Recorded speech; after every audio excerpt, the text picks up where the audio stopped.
Chapter 1881, Tricks.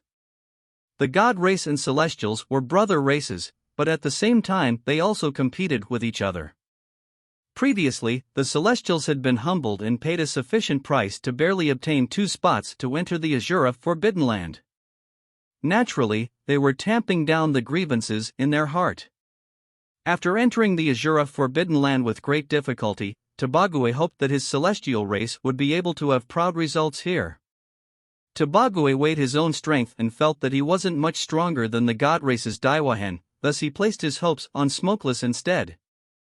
He hoped that Smokeless would be able to rely on her extraordinary talent to dazzle the world within the Azura Forbidden Land and obtain the greatest lucky chance here.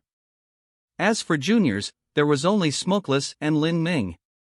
These two people naturally had to be compared with each other. Whoosh whoosh whoosh. From all directions, a number of shadow birds flew forth, blocking out the world. They rumbled towards the group like endless bolts of black lightning. Now, it wasn't just Smokeless that acted. Tobague also moved, however, he didn't kill these shadow birds but instead casually cut open space and split them up. His intention was to help temper Smokeless. Isolating some of the shadow birds away was to prevent Smokeless from being surrounded on all sides and suffering too many dangers. Ca. Divine light surged out. Smokeless displayed her mighty supernatural powers. The power of divinity erupted from her body as her 2 slender palms emitted a brilliant light.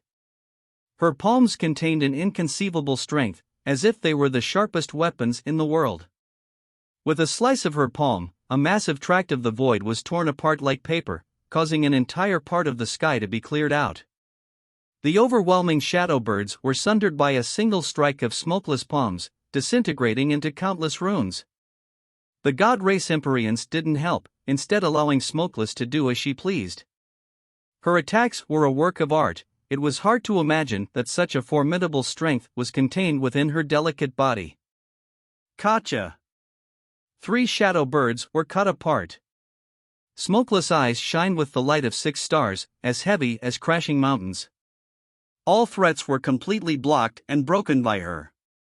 During this process, Lin Ming simply watched from the side, carefully analyzing the law runes that constituted the shadow birds even as he simultaneously appraised Smokeless' strength.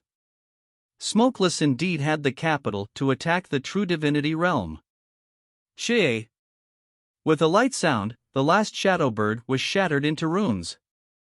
Smokeless drew back her powers, taking a light breath and remaining in high spirits as before. She walked away from the battlefield. As she passed Lin Ming, she glanced at him. A beautiful voice suddenly wafted into Lin Ming's ears. This Azura Forbidden Land is a place to gain experience and temper yourself. Will you only look and not do anything? Then isn't your trip here in vain? Smokeless loftily said. Lin Ming faintly smiled, very well. When I watched Miss Smokeless fight those shadow birds, I was also able to deduce some combat methods. Lin Ming's words left the Empyreans surprised. Smokeless was also a little stunned. In all fairness, Lin Ming's cultivation was slightly low. For him to fight these shadow creatures was likely a bit too difficult. Smokeless had intended to only taunt Lin Ming a little, but she didn't think that he would agree. To have him fight these shadow creatures was a tad unfair. There's no need to be brave. You might end up injuring yourself, Smokeless said. Although it seemed as if she were mocking him again, the truth was that there wasn't any malice behind her words. Lin Ming smiled in response. He fiddled with a symbol paper in his hands. After those shadow creatures had exploded, he had gathered their runes. In the end, these shadow creatures were nothing but spontaneous manifestations of energy released from the array formation of the Azura Forbidden Land. They were not worth fearing at all. As everyone moved on, many of them looked forwards to how Lin Ming's performance would be. Daiwahan kept his mind locked onto Lin Ming at all times. Taking care of him was an important mission that the old god sovereign had personally handed down to him. Of everyone present, Lin Ming was the weakest and the Azura Forbidden Land still contained perilous dangers. As someone able to repair God decrees, Daiwahan couldn't allow Lin Ming to fall into any danger. As the group walked several miles forwards, dangers appeared once more. This time it was no longer birds, but a massive demon wolf. From the aura of this demon wolf, it was clearly far beyond the birds from before. Its blood-red eyes stared at Lin Ming and the others, overflowing with killing intent. "Be careful," Daiwahan cautioned. The one to deal with this demon wolf should have been Lin Ming, but he felt that Lin Ming might find this task difficult, so he reminded him. Roar! The demon wolf howled and rushed forwards like lightning. In this instant, the Battle Sovereign and Smokeless pupils both shrank as they stared at Lin Ming. By any reasoning, this demon wolf's power and momentum was not something a Holy Lord Realm genius could deal with. Smokeless believed that if she were at Lin Ming's boundary, she wouldn't be a match for this demon wolf. This was the disparity brought by absolute strength. If Lin Ming didn't fight, he was well within his rights. Smokeless was already prepared to help. But the demon wolf was too fast. As it hurtled forwards, Lin Ming had already stepped up, standing in front of the group. Lin Ming! Daiwahan erupted with energy. If Lin Ming wasn't a match for this demon wolf, then he would immediately rescue him. But in this brief instant, Lin Ming suddenly pressed out his palm and patted down on the demon wolf's head. What? Everyone was shocked. Lin Ming didn't take out a weapon but instead planned to use his bare hand to deal with the demon wolf. Even Smokeless rarely frontally collided with enemies when using her palm. Rather, she attacked from the sides. But in that moment, Daiwahan discovered that Lin Ming's hand was shining with a pale golden light. Was that the light of laws? Clang! For a time, the deafening ring of a bell thundered outwards. Above Lin Ming's palm, a massive golden light erupted, followed by the energy of countless laws. It formed a giant wall of sacred writings that blocked him off against the demon wolf. Bang! The demon wolf crashed into the golden wall of sacred writings and emitted a pained howl. God decree? Daiwahan, the Battle Sovereign, Smokeless, and the others were all shocked. So Lin Ming had been holding a symbol paper in his hands. The moment that this symbol paper was shot out of Lin Ming's palm, it exploded, forming a golden wall of mantras that blocked the demon wolf. This symbol paper is the one Lin Ming was holding just a moment ago. Daiwahan remembered. When Smokeless killed off a massive number of shadow creatures, the others had been watching from the side. Lin Ming was no exception. The only difference was that he held a symbol paper in his hands and collected the scattered runes released by the exploded shadow creatures. From the start, no one cared. They only thought that Lin Ming was collecting these runes to do some research when he returned. But they never thought that after an incense stick of time, the runes Lin Ming gathered could display such a terrifying strength. As the demon wolf struck the golden wall of sacred writings, it also suffered severe injuries and was dazed for a moment. Lin Ming was quick of hand and eye. He quickly stepped forwards, the law runes shining in his hands as he repeatedly slapped the demon wolf. Each one of his attacks hit the weak point in the laws of the demon wolf's body. The demon wolf was originally a spontaneous manifestation of laws and energy that had seeped out from the Azura Forbidden Zone's Great Array formation. This demon wolf and its body of laws couldn't be called solid and could even be said to be filled with holes. Simply put, there was no need for a melee of any sort. As long as he could break apart the rough law structures, then it would wither away and die by itself. Pang! With an explosive sound, the demon wolf blew apart, its body scattering into runes. Lin Ming gripped a new symbol paper and waved his hand, gathering up all of the runes and sealing them into the symbol paper. This is...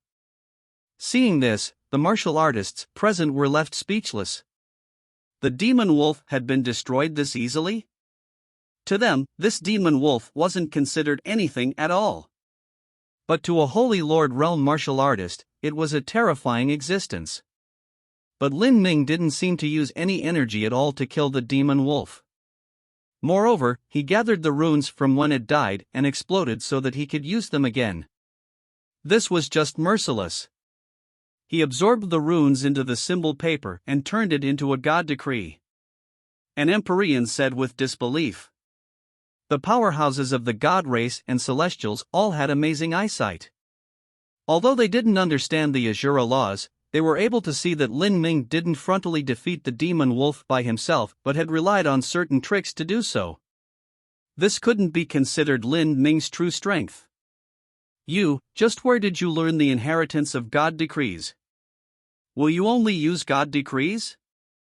You cannot rely on your own strength to fight? Smokeless said with a flushed face, her words lacking some energy. When this demon wolf appeared, she didn't expect Lin Ming to fulfill his words. In fact, she was a great world king, and her competing like this with a middle holy lord realm martial artist was just senseless. Smokeless only wanted Lin Ming to suffer a little loss once and consider it done, but she didn't think he would display his skills once again and steal the limelight. Naturally, Smokeless felt suffocated once again. If I have a way to easily handle my enemies, why would I choose a method that requires more work? Lin Ming rhetorically asked. Smokeless felt as if something had lodged in her throat. She could only keep her mouth shut. Daiwa Hen smiled.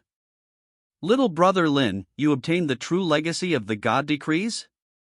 Then in this Azura Forbidden Zone, you should be like a fish in water. There are many dangers here you can use the power of laws to avoid, right? Daiwa Hen's thoughts were what the other Empyreans were thinking. If so, then Lin Ming had profited greatly. Lin Ming shook his head. Senior Wuhan must be joking with me. How could it be so easy? What I've studied is only the tip of the iceberg when it comes to the Azura laws. Only at certain times can they display miraculous effects.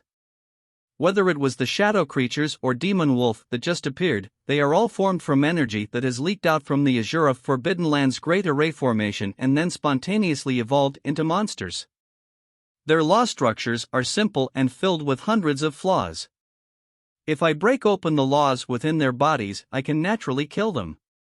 But, if I faced the true Azura Array formation, my superficial skills would be of no use at all. I can only honestly continue forwards as the Azura Roadmaster intended, without skipping any steps. Lin Ming's words caused the Empyreans to bow. Indeed, if they faced the complete array formation laid down by the Azura Roadmaster, then everything Lin Ming showed so far would be of no use.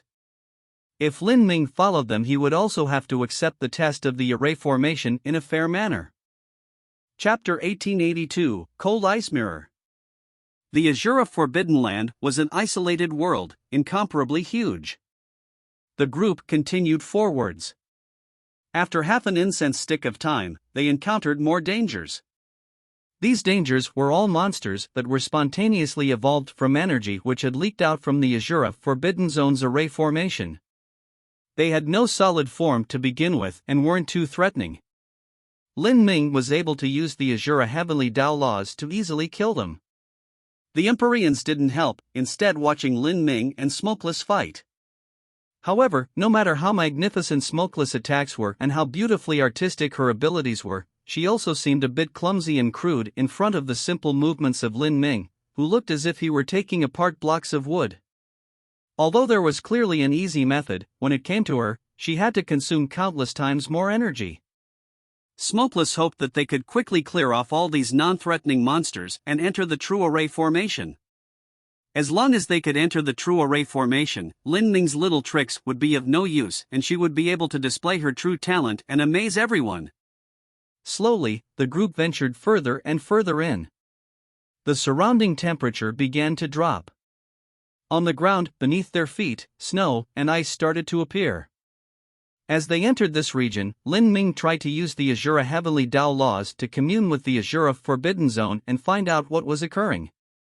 But, he discovered that the power of the Azura Heavenly Dao in this region had closed up, without the smallest gap for him to peek through.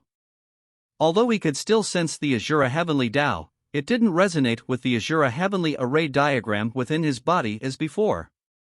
This caused Lin Ming to immediately put up his guard. From this point on, the road might not be so easy.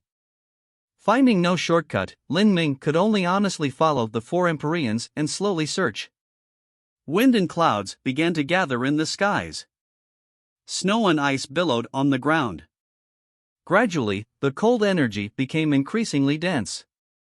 The power of laws condensed here, forming a thick plain of ice beneath their feet.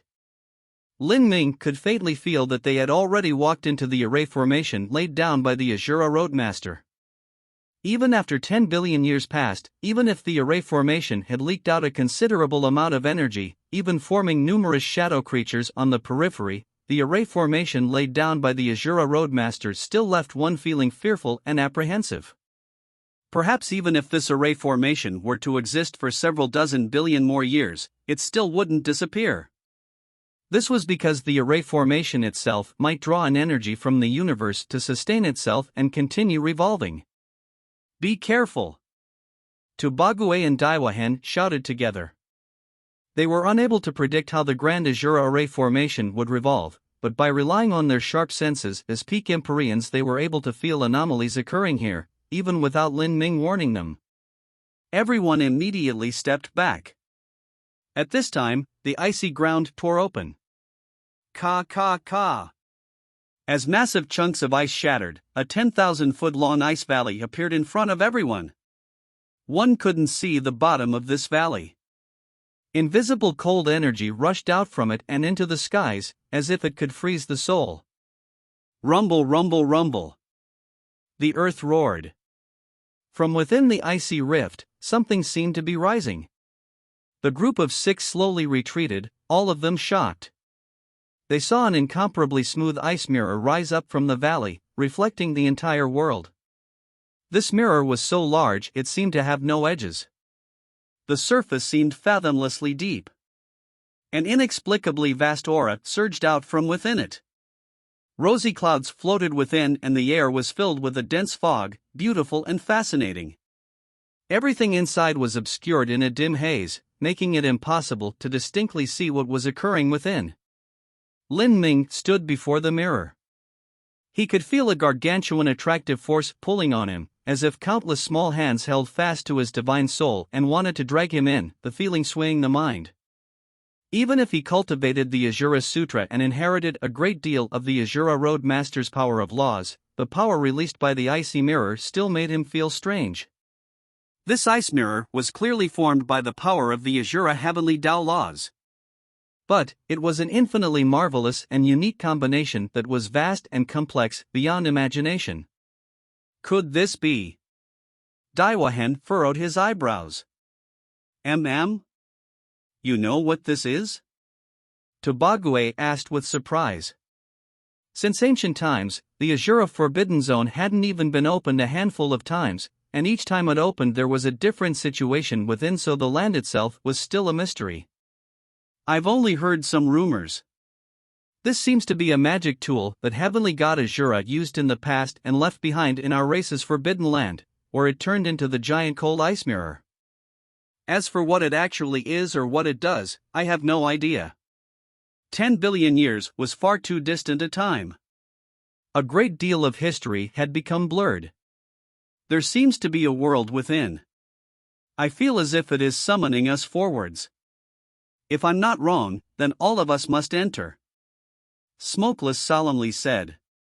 Although she felt a deep awe towards the Azura Roadmaster's array formation, deep in her heart she still felt excitement and anticipation.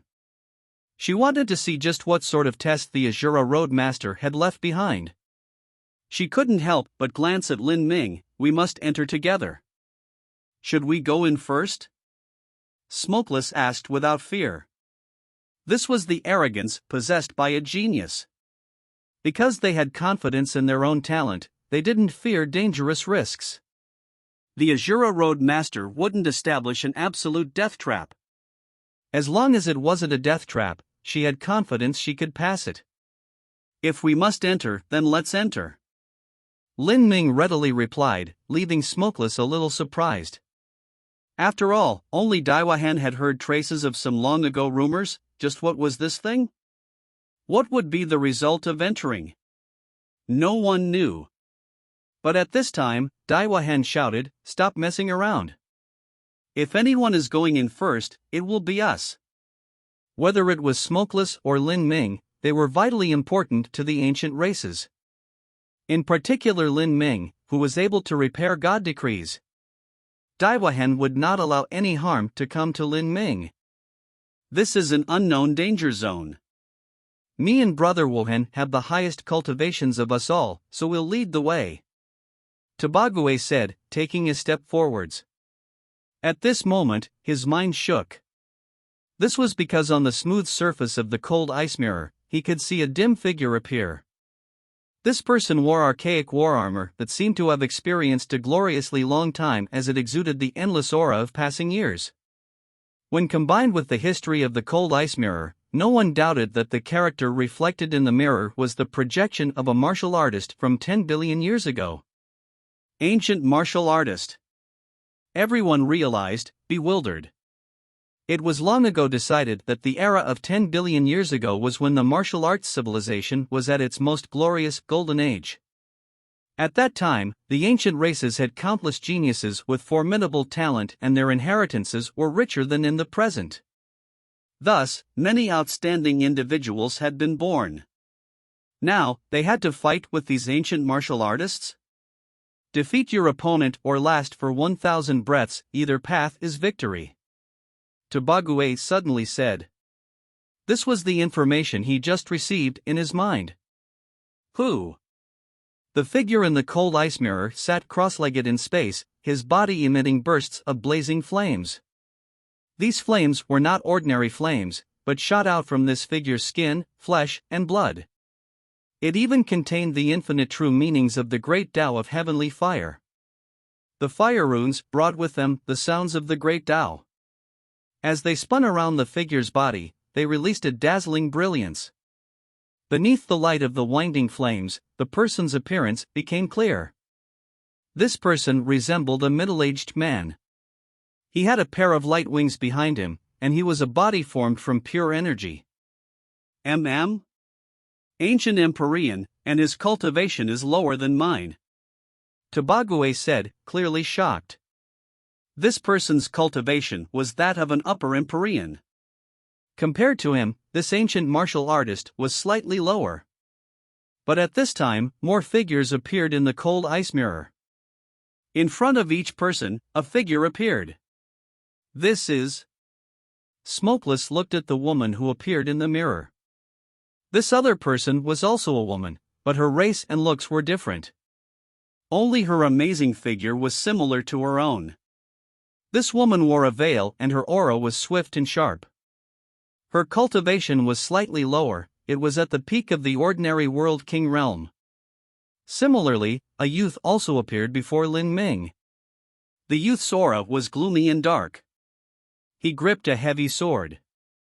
As he faced Lin Ming, his body surged with black flames that carried a terrifying demonic energy. Lin Ming could see that this youth's pupils were as bright as fresh blood, shining with bursts of killing intent. This youth's cultivation was also lower than Lin Ming's, at the peak of the early Holy Lord realm. So that's how it is, I have to fight him, of us 6, we each have to fight a virtual opponent, and their cultivation is also slightly lower than our own. Lin Ming immediately understood. The energy bodies in the mirror should be virtual characters created by the Azura Roadmaster using array formations. But, the standard used must have deferred to the standard of peerless geniuses from the ancient era. This was because Lin Ming could already feel that the auras these characters possessed were all terrifying. Chapter 1883, Ancient Geniuses. Peerless geniuses from the ancient era, what kind of characters would they be?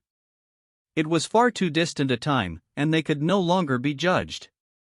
In the various ancient books, it was widely recognized that the ancient era was when the martial arts civilization was at its most glorious. The quality and quantity of geniuses that existed back then far outstripped the present era. Thus, Lin Ming increasingly anticipated this battle.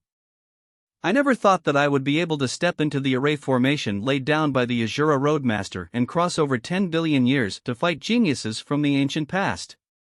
And my opponent's cultivation is actually lower than mine, at the early Holy Lord realm. Lin Ming looked at the youth who gripped a heavy sword within the cold ice mirror, a strange feeling in his heart. The cold ice mirror determined the cultivation of this virtual opponent based upon the intruder's cultivation. Over the years, although Lin Ming had fought those at a lower boundary than him, it had usually been as one-sided massacres. It had never been as today, where he faced a single opponent who had a lower cultivation than him, who he considered a worthy opponent that could even arouse his interest. So these are ancient geniuses from 10 billion years ago, and their cultivations are even lower than ours. This cold ice mirror doesn't seem to think much of us. Tobague crossed his arms against his chest. As he stared at his opponent in the mirror, his aura began to surge and he gathered his potential. Although his words seemed casual, the truth was that Tobague didn't dare to lower his guard in the slightest. Ancient geniuses, huh? I've long been wanting to experience them. Today is perfect to do so. Daiwa Han's eyes flashed with excitement. After all, even if these ancient geniuses were a small boundary lower than them, they were more than enough to arouse their fighting spirit. Let me take the lead. At this time, a god race Empyrean stepped forth. Shinku, Daiwa Han's eyes glittered. Shinku waved his hand, laughing as he said, I will explore the way. Let me take a good look at just what sort of strength these ancient geniuses have compared to us.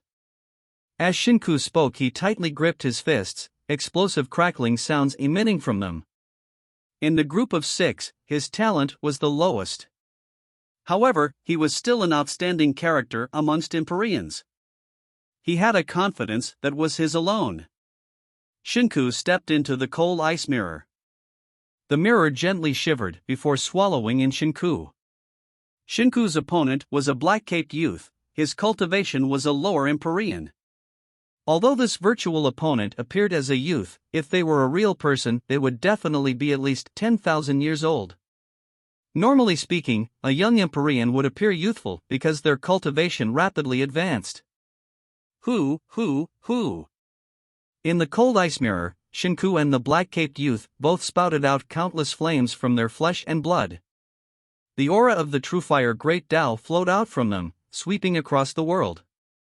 The two of them were both fire attribute martial artists. Moreover, they used the power of divinity. The so-called power of divinity was a fusion of astral essence, true essence, and spirit essence, 3 different kinds of origin energy. The fire that was catalyzed by the power of divinity could burn down the void. Bang! The two figures were surrounded by raging flames. 2 brilliant suns smashed into each other. In the world within the mirror's surface, no matter how terrifying the fighting was, it wouldn't affect the outside world. Moreover, the mirror's surface world was boundless beyond compare. It was more than enough for a powerhouse to display the full extent of their strength. Inside the deep surface, Lin Ming saw flames erupt everywhere, fists and feet blazing about. Every collision could pierce through a world and scatter the nebulous clouds. Energy waves swept out in all directions like raging tsunamis, wreaking havoc wherever they went. The fight was intense. Within the cold ice mirror, Shinku gradually paled. Purple flames suddenly spouted out from his nose. As they appeared, even the void was pierced through. The surface of the cold ice mirror also faintly distorted. Every wisp of purple flame turned into a massive purple bird that cut through space, hurtling towards the virtual opponent together. Unexpectedly, the black-caped youth also spouted out purple flames from his nose. The power of these flames was faintly higher than those released by Shinku. Rumble, rumble, rumble. Another fierce round of combat began. Shinku was forced back again and again. His physical strength was slowly being consumed, but as for that black-caped youth, the more he fought the more savage he became. The youth's body burned like a sun and the power behind his strikes became increasingly wild and brutal. Ha! Shinku roared. Flames erupted from his body. He shot towards the black-caped youth like a meteor. In the surging explosions, the black-caped youth was forced back dozens of miles. His body fluttered backwards like a piece of paper until he finally stabilized himself. However, upon seeing this, Daiwahan, Tobague, and the others all fell silent. In that strike just now, Shinku had held the upper hand. But the truth was that he had used the mightiest supernatural power that his bloodline could give him. This move could only be used a single time, and it also consumed a tremendous amount of life force. Even so, he hadn't been able to injure his opponent but had only sent him flying away. The opponent's inner energy flow wasn't disturbed at all. His blood vitality was still vibrant, and there was the feeling that he could still fight as intensely as he did. In comparison, Shinku had used up 60 to 70% of his strength, unable to continue for much longer. The disparity was clear. Whoosh! The black-caped youth attacked once more. Shinku barely resisted the attack. This time, the true fire that surged from his bloodline had dimmed by a great deal. His figure paused in the air. The flames around Shinku turned into wisps that resembled strange-looking tentacles that wanted to pierce through the virtual opponent. However, as the youth saw this, a sly smile appeared on his face, as if he had a mind of his own. From the youth's flesh and blood, runes shined bright, forming a brilliant curtain of light that blocked out all the flames. Pang! With an explosive ring, Shinku gave a stuffy cough as his body was sent blasting away, directly ejected from the mirror world where he fell onto the floor. Shinku, defeated. Daiwahan had been quietly counting the time in his mind. That battle just now had only lasted for 20 to 30 breaths. But the requirements to pass the mirror world's test were to defeat the opponent or last for 1,000 breaths of time. 20 to 30 breaths of time to 1,000 breaths of time, this disparity was a little too great. So difficult. Daiwahan's complexion was ugly. As for Shinku, he had a bitter and rueful look on his face. His opponent's cultivation boundary had even been lower than his own. The truth was he had already expected that this black-caped youth wouldn't be easy to deal with. He wouldn't be surprised even if he lost. But he hadn't expected that he would lose so miserably. The others also felt awed in their hearts. The geniuses of ancient times were truly terrifying. "Are you all right?" Daiwahan asked with concern. Shinku shook his head, saying, "This place is for gaining experience. There shouldn't be any life-threatening dangers." After being kicked out from the cold ice mirror, Shinku didn't immerse himself in the emotions of his loss. If he was able to enter here, that also meant he was one of the chosen prides of heaven. His heart of martial arts was as solid as a rock. He didn't say a word. Instead, he swallowed down a pill that overflowed with medicinal fragrance, then sat down and began to meditate to restore his wounds. The cold ice mirror's surface began to surge like a flowing river. The virtual opponent that matched Shinku gradually faded away, leaving behind 5 other virtual opponents. The people standing outside were momentarily at a loss for words. Lin Ming's eyes twinkled. He had deduced the entire fight just now again and again, recording every minute detail of the battle just then. This cold ice mirror is indeed amazing. The virtual opponents it produces actually possess their own thoughts and wisdom. After a moment of thought, from the faction of the primal god race powerhouses, a slim figure flashed out. The one fighting this time was Lan Lu. Her pupils were like stars and her skin was pale like snow. Her slim and slender figure stood in the dim light of the mirror's surface. Across from her, reflected within the constantly changing water-bright surface of the cold ice mirror, another peerless woman appeared. This woman wore blue clothes that were in a very simple and plain style. From within her body, the atmosphere of 10 billion years flowed out. Lan Lu's talent was higher than Shinku's. But no one thought she was a match for her virtual opponent. Lan Lu. Daiwahan wanted to stop her, but he was too late. Lan Lu had already flown into the cold ice mirror. Her fingers twisted in the sign of an orchid, her thumb touching her middle finger. Where they touched, light began to shine. One after another, runes began to bloom around her like fresh flowers. These flowers were flowers of the great Tao. They emitted beams of light that surged with a mystic strength, forming a solid defense of flower petals. From the start she had been in a defensive stance, she had no intentions of going on the offensive. Whoosh! Whoosh! Whoosh! Lan Lu's form divided into 2, 2 into 4, 4 into 8, with more and more appearing until over 1,000 copies were there. Lan Lu was actually someone skilled in illusions, and her attainments in this field were extremely high. Smart choice. Lin Ming nodded. From the information they were told, one only needed to last within the cold ice mirror for 1,000 breaths of time. They didn't necessarily need to defeat their opponents. Lan Lu judged her own strength and knew she wasn't a match for her opponent. Then, her decision was to delay for as long as possible. Thus, when facing this unfathomably deep ancient genius, going on the defensive was undoubtedly the best way to preserve the most strength as well as last as long as possible. Within the cold ice mirror, ripples appeared. A mysterious rhythm of the great Tao appeared. The blue-clothed woman stepped forwards. An ice lotus appeared on her fingertip. The attribute she cultivated was the same as Lan Lu. Ca. The ice lotus instantly expanded. In a moment, the great Tao flower blocked out the skies, covering one part of the world. Countless ice crystals shot out, carrying with them a horrifying power of laws. They pierced through the void, striking Lan Lu's illusions and crushing them to pieces. Pang! Lan Lu's true self managed to block the ice crystals, but at the same time she exposed her position. The ice lotus revolved and came suppressing down on Lan Lu. A blinding blue light instantly flooded everyone's vision. In the following battle, Lan Lu didn't attack at all.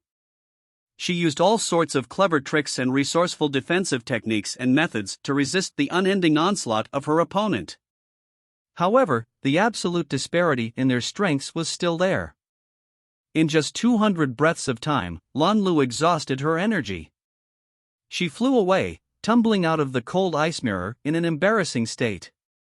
Lan Lu had also been defeated. Although she lasted for a longer period, it was still far too distant from 1,000 breaths of time. She had chosen not to attack, but rather rely on her illusion skills to stand on the defensive and delay for time. Even so, she failed. What a terrifying opponent! This is the strength of an ancient genius? Everyone exclaimed in surprise.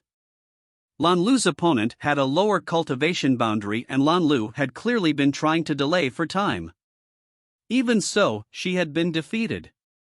Even illusions don't work. Breaking through Lan Lu's illusions requires a great deal of strength, and to destroy Lan Lu's 1,000 illusions, there has to be at least 1,000 attacks.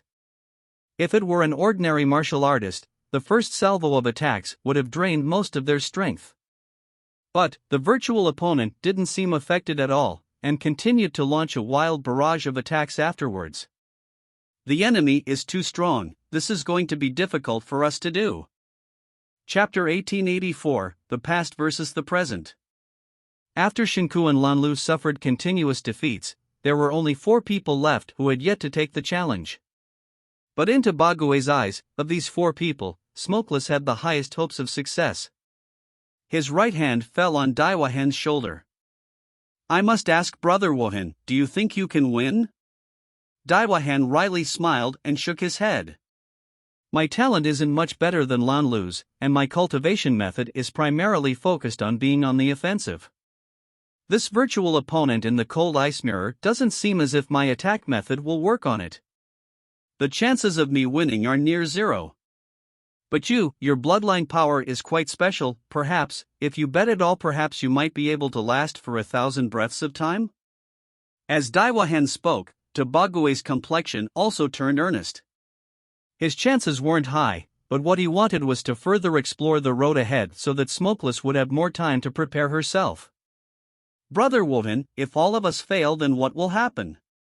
Will we have come to the Forbidden Land in vain? Tabague said, voicing his worries. They had come to the Azura Forbidden Land to struggle for lucky chances. But more importantly, they wanted to find a path for the primal god race and celestials in the Great Calamity.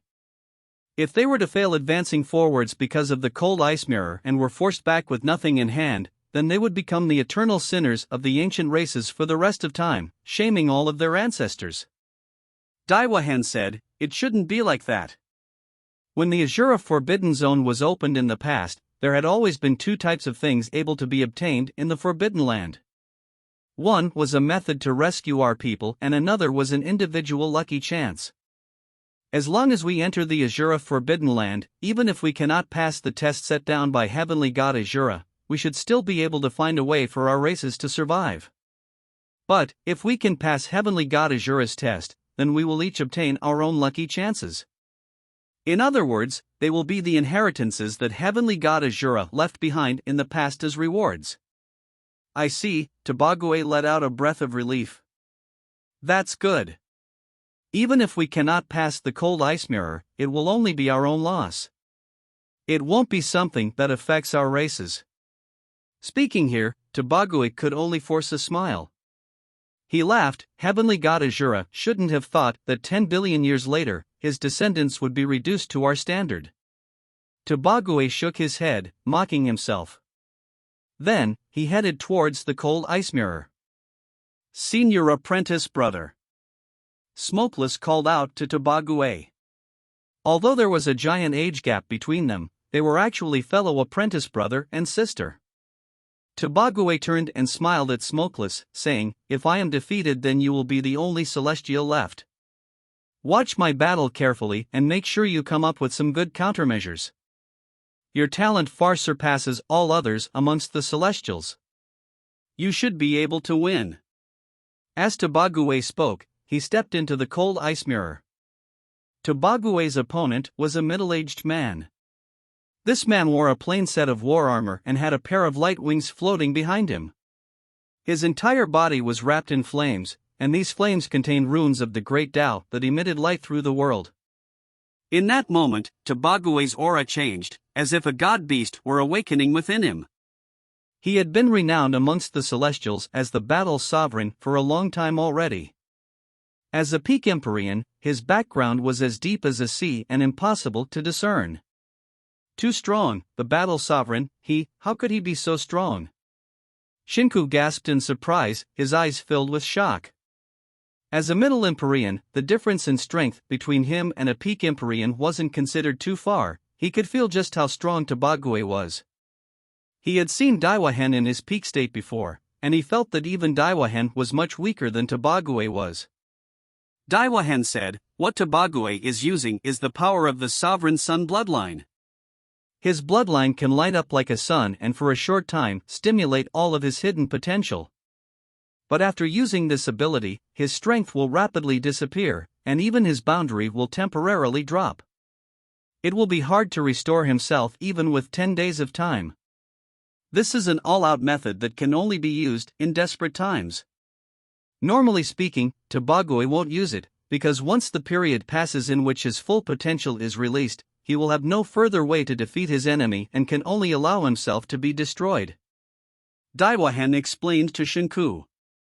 Shinku said, "So that's how it is. The Sovereign Sun bloodline, this sort of bloodline is indeed suited for using within the cold ice mirror. As long as he can last for 1,000 breaths of time, then he'll be fine. Whether or not Tobague's boundary drops afterwards doesn't matter." As Shinku spoke, Tobague had already stopped before his opponent. He was like a towering mountain, his strength boundless. His snow-white light wings were as taut as swords, projecting an incomparable sharpness that seemed as if they could cut apart light. He advanced forwards a step at a time, his footsteps meandering with a strange rhythm. The entire cold ice mirror seemed as if it would shatter, and the light within twisted and rippled. The two pupils of the two opponents each clearly reflected each other. In the next moment, a sharp light flashed in their pupils as they both cried out. They rushed forwards at an incredibly fast speed, carrying with them a dreadful momentum that seemed as if it could trample down everything as they collided together. With a rise of their hands, their attacks were like violent storms clashing. Rumble, rumble, rumble. Within the cold ice mirror, splendid sparks of light shot out. Violent strength boiled over, crashing forth like tides. Countless arcs of thunder twined on their fists as they collided again and again. This incredible supernatural might of thunder turned into a torrential rainstorm that fell onto the earth. The entirety of space seemed to be filled with an endless cloud of blinding white lightning. As if the apocalypse had arrived. Senior apprentice brother going all out is really strong. Smokeless held her hands together. Because of Tobague's arrogant and fierce stance, she was infected by his zeal, her fighting spirit seething within her blood. Indomitable, fierce, and not fearing death, this was Tobague's martial arts. He wouldn't delay for time. Rather, he would use the strength granted by burning his bloodline to brutally fight for 1,000 breaths of time. The Celestials' battle sovereign is really formidable. The several God race martial artists couldn't help but exclaim as they looked on at the battle. Bang! A terrifying power of divinity exploded. Even the void was torn apart by Tobague's astonishing attack, with cracks appearing everywhere. The space here was unexpectedly like glass, cracking upon breaking. However, these spatial cracks soon regenerated, as if they had never existed at all. 400 breaths of time. Tobague's attack just then had wounded the virtual opponent for the first time. A little bit of blood leaked out from the virtual opponent's chest. From the first battle until now, this was the first time that the virtual phantom of an ancient genius had been injured. He has the upper hand. Smokeless shouted, her thoughts tightening. There were still 600 breaths of time left, but Tobague hadn't shown any trend of slowing down at all. As long as the Sovereign Sun bloodline could last for the full 1,000 breaths of time, then he really might be able to pass. At that time, the virtual opponent changed. The man stood up, his body carrying a deeper, more indistinct aura. In that instant, it was as if he had changed. His body was covered with dense runes and electric lights shot out from his eyes. His aura became as deep as the Nine Nether Abyss, impossible to predict. Tobague's pupils shrank. Within his opponent's eyes, he could feel a horrifying killing intent. Whoosh! The virtual phantom attacked. Its speed was far faster, nearly impossible to respond to. Endless supernatural powers turned into all kinds of great Tao laws that tore through the void. Behind the blurry man's figure, the phantom of a war god appeared, 1,000 feet high. This war god was pitch black and it emitted boundless mystic strength, bathed in a mysterious halo of light. The war god phantom wielded a massive axe that came smashing down at Tobague. Bang! The void cracked like glass once more. Tobague spat out a mouthful of blood as he was sent tumbling away. Horror and panic filled his eyes. His body and mind shook. This virtual opponent was only an upper Empyrean, someone with an inferior cultivation to his own, and yet he was so strong.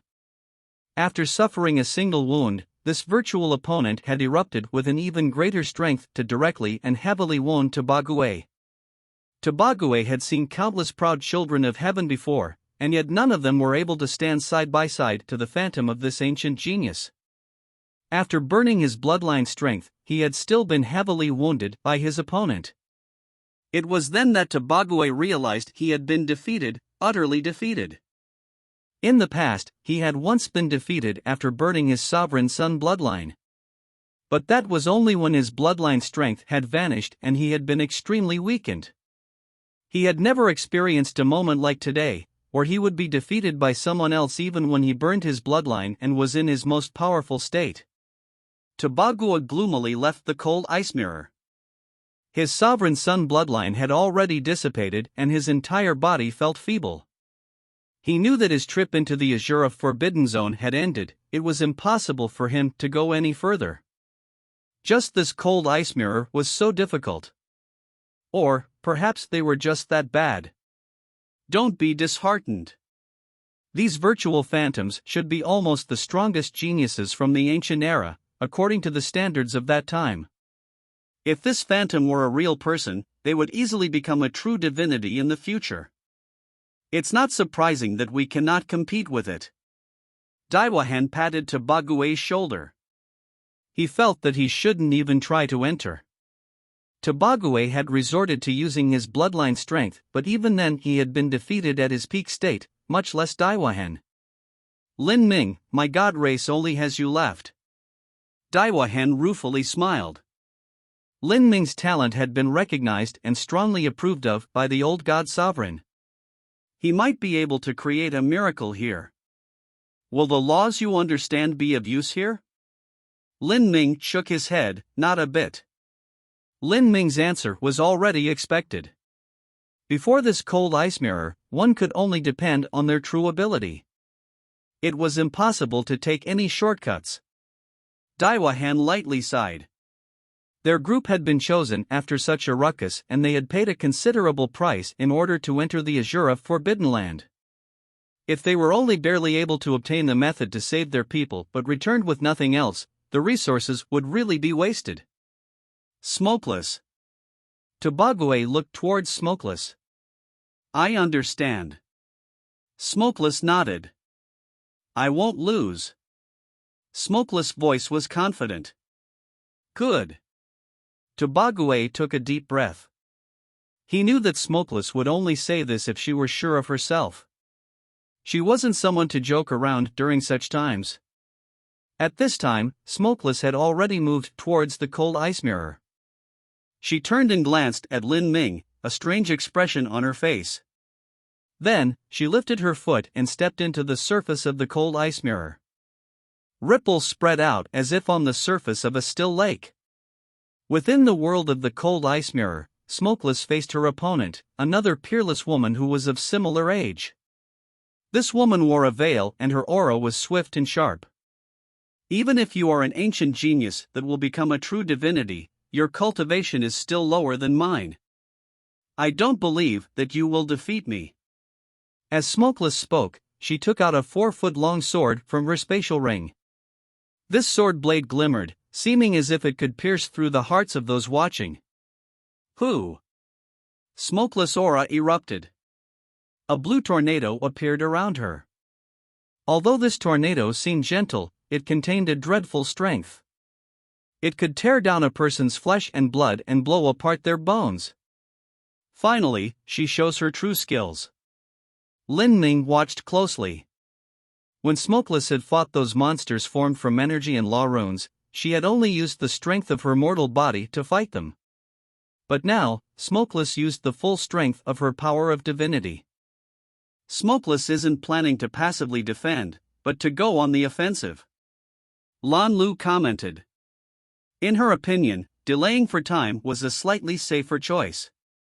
After all, victory was there as long as they could pass 1,000 breaths of time. Tobague remained silent. Lin Ming quietly said, delaying for time seems like the safer choice, but the truth is that before the battle has begun, it is the same as already acquiescing that you are weaker than your opponent. That means the battle is already half lost. Lin Ming's words left Lan Lu surprised. She reddened a little with shame. Indeed, to a peak genius, drawing out time would only end in their defeat. For them, what they should do was use their peak strength to confront these ancient geniuses. However, this was based upon believing in one's own strength, otherwise it would be the same as trying to break a rock with an egg. At that time, Smokeless' opponent stood tall, her face blurry and her body burning with blue-white flames.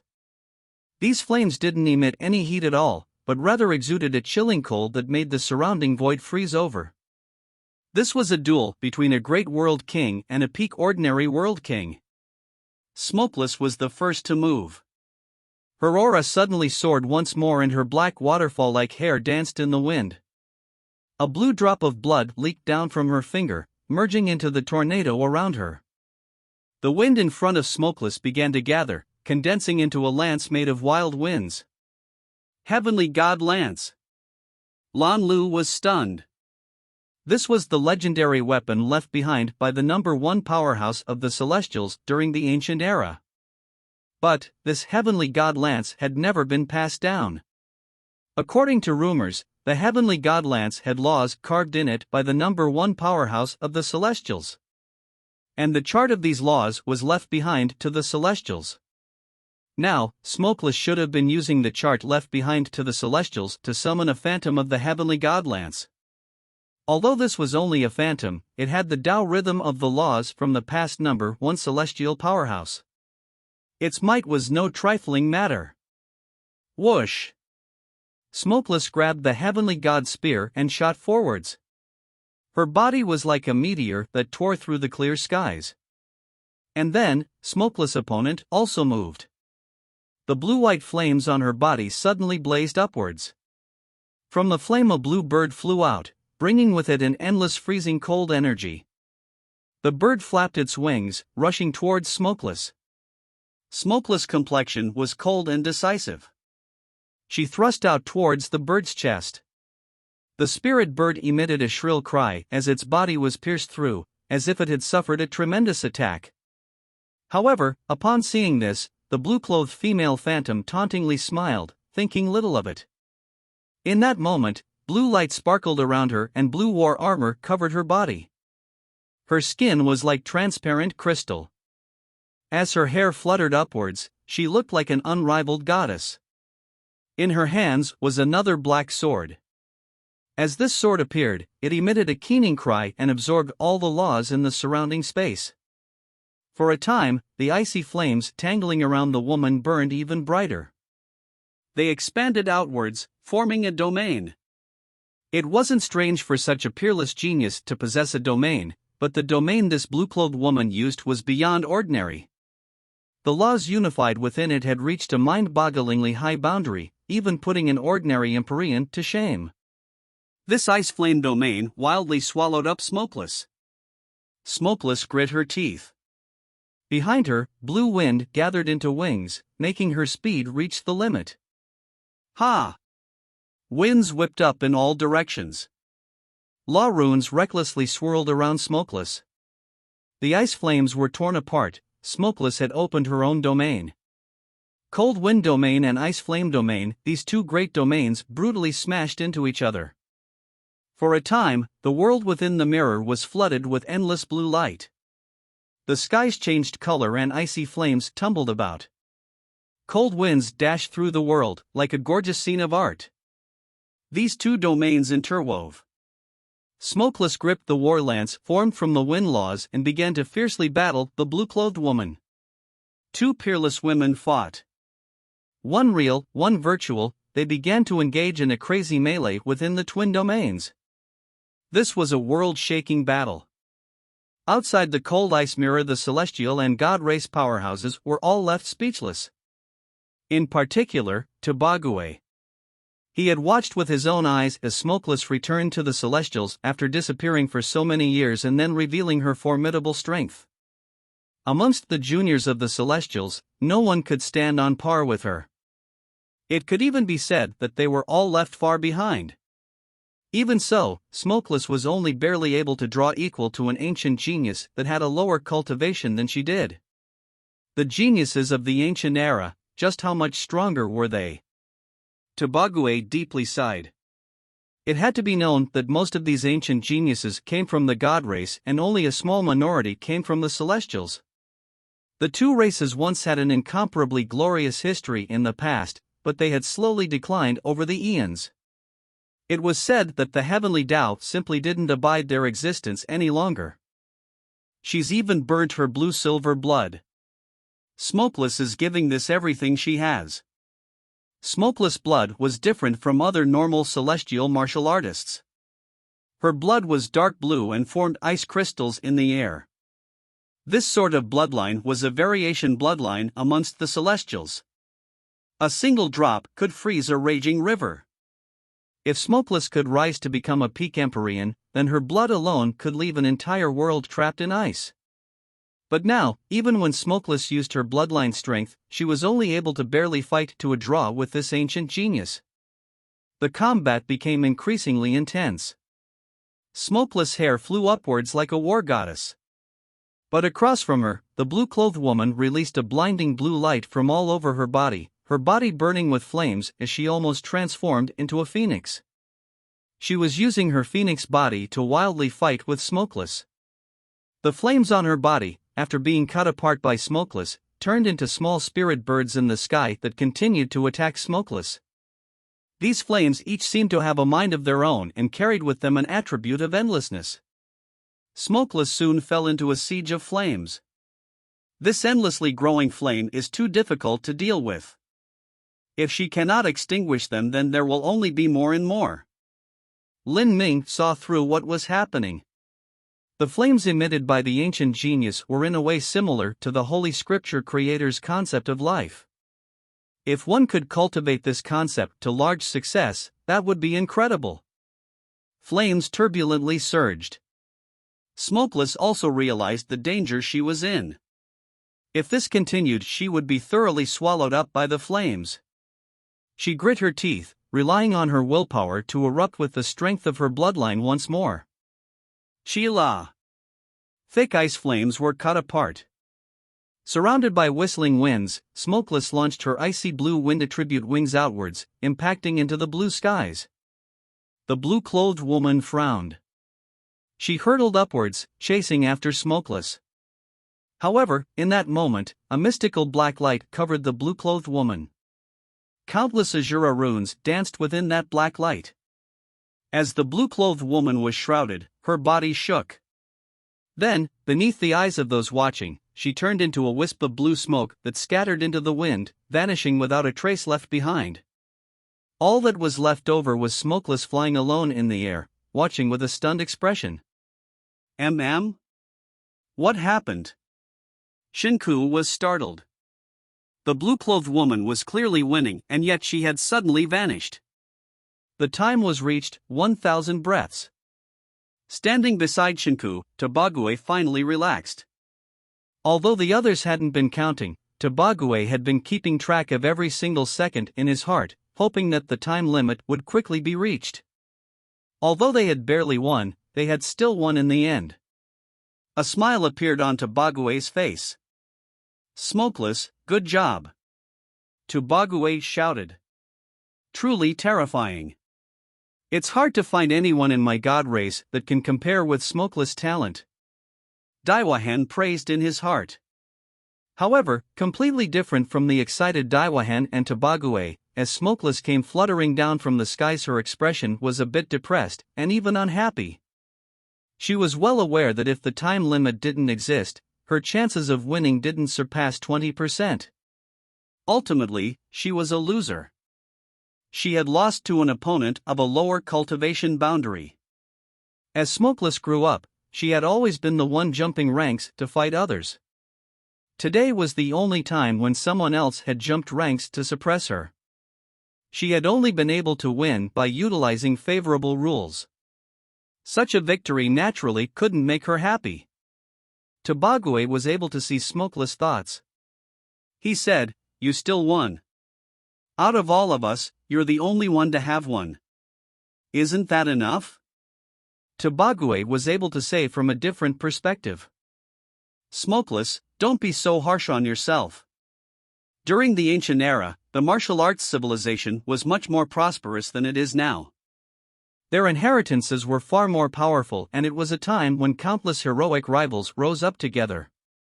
In an environment with so many geniuses fighting together, that would also affect their rate of growth. It's not something that the conditions of the current era can compare with.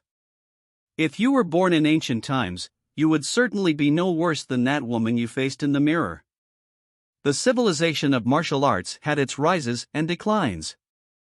The essential reason for such a cycle was because the inheritance of martial arts was easy to sever. This was because it was impossible to easily copy cultivation method jade slips. For instance, take true divinity cultivation methods as an example. These mostly existed as singularly unique copies left behind by their creators. If their descendants wanted to copy it, then they would have to fully comprehend and train in the true divinity cultivation method. In other words, this was equal to asking someone to cultivate all the way to a true divinity. The conditions for copying a jade slip of this level were simply too harsh.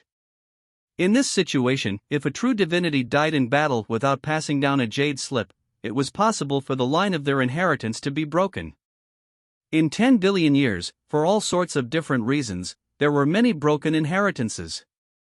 It was also because of this reason that some peerless powerhouses would spend a tremendous amount of effort to construct a land of inheritance before their death. This was so they could choose an appropriate successor and permanently preserve their legacy. As Tobague comforted Smokeless, the cold ice mirror trembled once more. A stream of light flashed. This stream of light flew out from the cold ice mirror's profound surface and into Smokeless' hand. This is. Everyone was shocked. They quickly looked over. They could see the light slowly converging into Smokeless' hand, forming into a circle-shaped object. This was a bracelet. Seeing this, Tobague already guessed what it was. His breathing quickened. This is something left behind by heavenly god Azura. Incredible! The god race martial artists all widened their eyes, their complexions changing. A treasure left behind by heavenly god Azura, that was serious. What is it? Everyone circled around Smokeless. Tobague excitedly caught Smokeless' hand. Let us see. Within Smokeless' hand was a strangely shaped bracelet. This bracelet was like two snakes twisted together. It was dark gold in color and flooded with a mysterious aura. True divinity spirit treasure. Daiwahan sucked in a deep breath, a look of envy crossing his face. Smokeless' victory had been rewarded with a true divinity spirit treasure. Chapter 1886, Lin Ming Fights.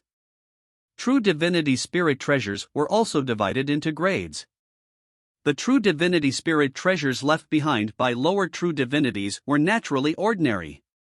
But for some outstanding true divinities, for instance upper true divinities, or those that had surpassed true divinity such as the Azura Roadmaster and the creator of the Holy Scripture, the true divinity spirit treasures they left behind would be of a completely different level. This bracelet in front of everyone was such an example. As something that came from the Azura Forbidden Land's cold ice mirror, any rewards here would have come from the Azura Roadmaster. It must be something extraordinary. The functions behind this true divinity spirit treasure had yet to be revealed, but without a doubt it would prove a great boost to Smokeless in the Great Calamity. It should be a treasure that heavenly god Azura left behind in the past. Any true divinity spirit treasures were long since useless to him. He must have placed these treasures in the cold ice mirror for his descendants. Those that can last 1,000 breaths of time against their opponent can obtain a true divinity spirit treasure. Then what if they killed their opponent? What then? Daiwahan and Tobague asked, filled with anticipation. But unfortunately, they could only fantasize about the possibilities.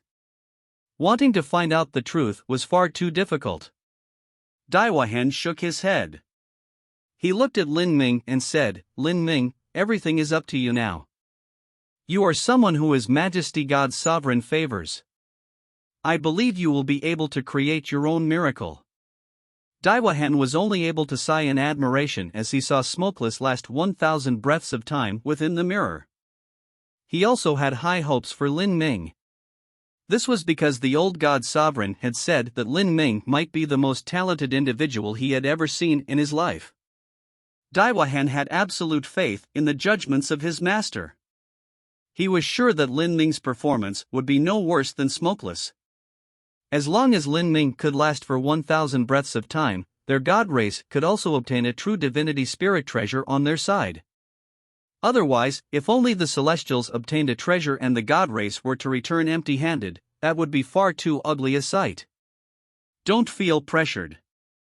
It's fine as long as you try your best. Daiwahan slapped Lin Ming's shoulder. Lin Ming nodded and moved towards the cold ice mirror. He passed by Smokeless. Smokeless' eyes moved from her true divinity bracelet that she wore on her right wrist to Lin Ming's face. This time you don't have the support of the laws and the difference in our boundaries is also wiped away. This is a fair competition for the both of us. Since the god race's god sovereign has given you such a high estimation, I am also looking forwards to seeing your strength. A smile hung on Smokeless' lips. In her eyes, everything about Lin Ming was a puzzle. She didn't know where Lin Ming had obtained an inheritance concerning God decrees, nor how he managed to learn it. His opportunities and his luck left one seething with envy. But besides luck, Smokeless believed that this human youth must have some remarkable aspect to him. But as to what that was, she had no idea. Now was the time when she could see his true strength. Lin Ming glanced at Smokeless and faintly smiled. Without responding, he calmly stepped into the cold ice mirror, as if he were simply crossing through a door. Lin Ming's opponent was a youth wielding a heavy sword, his eyes filled with a gloomy chill and his aura restrained. The feeling this youth gave off was like that of a cheetah ready to burst into action. Once prey appeared, this youth would ferociously pounce forwards, striking down his enemy. Without a doubt, this was a peerless genius. Ca. The Black Dragon Spear appeared. The pitch-black divine spear shimmered with an icy cold godly light. Presently, Lin Ming was able to use the Black Dragon Spear with skill and relative ease. Although he couldn't display the true potential of the Black Dragon Spear, he also wouldn't be drained of strength after using it several times. Seeing the Black Dragon Spear appear, the god race and celestial powerhouses were startled. This was also a true divinity spirit treasure. Moreover, this didn't seem like an ordinary true divinity spirit treasure at all. This boy, he has so many lucky chances. Shinku cried in alarm. Tobague said with some envy, his luck is too good. But, good luck is only one of the conditions to become a peerless powerhouse. Besides that, you also have to look at one's true abilities. Otherwise, no matter how many lucky chances you have, they will all be wasted. As Tobague spoke, Lin Ming rushed forwards. The Black Dragon Spear was pointed straight towards the heavy sword-wielding youth's chest. Behind Lin Ming, 9 stars floated in the skies, the vast power of stars pouring into Lin Ming like an endless waterfall. The strength within his mortal body instantly climbed to unbelievable heights. Ka. Space shattered. In front of Lin Ming, that heavy sword youth also stepped forwards, his face still gloomy and his eyes filled with killing intent. The pure black heavy sword was like the scythe of a death god, cutting down all life. The two people hurtled towards each other like meteors. As they collided, spear and sword clashed. For a time, a terrifying strength erupted in front of Lin Ming and the heavy sword youth. In that instant, Lin Ming opened the heretical god force. The power of thunder and fire wildly erupted from his body, and a terrifying vortex of energy fell down from the clouds, swallowing everything. Pang! The heavy sword flew away. The black-clothed youth's right palm cracked open, blood gushing out. Lin Ming's gigantic strength had forcefully knocked the heavy sword from the youth's hand. This was the disparity of absolute strength. The moment the heavy sword was sent tumbling away, the black-clothed youth's sword light also weakened a tremendous amount. With a light cracking sound, Lin Ming's spear light had already invaded the youth's protective power of divinity. The black-clothed youth's complexion changed. He rapidly drew back, wanting to escape from Lin Ming's attack range. However, it was too late. Lin Ming stepped forwards, his movements containing unbelievable laws. The grand mist force field erupted, locking down the surrounding space. Immediately, the black-clothed youth was shackled by this formidable strength. The black-clothed youth was only able to stare helplessly on as the Black Dragon Spear thrust towards him. Puff! With a faint sound, the black-clothed youth's protective power of divinity tore apart like paper. The long spear thrust towards him. The black-clothed youth wanted to summon a shield, but the Black Dragon Spear's momentum was too fast, too great. The black-clothed youth's body had been tempered for a long time, but even so, before the sharp Black Dragon Spear it had no ability to resist at all. Blood shot out. The Black Dragon Spear broke into the black-clothed youth's chest, piercing right through him. The black-clothed youth hurtled backwards with Lin Ming. Beneath the incredible impulse of Lin Ming's strike, both of them went hurtling downwards like a meteor. With an explosion, the two people soared through the wide skies until they smashed into a 100,000-foot-high glacier. A turbulent strength erupted, crazily blowing into the glacier. With a crackling rumble, the 100,000-foot-high glacier began to collapse. The earth trembled. Massive chunks of ice fell to the floor. Countless pieces of ice, mist and dust soared into the air, blocking out the skies. The black-clothed youth vomited a mouthful of blood. His body had been torn open and his organs broken. He had been buried in the endless slurry of ice, his body long since lost deep within it. Pang! With a loud crack, the black-clothed youth's body exploded beneath the ice, turning into countless runes that scattered in the air. Lin Ming grasped the black dragon spear and floated high in the skies. Beneath his feet, an endless river of ice wildly raged. Like this, the battle ended. Outside the cold ice mirror, Tobague, Daiwahan, Shinku, Lanlu, and Smokeless were utterly shocked. Smokeless' eyes were as wide as moons and filled with disbelief. Everything had been like a dream. Lin Ming's opponent was an ancient genius. Before this, she had also personally experienced how terrifying an ancient genius was. Even though their opponents had been at a lower cultivation, they still weren't able to slay them. But in front of Lin Ming, a similar ancient genius had been instantly cut down. The entire fight had lasted less than 2 breaths of time. Lin Ming himself had barely made 2 attacks. In fact, he had only summoned his true essence. One could even consider that just one move. What is this? Tobague's jaw fell down. He turned and asked Daiwahan. Daiwahan was also lost in a daze. He had heard the old god sovereign say that Lin Ming's talent was beyond ordinary, and because of his faith and trust in the old god sovereign, he also believed Lin Ming was special. But this beyond ordinary was a bit too beyond the ordinary. The one he killed just now, was that really a similar opponent to ours? A woman's voice asked, filled with hesitation and uncertainty.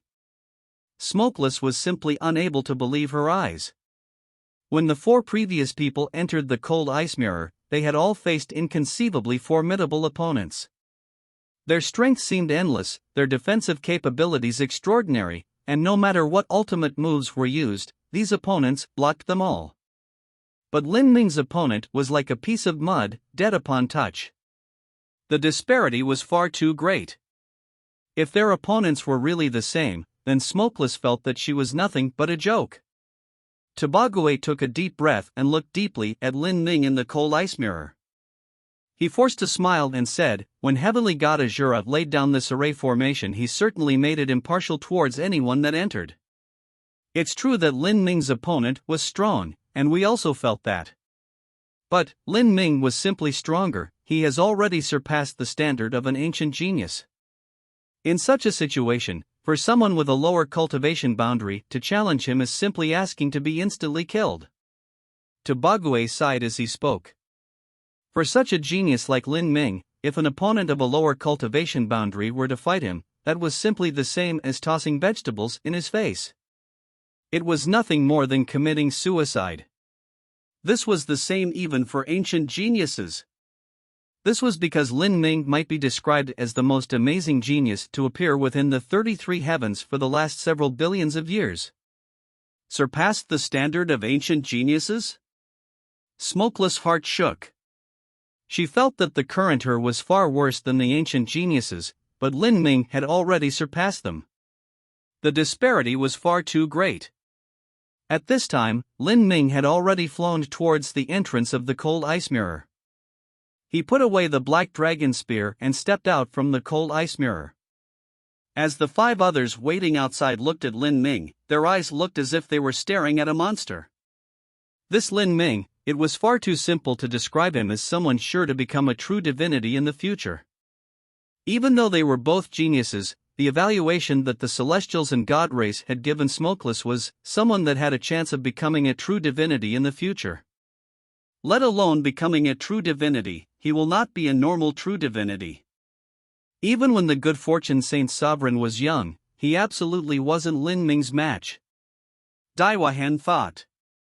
He increasingly felt that Lin Ming would play an unimaginable role in this great calamity. Perhaps, he might be able to shoulder the task of reversing the fate of the god race. Of course, this was all under the premise that Lin Ming was willing to shoulder such a heavy burden. As everyone was lost in their own thoughts, Lin Ming looked towards the cold ice mirror, waiting for his reward. Smokeless had lasted for a full 1,000 breaths of time. Although she wasn't a match for the ancient genius, she had still obtained a true divinity spirit treasure left behind by the Azura Roadmaster as a reward. Then what would he obtain? Lin Ming waited, but the cold ice mirror remained quiet, not sending out any reward. Instead, Lin Ming could faintly feel a trace of unusual aura percolating within the cold ice mirror. Chapter 1887, Another Battle. Reward? How come there's no movement? There should at least be a true divinity spirit treasure, and it should also be of a higher grade. Shinku asked, a bit puzzled. This was because the cold ice mirror remained quiet for far too long. The situation isn't as simple as it seems. I feel that the laws within the cold ice mirror are throbbing. Daiwahan said. Lin Ming was a bit startled. He had discovered something strange with the cold ice mirror, but that was because he was extremely sensitive to the Azura laws. But Daiwahan didn't understand the Azura laws at all, yet he was still able to feel the palpitations within the cold ice mirror. This was likely the so-called intuition that masters had. Once someone reached the level of a peak Empyrean, even if their talent wasn't considered too high by Lin Ming's standards, they still had amazing experience and intuition. Lin Ming traced his ring and moved towards the cold ice mirror. Lin Ming? Daiwahan asked. At this time, countless Azura runes danced in the air in the world of the cold ice mirror, gathering in the skies to form a runic tornado. From these runes, a youth ran out. Black lightning curled around his body and he grasped a saber as he stepped on the wind. This saber had a ghost head carved into the hilt, and beneath this ghost head were two words, Evil God. These two words were written in the language of the ancient god race. The strokes were long and winding, revealing a mystical aura. The two words joined along with the youth's blood-red pupils. A pair of black wings flashed out from his back. He was like a true evil god that had flown out from the depths of hell. This is... Everyone was stunned. There was another opponent. Lin Ming stepped into the world of the cold ice mirror, grasping the black dragon spear and facing this new enemy. This new opponent's cultivation was at the late Holy Lord realm. A small boundary higher than Lin Ming. From the early Holy Lord heavy sword youth to this current evil god with his saber, there was a sudden increase of two small boundaries, completely passing over the middle Holy Lord realm. This scene left the Empyreans watching, staring at each other in blank dismay. They originally that after defeating the opponent in the cold ice mirror, that would be considered as passing the test. They didn't think that after killing their opponent, a stronger opponent would appear, emerging without end. So that's how it is. Before Lin Ming's reward is handed out, he has to fight more opponents. According to his success, that will decide what his final reward will be? Daiwahan guessed. This guess was highly reasonable. If so, then Lin Ming's reward would truly be extraordinary. It would absolutely not be something that an ordinary true divinity spirit treasure could compare with. Lin Ming's strength should have been assessed by the Azura laws. If he is facing a late Holy Lord realm martial artist, that means the laws here have determined that Lin Ming's talent has surpassed the standard of ancient geniuses. Tobague uttered, his heart filled with shock. Currently, Lin Ming was jumping ranks to fight ancient geniuses. It had to be said that these ancient genius phantoms were all manifested from the standard of a true divinity.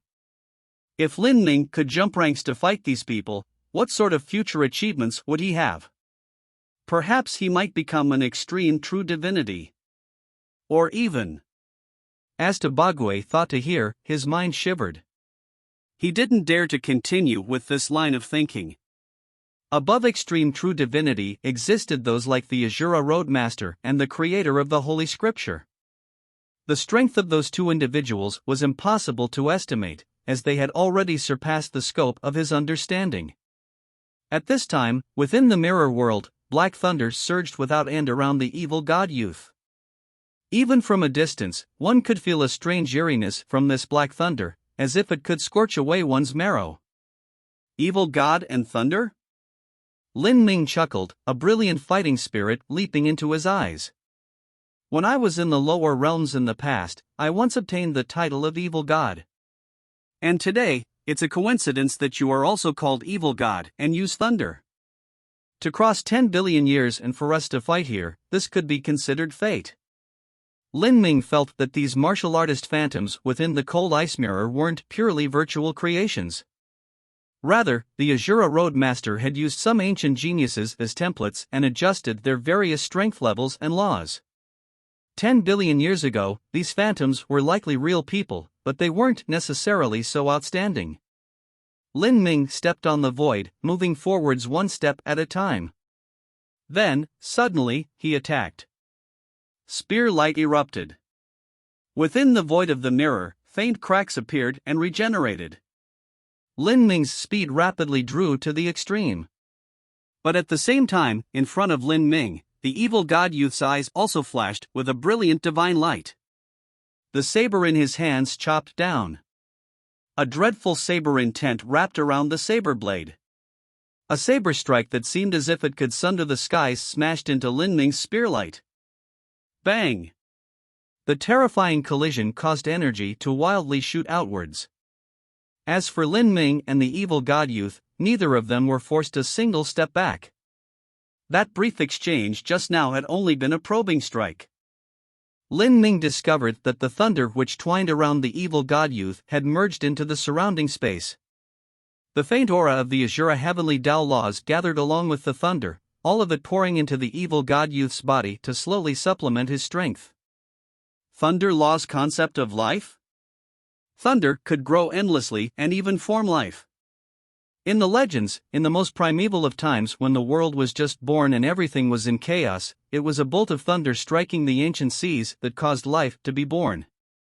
If one understood the concepts of thunder, then a martial artist with extremely high attainments in the laws could derive energy from thunder to restore themselves. This wasn't strange at all. However, this caused Lin Ming to frown. He didn't want to waste too much energy on this youth. So, he intended to cut off this youth's ability to communicate with the surrounding heaven and earth origin energy. In the blink of an eye, Lin Ming instantly made a decision. The Azura Heavenly Array diagram within his body rose like crystal columns, the tinkling sound sweeping out in all directions. On these crystal columns, the endless power of the Azura laws flooded outwards, wrapped in the melody of the Great Tao. Amongst the sparkling light, the Azura Heavenly Array diagram wrapped around Lin Ming and the evil god youth. Wah! The array diagram emitted a boundless mystic strength, pressing down on the power of thunder. The Azura Heavenly Array diagram within Lin Ming had been personally carved by the Azura Roadmaster, and the heights of the laws within had reached the peak of possibility. The two strengths constantly collided, at the same time isolating the evil god youth from his connection with the mirror world. This sudden change caused a look of surprise to cross the youth's face. Although his communication with the world had been severed, he still fearlessly threw himself towards Lin Ming. The saber in his hands surged with black thunder, sweeping through the world. This thunder wove together, forming endless numbers of black lotus flowers within. Lotuses were born in the sea of thunder. This was the substantialization of the thunder laws. Lin Ming knew that in terms of thunder laws alone, this youth's attainments were higher than his own. Up to now, Lin Ming had placed the entirety of his efforts on cultivating the Azura laws and Holy Scripture laws, thus he had temporarily postponed his advancement in the thunder and fire laws as well as the space and time laws. This was because he felt that the Azura Sutra and the Holy Scripture were the foundation of all laws within the world.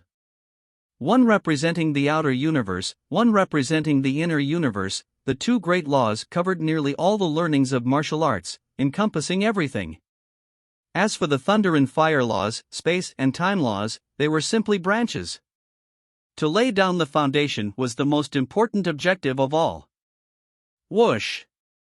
Whoosh! Whoosh! Each black lotus flower emitted a terrifying aura, as if they were stars. Even Lin Ming's heart shook. He knew that his opponent was uncommon. All the black lotus flowers shook together, releasing great Dao runes that billowed with ghastly black flames, all of them sweeping towards Lin Ming. Just from facing this, Lin Ming felt a tremendous pressure. It was as if an endless river of stars was violently impacting towards him, continuously striking his flesh and blood. The black lotuses bloomed with thunder. Their strength was incomparably strange. Not only did they attack his flesh and blood, they also struck at his divine soul.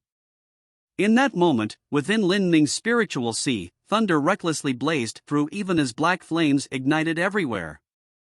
Each arc of thunder, each black flame, constantly wore down his soul force. However, when Lin Ming had cultivated in the soul world, he had experienced a transformation near rebirth several times. His soul force was as fathomless as a sea. It was impossible for a normal divine soul attack to wound him. Although he had been restrained, Lin Ming didn't panic at all. Waves of soul force gushed out from his spiritual sea. Wild waves rose up, resisting those black flames. Without hesitation, Lin Ming opened the 9 stars of the Dao Palace. The black dragon spear fused with the power of the 9 stars. A spear thrust out, smashing through space with an overwhelming momentum. Shwa! Shwa! Shwa! Countless black lotus flowers were smashed apart by the black dragon spear.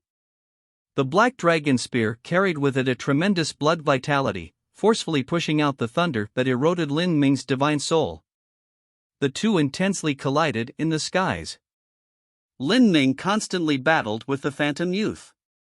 The brutal battle scene caused the celestial and god race martial artists to cry out in surprise. They found it hard to imagine that humanity could produce a genius that reached such a degree of talent. They had no idea what Lin Ming cultivated, how his background was so deep, or why his strength seemed endless. Even the strongest talent born in the last 10 billion years within the god race and celestial race would have to be inferior to Lin Ming. At this time, the Phantom Youth's saber thrust into a black lotus within the Sea of Thunder. Countless black runes scattered out, all of them pouring into the black lotus. All of the lotuses hummed, quickly transforming into a singular massive black lotus. It was like a crashing world, rapidly suppressing Lin Ming. As those outside watched the sudden reversal, they were left stunned. And then, they noticed that the boundless black lotus flower experienced another change. Dazzling black light emerged from within the lotus flower. A black spear tore through it like a fierce dragon, forcefully breaking it apart. The black lotus flower exploded. Endless runes dimmed and were destroyed, dissipating in droves. The Phantom Youth's complexion changed. He rapidly retreated. But it was too late. A bolt of black lightning slammed into his body, screaming and shooting out with endless power. The Phantom Youth was shocked. His body violently trembled and black blood sprayed out from his chest. His skin and inner organs began to rapidly collapse. The Phantom Youth had suffered grievous wounds. Using the last of his strength, he gathered all of the thunder laws within his body. For a time, a wave of even more powerful black thunder hurtled towards Lin Ming, bringing with it the pressure of the Azura Heavenly Dao laws. Rumble, rumble, rumble. Behind Lin Ming, a giant Azura war god phantom appeared. It held 2 great wheels, blocking the entirety of this attack. This impact continued for several breaths of time. Behind Lin Ming, the Azura phantom was like a peerless demon god, blocking everything. Pang! The Phantom Youth could no longer persist. His heavily wounded body had finally been completely exhausted of all energy. His body began to disintegrate, turning into countless Azura runes that faded into the skies. Chapter 1888, Enigma. He won again. His opponent had a higher cultivation boundary, but in the end even he was killed. Moreover, he was an ancient genius. The god race and celestial powerhouses looked at each other in stark shock. To jump ranks to cut down an ancient genius, that was far too heaven-defying. Smokeless remained silent.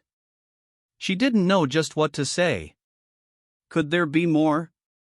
Smokeless muttered to herself. But as she spoke, her words caused everyone's minds to shake. Smokeless was naturally speaking of Lin Ming's next opponent.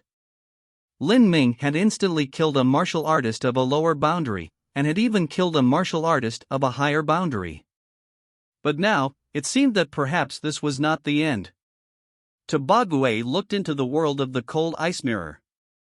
He could feel the laws of the world palpitating. Could there really be a third opponent? If so, could this new opponent's cultivation be at the peak Holy Lord realm? At this moment, Lin Ming grasped the black dragon spear. He still didn't leave the mirror world, but waited within. There was no need for him to suspect anything. He had already determined that the ancient genius he just cut down wouldn't be the end of this. According to Lin Ming's speculations, if he killed his opponent, another match would appear. If he could drag out the battle to 1,000 breaths of time without killing his opponent, then that would still be considered victory, but the battles would come to an end. At this time, the Azura laws reflected in Lin Ming's eyes danced in the air. Motes of divine light gathered, forming a sphere of light above Lin Ming. This sphere of light was incomparably mystical, carrying with it an ancient and terrifying aura. What is that? Lin Ming's pupils shrank. He could faintly feel that whatever was in that sphere of light was a treasure. Moreover, it had to be something truly incredible. As Lin Ming looked at this sphere of light, he could feel all the blood in his body be drawn in by it, as if his blood would howl out of his body. Supreme treasure. Lin Ming's eyes flashed with light. That thing might be his reward. At this time, it wasn't just Lin Ming who saw this treasure floating high in the air. Even the Peak Empyreans felt their hearts shake as they saw this treasure. What could it be? Daiwahan asked with bated breath. Just from the aura alone, his emotions quivered and surged. Smokeless had obtained a true divinity spirit treasure before this. But Daiwahan could feel that the value of this treasure was at least 10 times that of Smokeless. Lin Ming stepped through the void, slowly flying towards the treasure. But at this moment, ahead of Lin Ming, there was a distortion in space. A woman appeared in front of him like a ghost. This woman was slender. Her back was towards Lin Ming and her rosy bare feet floated high in the black starry skies. She wore a long black robe and a thick black cloak fell down behind her. On the thick cloak, dark black metal spaulders were mounted. The feeling she gave off was one of mystery and power, as if this woman had fused together the heroic spirit of a war goddess and the slaughter intent of a demon goddess. Cold wind flapped through the air. The woman's black hair recklessly flew upwards. Her black cloak fluttered in the air. From head to toes, she seemed to melt into the dark night around her. Lin Ming raised his guard as high as he could. This was a terrifying woman. He didn't know why, but he faintly felt that this woman's aura was somewhat familiar. This person is... Lin Ming stepped backwards. He grasped the black dragon spear, his blazing eyes locked onto her. Lin Ming felt that this other person had already completely manifested, and there wasn't the slightest feeling of any virtual illusion to her. Lin Ming could even feel her potent blood energy and her raging fires of life. As if the woman standing in front of him wasn't a virtual simulation created by the array formation at all, but a real person. Lin Ming believed that if he didn't know she was condensed from the laws at the start, then by investigating her with his own divine sense, he would have never realized she was just a virtual phantom. Her cultivation is, late Holy Lord. Similar to the person I just killed. Such a cultivation left Lin Ming surprised. According to his previous thoughts, his opponent's cultivation should rise more and more each time. But the reality was different. However, Lin Ming believed that the test would inevitably become more and more difficult. In other words, this woman before him might only have a late Holy Lord realm cultivation, but she would actually be far far stronger than the youth he had just cut down. A greatest genius from the ancient era? This thought blazed through Lin Ming's mind. But then, the woman turned around. Her two limpid eyes seemed to cross the river of 10 billion years to stare at Lin Ming. However, the moment the woman's two eyes met his own, Lin Ming felt a shock pass through his entire body. These eyes seemed to contain the galaxies from space, containing endless mysteries. But Lin Ming was startled not because of this, but because these eyes were very familiar. These eyes are. Lin Ming was shocked beyond comprehension. Images flickered through his mind, finally stopping on the sight of a certain beautiful face. Yes, these are her eyes. Her gaze is just like that of the woman in front of me. Xiang Mei. Lin Ming sucked in a deep breath. He had seen Xiang Mei multiple times before. Xiang Mei's eyes, her gaze, they were things that could not be simulated by others. Perhaps even in a vast sea of people, divided by endless crowds of people, Lin Ming could still immediately distinguish Xiang Mei's eyes from a group of millions. However, as he looked at this woman's face, her appearance was actually covered by a black veil. It was impossible to see what she looked like. Laws covered her veil, making it so that Lin Ming couldn't see through it. On the woman's jade-smooth forehead, Lin Ming saw a bright red flower mark. This flower mark was drawn with cinnabar dots. There were 9 flower petals, but the final flower petal was small, as if it hadn't fully stretched out. Is this really Xiang Mei? Lin Ming felt this unbelievable. This woman in front of him should be someone from 10 billion years ago, so why would her eyes look so similar to Xiang Mei's? In this world, could there truly be such an impossibly marvelous woman? Smokeless muttered from outside the cold ice mirror. She was already stunned. She only felt that before this woman, she was nothing but a pale firefly in front of the bright moon, completely eclipsed. Of course, what caused her to pale was not her appearance. In fact, when it came to martial artists, when the beauty of one's appearance reached an extreme, the disparity between them wouldn't be too great. For instance, Smokeless herself was as beautiful as the moon, and even if she was inferior in appearance to this woman, the difference wasn't too significant. What Smokeless truly lost in was aura and temperament. She felt that this peerless woman in the mirror was a true goddess, the source of all laws in the universe, the beginning of the heavens and earth. She made all others feel inferior. And at this time, standing beside Smokeless, Daiwahan, Tobague, Lanlu, and Shinku were similarly stunned. For a long time they were frozen where they were. Their hearts raced with thoughts. This peerless woman, she once existed in history? It seemed that there had never been any record of her. Daiwahan and Tobague looked at each other. Tobague shook his head, indicating that in the records of the Celestials, there had never been anything about this black-clothed woman. Otherwise, he should at least be able to find several similarly amazing women to compare her to. But, 10 billion years ago, most ancient true divinities had been male. Even if there were female true divinities, none of them were able to compare to the aura of this peerless woman. Such an impossibly perfect woman, how could there not have been legends left behind about her?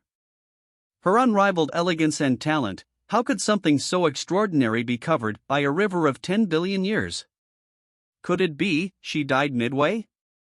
If she wasn't able to break into true divinity, then no matter how peerlessly talented or graceful she was, it would be impossible for her legends to be recorded in history. This was well within reason.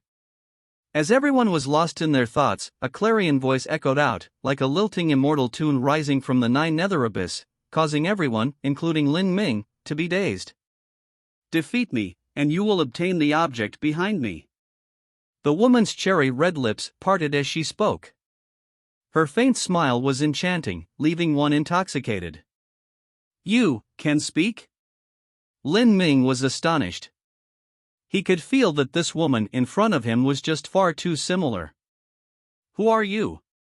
Lin Ming asked the question in his heart. He really wished to know just why this person would have eyes so similar to Xiang Mei's. Crossing 10 billion years of time, Lin Ming wouldn't believe that Xiang Mei was this person's reincarnation or that they were somehow blood-related.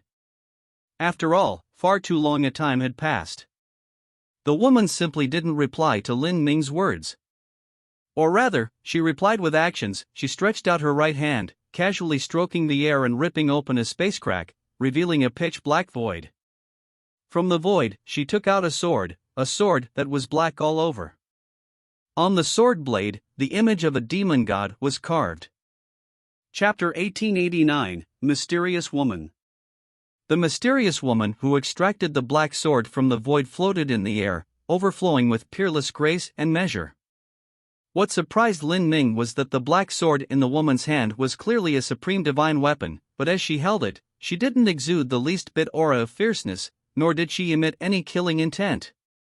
Even her aura began to turn ethereal, becoming one with the heavens and earth.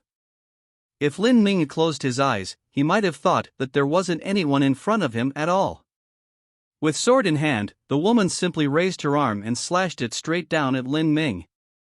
Shwa! The sword broke through space. For a time, all the starlight in the skies was swallowed up by this sword. The sword light contracted together, forming a thin line no thicker than a baby's finger. But within this thin line was infinite strength. This strength twisted space and time, killing straight forwards. The strength contained within this sword light was no longer purely the power of divinity, but also contained the swordmaster's killing intent, combined with the will of the heavenly Tao. A single gesture, a single command, a raise of the hand to summon the great Tao of the world. When the opponent was heaven, when the opponent was the Tao, then fighting her was the same as fighting against the world. Facing this strike, Lin Ming's pupils shrank. He rapidly drew backwards. He was unable to understand how an ethereal being without the slightest killing intent he could sense could emit such a disastrously terrifying attack. He didn't use his spear to resist this attack but instead traced his ring. In front of him, a massive gate made of chaos stones appeared. This was the Primordius Gate. Shie! The thin sword light thrust into the Primordius Gate, causing it to violently shake. Although this woman held unparalleled talent and elegance, her cultivation was simply far too low. She was unable to pierce through the Primordius Gate. But at this moment, something bizarre occurred. The sword light that she shot out scattered as it struck the Primordius Gate, spreading out like a spider web as it covered the entire gate and passed around it, gathering and reforming behind the gate. Whoosh! The sword light separated from the Primordius Gate and continued slashing towards Lin Ming. What? Lin Ming's eyes widened. The celestial and god race powerhouses were also panic-stricken. This sword light seemed to have a mind of its own. This woman could actually control her sword light to such a degree. You are not my match.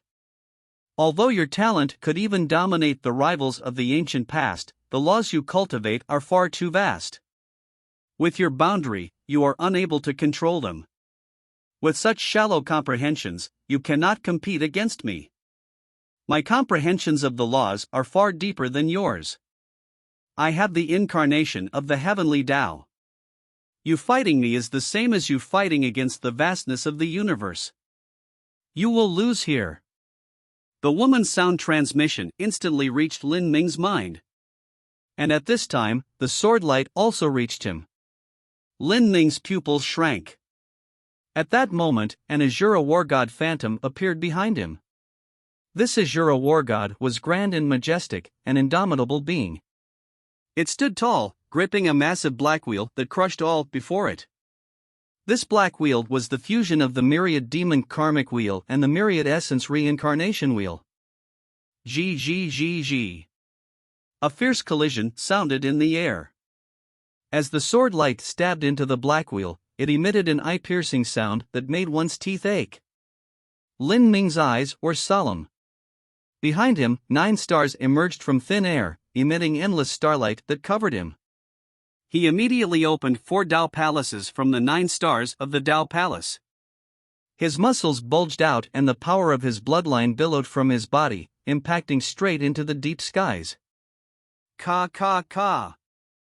Under the support of this formidable power, the two fused wheels forcefully obliterated the woman's sword light.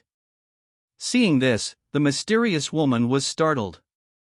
A terrifying bloodline and a dreadful mortal bodily strength.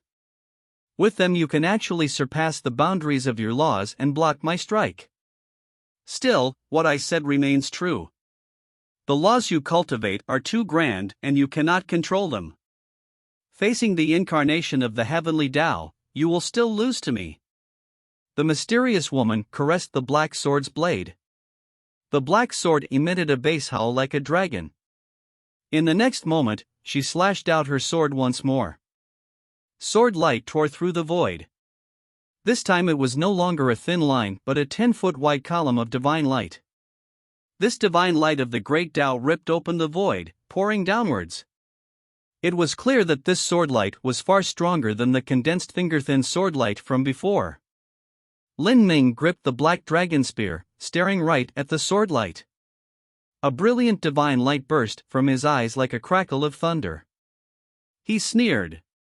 So what if you're the incarnation of the heavenly Tao? Defying the will of the heavens, it's not as if this is my first or second time. In that instant, Lin Ming cried out loud. His muscles rapidly grew and his joints emitted explosive crackling sounds. His body grew taller as black scales began appearing all over him. His hair grew longer, turning blood red. Above his two hands, the phantom of a true dragon and true phoenix appeared. Behind him the Azura war god holding the black wheel appeared. Lin Ming had activated the power of the Azura blood. For a time, the Azura laws shook, affecting the entire mirror world. After all, the heaven and earth origin energy within this mirror world was all controlled by the Azura laws. Now that Lin Ming galvanized the Azura blood within him, it caused the surrounding laws to resonate with him. Bang! With a terrifying explosion, Lin Ming grasped the black dragon spear and smashed it onto the mysterious woman's sword light. The brilliant sword light was sundered in half by Lin Ming's strike. A storm of energy wildly swept outwards. What? This is. Outside of the cold ice mirror, everyone watching was bewildered.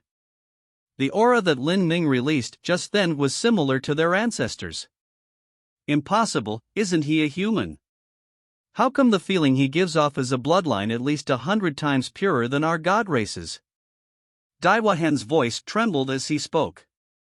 After becoming an extreme Empyrean, there was little that could shake his composure like this. But now, with the great calamity before them and the life or death of his people on the line, in the darkness when they couldn't find the path to take, they had discovered that Lin Ming had an aura similar to their ancestors. How could they not be excited? This was because the bloodline of their primal god race had been at its most magnificent 10 billion years ago, when their ancestors ruled all. From that point on, they had slowly declined as their reproductive abilities grew worse and worse. If the current primal god race could recover their bloodline from 10 billion years ago, they might also be able to recover their glory from 10 billion years ago. Incredible, how could this be? Tobague was also left shell-shocked. Their celestial race originated from the Azura lineage, and in the past he had gone to the land of inheritance for those of the Azura lineage. The inheritance totem in that land was similar to the present Lin Ming. And, what was even more inconceivable was that the aura on Lin Ming's body seemed even purer than the inheritance totem, making them want to kneel and prostrate themselves before him. This Lin Ming, just what is he? Everyone glanced at each other. Lin Ming was simply a box of riddles. He was the first to understand the Azura heavenly Tao and have the ability to repair God decrees. Then, he had displayed a combat strength far surpassing his boundary. Now he revealed his Azura bloodline. Before this, even when Lin Ming was able to repair God decrees, Smokeless was still able to maintain a faint arrogance in front of him. This was because she was part of the ancient races, and she was proud of her bloodline. Even though her race's bloodline had already declined from the past, it still wasn't something that other races like the humans, saints, or spiritas could compare with. Her people could naturally use the power of divinity and they had a superior talent for cultivation. They were a proud race. But now, facing Lin Ming's Azura blood, Smokeless felt that her own bloodline was nothing but a little firefly in front of the brilliant moon, simply not worthy of mentioning at all. All of her previous pride and ego had been crushed. She was thoroughly ashamed of herself. As everyone was shocked, Lin Ming hurtled forwards. He opened the 9 stars of the Tao Palace, the heretical god force erupting to its limits. Fighting intent fused onto the Black Dragon Spear. Lin Ming became one with his spear, shooting towards the mysterious woman like a blazing meteor. The mysterious woman grasped her peerless black sword, a light leaping into her watery eyes. A thin layer of divine light covered her body. She wielded her sword and thrust it towards Lin Ming's Black Dragon Spear. Bang! Spear and sword crossed. The void shattered, breaking open like an endlessly growing spider web. The mysterious woman was forced backwards. Her hair flew up and her cloak fluttered about her. She finally stabilized herself after drawing back several hundred feet. As she held her black sword, a wisp of blood flowed out from between her slender jade fingers. This wisp of blood was like a red plum blossom blooming in stark white snow, containing a monstrously alluring beauty. "I didn't think you'd have such strength." The mysterious woman's expression finally changed. As she looked at Lin Ming, a strange light appeared in her eyes. The blood of Azura. It seems you have already obtained a part of his true legacy. The mysterious woman had used the word his. The his she referred to was naturally the Azura Roadmaster. But this term caused Lin Ming to feel confused. The Azura Roadmaster, just how was he related to this woman before him? Chapter 1890 Veil. Lin Ming could confirm that this mysterious woman before him really did exist 10 billion years ago. She was a phantom, an illusion left behind by an ancient genius. Rather, perhaps it could be said that her strength and her laws hadn't been adjusted by the array formation but completely reflected her past state. Such a peerless character, just what was her identity? Her eyes were so similar to Shang Mei's. If so, then beneath that veil, would her face also be the same as Shang Mei's? Lin Ming's eyes were brilliant as he looked at the woman, as if his gaze and sense could pierce through her concealment. Unfortunately, no matter how he tried, he couldn't see past the laws that covered her veil. After being stared at so impolitely by Lin Ming, the mysterious woman didn't seem to care at all. She raised the black sword in her hand and wiped the sliver of blood that had leaked from her jade-like hands onto it. This caused Lin Ming to be startled. However, when the blood was smeared across the sword's blade, another shocking incident occurred. The black sword absorbed it like a sponge absorbing water, and in the next moment, the sword blade changed color, from black to red. The sword glowed blood red, as if it had been soaking in a blood pond for thousands of years.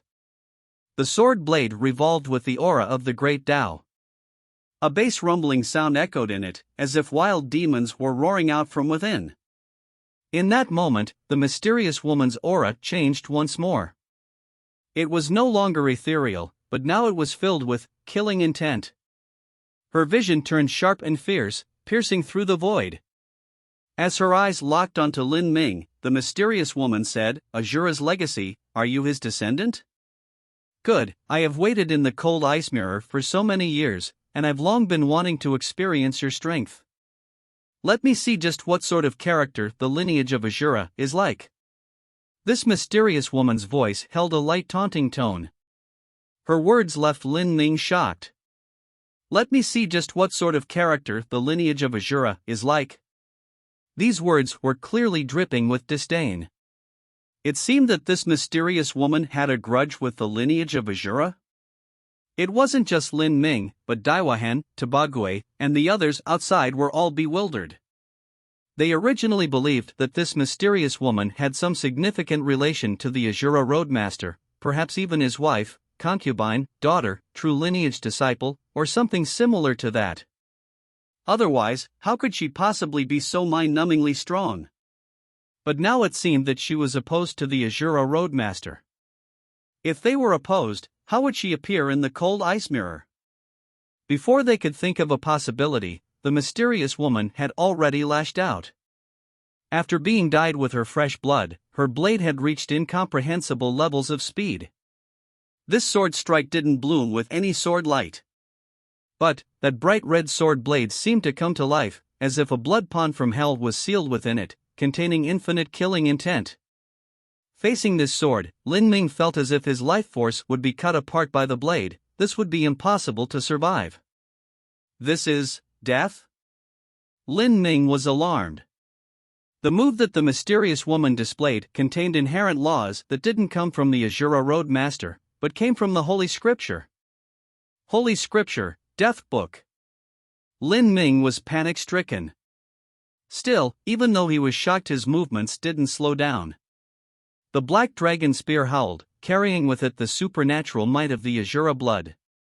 Laws gathered upon it, violently clashing with the mysterious woman.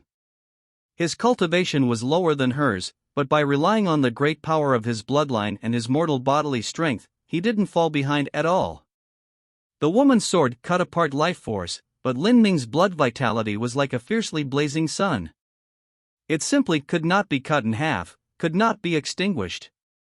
However, the longer the battle continued, the more startled Lin Ming became. The mysterious woman's understandings of the Holy Scripture's life and death concepts had already completely surpassed Lin Ming's imagination, reaching unbelievable heights. Although the mysterious woman had said he would be defeated no matter what, Lin Ming had thought little of it. But there was one point she was right about. That was that the laws Lin Ming cultivated were far too vast. He cultivated essence, energy, and divine, and the inner and outer universes. It could be said that Lin Ming was dabbling with every great Tao in the world. In this sort of situation, with Lin Ming's low cultivation, it was impossible for him to have deep attainments. From either the Heavenly Sutra or Holy Scripture, Lin Ming had only comprehended the tip of the iceberg. If he wanted to fuse the two of them any time soon, that would be impossible. If so, then facing this mysterious woman who only cultivated the inner universe, when it came to laws, Lin Ming certainly fell into a disadvantage. Bang! A terrifying explosion rang through the world. Lin Ming and the mysterious woman clashed once more. The two of them drew backwards. The entire surrounding sky had been devastated as if a hammer had been smashing onto a pane of glass, splitting the skies open again and again. The mysterious woman's complexion was flushed with blood. The wound on her hand grew, with more and more blood streaming out. As for Lin Ming, scales had broken all over his body and his inner aura was in disorder. This was a brutal battle. On both sides, one was an ancient genius and one was a modern genius. Moreover, they were evenly matched. Outside the cold ice mirror, Smokeless was long since unable to express the shock she felt. Just the mysterious woman's titanic strength left her crying out in praise. But what was even more incredible was that in the current era of martial arts that had long since declined, how could a miracle like Lin Ming be born in the 33 heavens? This was really a battle between Holy Lord Realm opponents? Your laws are lower than mine, and your cultivation is lower than mine, yet you can fight to a draw with me. I believe this is because you utilize the power of the Azura blood. But soon you will exhaust your strength. I don't think your blood vitality can remain so potent for much longer. Your life force is exuberant, so you have lasted until now, but you don't seem as if you can drag things out to a 1,000 breaths of time? There was still a long time until 1,000 breaths of time passed. And as the mysterious woman said, because Lin Ming had used the Azura blood and erupted with so much power, he consumed his strength that much more quickly. Even though he had a terrifying endurance ability, it would be difficult for him to continue this battle much longer. If things continue like this, then you can last for another 100 breaths of time before my attacks wear down the rest of your strength. If so, then I will have won by default. However, I don't wish for this to happen. I want to defeat you while you are still propped up by the power of the Azura blood and defeat you at your full strength. As the mysterious woman spoke, her black hair fluttered upwards and a Tao pagoda appeared behind her. This Tao pagoda had 6 levels, and the pagoda seemed to be suppressing countless races, gods, and even demons. After the Tao Pagoda appeared, the mysterious woman's aura rapidly climbed to an astonishing height. Moreover, this time it was no longer just the concept of life or just the concept of death, but a fusion of them both. The mysterious woman had never attacked with the fused power of life and death. But now, she was going to attack with the entirety of her strength. In fact, with her present cultivation, it was incredibly difficult for her to perfectly fuse together the concepts of life and death, but once she did, then with her profound attainments in the laws, the power behind this strike could be imagined. Facing this strike, Lin Ming's complexion was solemn. Two figures rushed out from his inner world, standing beside him. These were his avatars. With the appearance of these two avatars, the mysterious woman was left stunned. Essence, energy, soul, 3 embryonic bodies, of them, you have 2, to think your Azura heavenly Tao was originally already cultivated to such a degree. I suppose your next step will be to fuse together the laws of the 33 heavens. Really, you have surprised me. However, that is as far as you go. You cannot block my final strike. You have already consumed more than half of your strength, but I am still gathering my potential to strike you with everything I have. No matter what the mysterious woman said, it didn't affect her attack. The majestic Tao Pagoda carried with it the ancient and boundless will of the great Tao as it came hurtling down at Lin Ming. Life and death samsara. The mysterious woman brought her hands down. Like a star crashing to earth, the vastness of space seemed to fall down with it. For a time, the surrounding void was completely fixed in place. The entire mirror world seemed to have solidified, making it impossible to struggle. In that moment, Lin Ming moved. He knew just how dreadful this woman's attack was, and he didn't plan to avoid it in the least. He grasped the black dragon spear and hurtled towards it. The mysterious woman had spoken correctly. Even if Lin Ming displayed his full strength and burned his blood essence, he still wouldn't be a match for this strike. Whether it was the Holy Scripture or Heavenly Sutra, the degree to which Lin Ming cultivated them was far inferior to the mysterious woman. With the great disparity between their laws as well as the massive amount of strength he had already used up, he would lose without a doubt. Then, in that moment, Lin Ming made a decision. He planned to simultaneously use the Holy Scripture and Heavenly Sutra laws. But, to simultaneously use two laws, that was the same as unifying the Heavenly Sutra and Holy Scripture. Wasn't that easier said than done? With Lin Ming's current cultivation and his comprehension of laws, it was impossible for him to achieve this. However, he had another method. He didn't need to completely fuse together the two great laws. Rather, he only needed to temporarily join them together for use. He himself couldn't use the two laws at the same time, but he had his avatars. At that instant, Lin Ming moved. He burned his blood essence. His blood vitality boiled over, growing without end.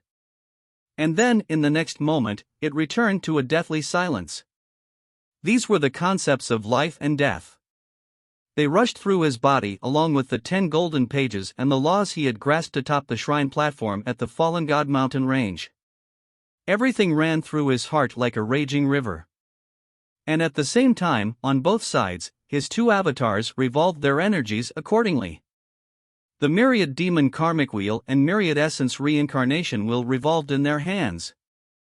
With his true self as the inner universe and his two avatars as the outer universe, together they simultaneously utilized the two laws. Like this, all of Lin Ming's strengths erupted to their limits. This was also the strongest attack that Lin Ming could use. Whoosh! The black dragon spear howled, guiding the two great laws and Lin Ming's martial arts will to fire towards the mysterious woman. What? Not only do you understand the Holy Scripture, but you've cultivated it to such a degree. The mysterious woman was startled. She never thought Lin Ming, who had fallen into a perilous state and would lose without a doubt, during his final moments would actually use the Holy Scripture laws and fuse them together with the Azura Heavenly Tao laws to emit such a terrifying strike. Lin Ming's laws were inferior to her own, but by combining these two laws together, he was able to make up for the disparity. At this time, the mysterious woman had no time to think about how Lin Ming, as the descendant to the Azura legacy, would have managed to cultivate the Holy Scripture to such a degree, nor did she have time to discern whose attack was stronger. At this moment, all she could do was attack with everything she had, striking out with the god-demon Samsara Pagoda. Rumble, rumble, rumble. The Samsara Pagoda howled, crushing the world. But facing this titanic force, Lin Ming showed no fear. Holding the black dragon spear, he broke into the pagoda. The Samsara Pagoda violently shook. Countless runes broke apart, disintegrating. As for the gods, demons, and intelligent lives sealed within the pagoda, they were also killed off by the terrifying spear light. Laws danced in the air. Energy howled. Lin Ming's mortal body forcefully withstood with dreadful energy storm. The black scales that covered his body splintered off, dripping with blood. But by relying on his will alone, he courageously moved forwards, unstoppable. Pang! Pang! Pang! Floor after floor of the god-demon Samsara Pagoda was pierced through by Lin Ming. In that intense collision, Lin Ming's arms were left covered with blood. The bones of his arms nearly revealed themselves beneath his wounds. But he grit his teeth, recklessly rushing forth. Open for me! Lin Ming roared. The roof of the Samsara Pagoda violently exploded open and Lin Ming broke out like an unsealed dragon, soaring into the air. Gripping the black dragon spear, his momentum was like a ray of light, thrusting straight towards the mysterious woman's throat. His speed reached the extreme. With the Samsara Pagoda broken and her attack just used, the mysterious woman couldn't summon any new energy. It was impossible for her to defend. Seeing Lin Ming's disheveled hair and his entire body stained with blood, he rushed forwards like an ominous Azura war god. The mysterious woman's complexion paled. Even with the absolute disparity between the depths of their laws, Lin Ming had actually managed to break through her life and death samsara. His terrifying conviction and momentum left her bewildered. The black dragon spear's spear point was already less than 10 feet away from her jade-white neck. She could already feel the chilling cold of the spear point in the air. In the next thousandth of the moment, her protective power of divinity would be relentlessly torn open by the black dragon spear and her throat would be pierced through. Even if she had far more strength remaining than Lin Ming, even if her background was far deeper than Lin Ming's, facing this spear light, none of that was useful. Pang! With an explosive sound, the mysterious woman's protective power of divinity shattered open. The black dragon spear continued unabated. Her face paled. But she didn't cry out in alarm, she simply closed her eyes. Yet in that last moment, Lin Ming veered the angle of his spear point, changing the trajectory so that the spear instead scratched the mysterious woman's cheek. The mysterious woman simply felt a cool feeling pass her face. Startled, she subconsciously traced her cheek. She discovered that her veil had been torn away by the black dragon spear. A trace of blood flowed down her cheek. And at this time, Lin Ming had already rushed past the mysterious woman like a bolt of lightning. The veil had been torn to pieces by the black dragon spear's terrifying spear light. Lin Ming himself continued for another 1,000 feet before he came to a stop in the void. He fell to his knees, nearly every drop of his strength used up. He was no longer able to maintain the power of the Azura blood. The shattered scales on Lin Ming's body slowly faded back into him. With a deep breath, he turned around and looked towards the mysterious woman. The mysterious woman's back was to him. Her cloak was ripped apart and there were many tears in her clothes. But she didn't look distressed or embarrassed at all. Rather, she gave off a chilling and poignant atmosphere. The mysterious woman slowly turned around and looked at Lin Ming. Lin Ming's final act of mercy had allowed her to live. Although Lin Ming no longer had the strength to fight back, she knew that she had been defeated. You are truly incredible. Even though your strength is beneath mine, you are actually the one to win. As the woman spoke, Lin Ming also saw her face. Her appearance was as perfect as a bright moon, almost completely similar to Xiang Mei's. Chapter 1891, Reward. Just who are you? Lin Ming looked at the mysterious woman. After tearing off her veil with the black dragon spear, he was able to confirm the guess he had all along. Her appearance was almost an exact copy of Xiang Mei's, and it was impossible for such a coincidence to occur. This woman had some unknown connection to Xiang Mei. Was Xiang Mei also someone from the god race? As this thought crossed through Lin Ming's mind, he immediately thought it impossible. In his impression, Xiang Mei cultivated spirit essence as well as the cultivation methods of the Spiritas. If she was someone from the god race, she would have cultivated the power of divinity. This would have made her even stronger.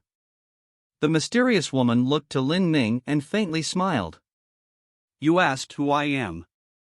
Is there a meaning to that? You and I are divided by the endless river of time, we have never crossed paths. As the woman spoke, she turned to leave. But at this time, Lin Ming said, I have seen a woman. Her appearance is exactly the same as yours. And, she is someone from my era. Lin Ming's words caused the woman to pause. She turned around and stared at Lin Ming with surprise. Is that so?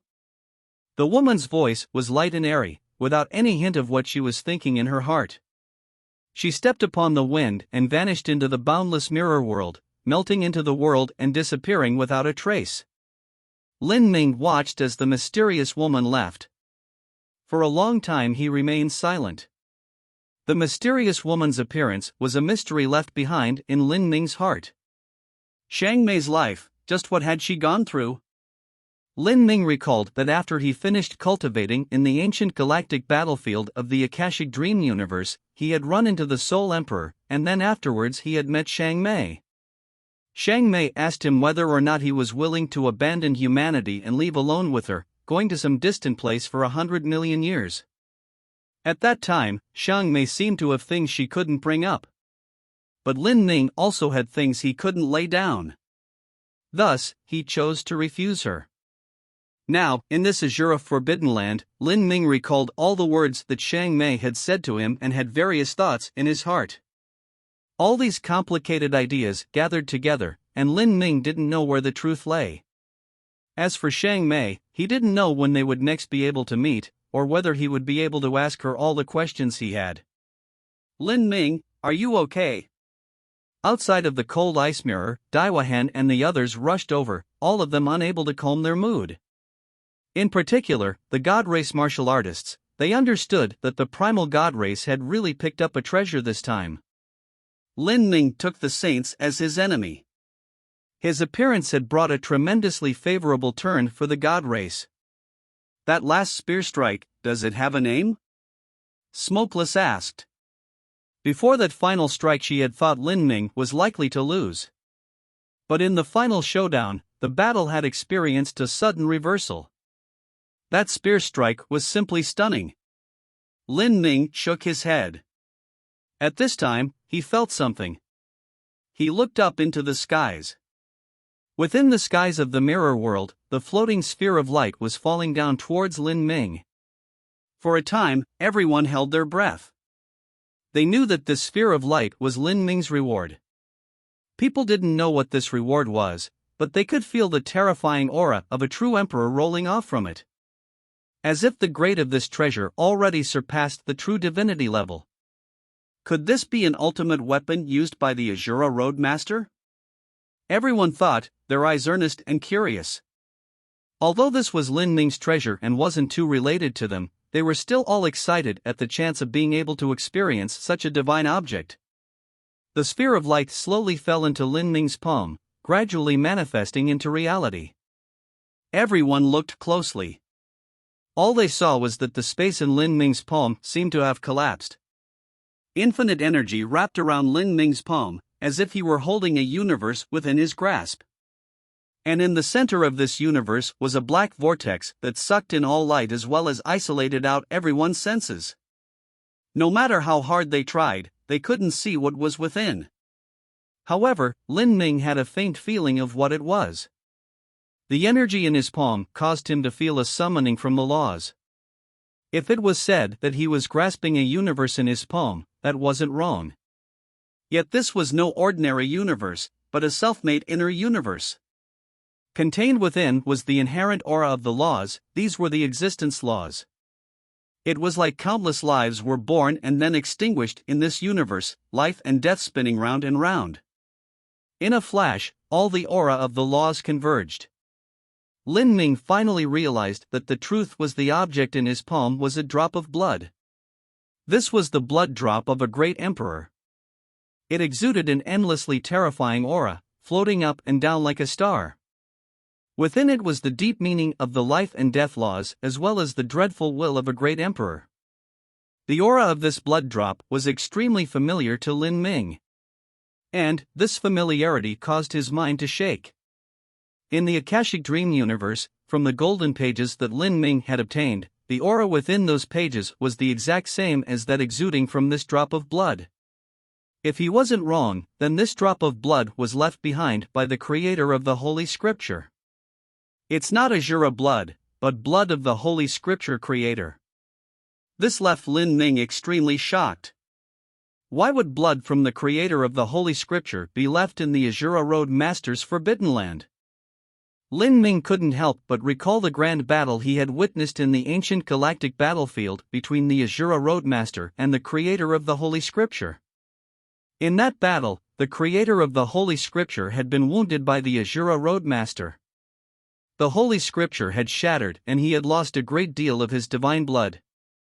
Could it be that the Azura Roadmaster collected the divine blood from the Holy Scripture creator and sealed it away in his own Forbidden Land so that his successors could take it as their lucky chance?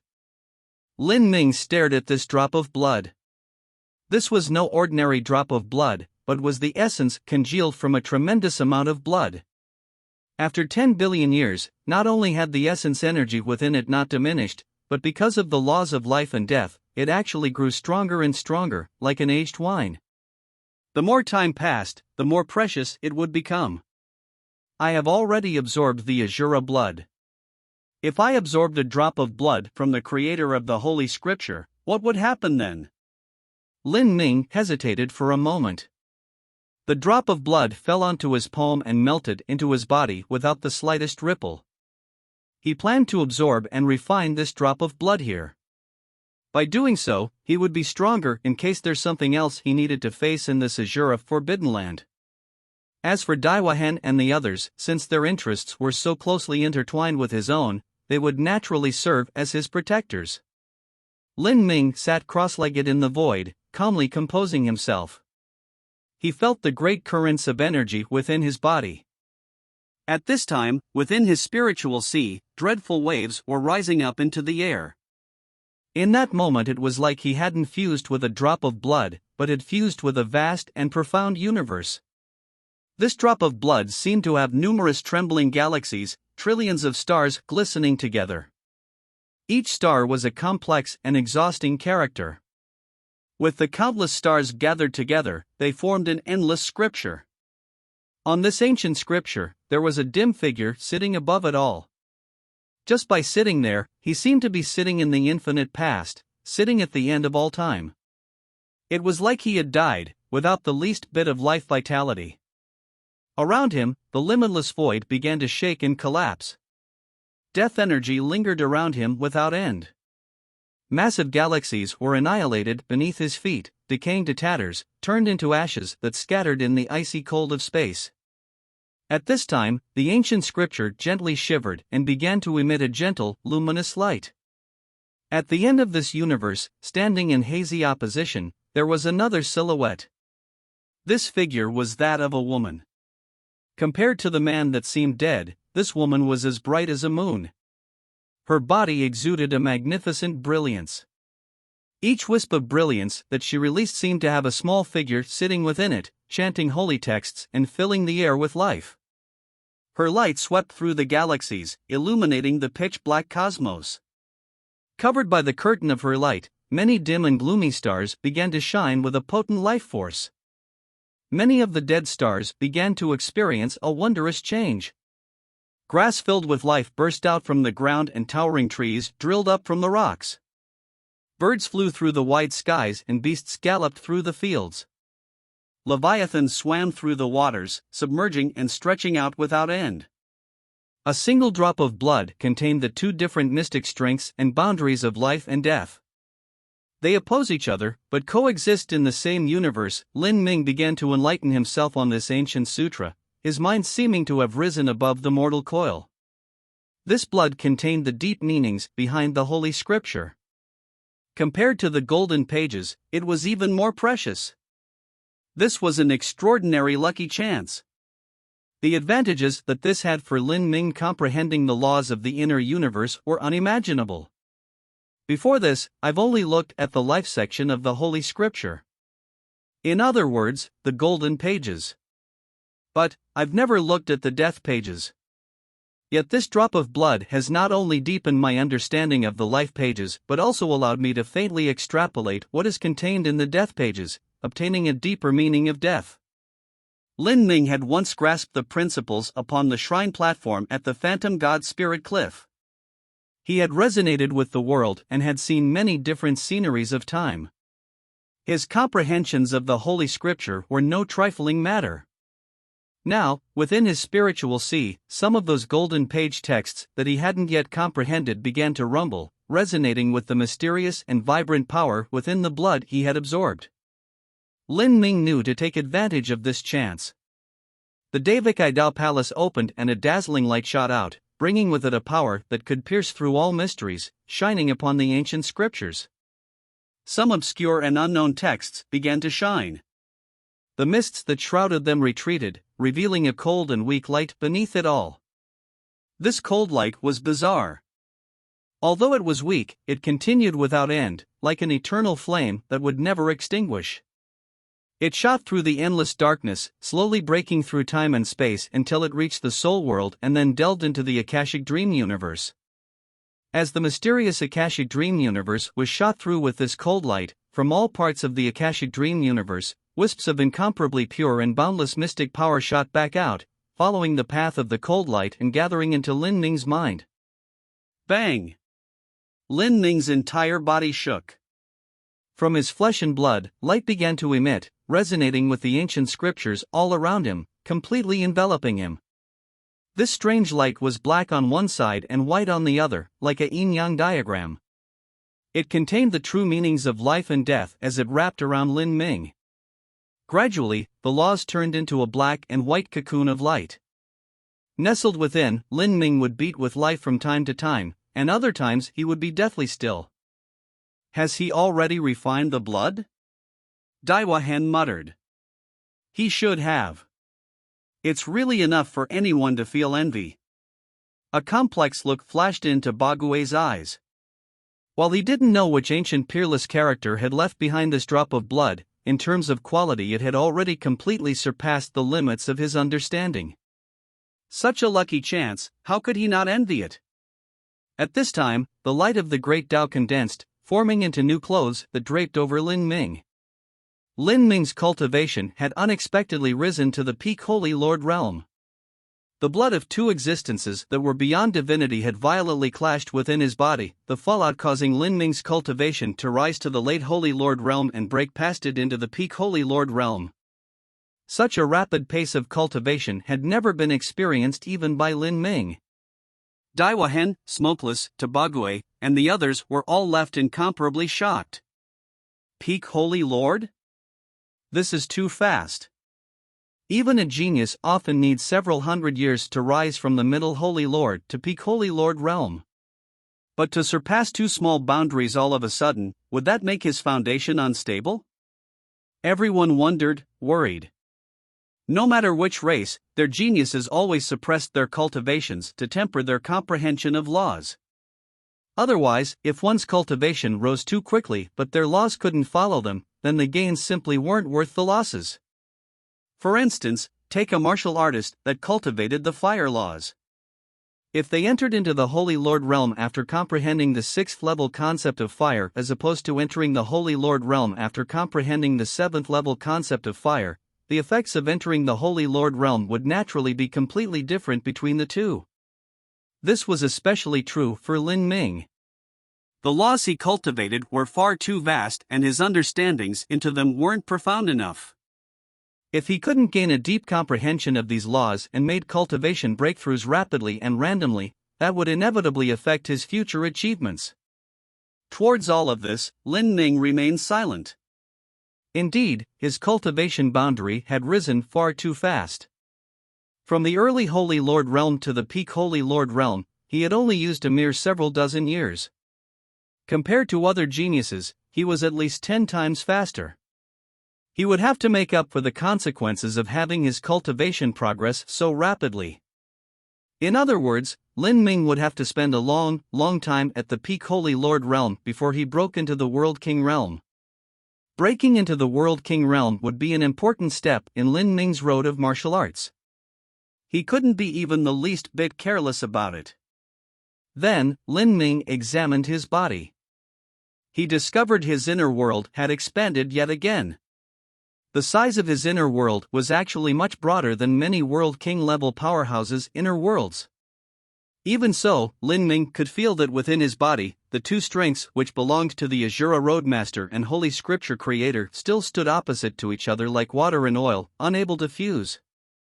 They each occupied a part of Lin Ming's body, faintly opposing each other with equal force. Indeed, wanting to fuse these two strengths together is far too hard. Lin Ming sighed. The road he wanted to walk down was one that no one had ever walked down even in 10 billion years. To many geniuses, if they could only cultivate their inner or outer universe and bring it to the limit, that was already an unimaginable achievement. And wanting to fuse the two together, that was just the wishful thinking of a crazed idiot. Lin Ming had a faint premonition that these two strengths were lying in ambush deep within his body.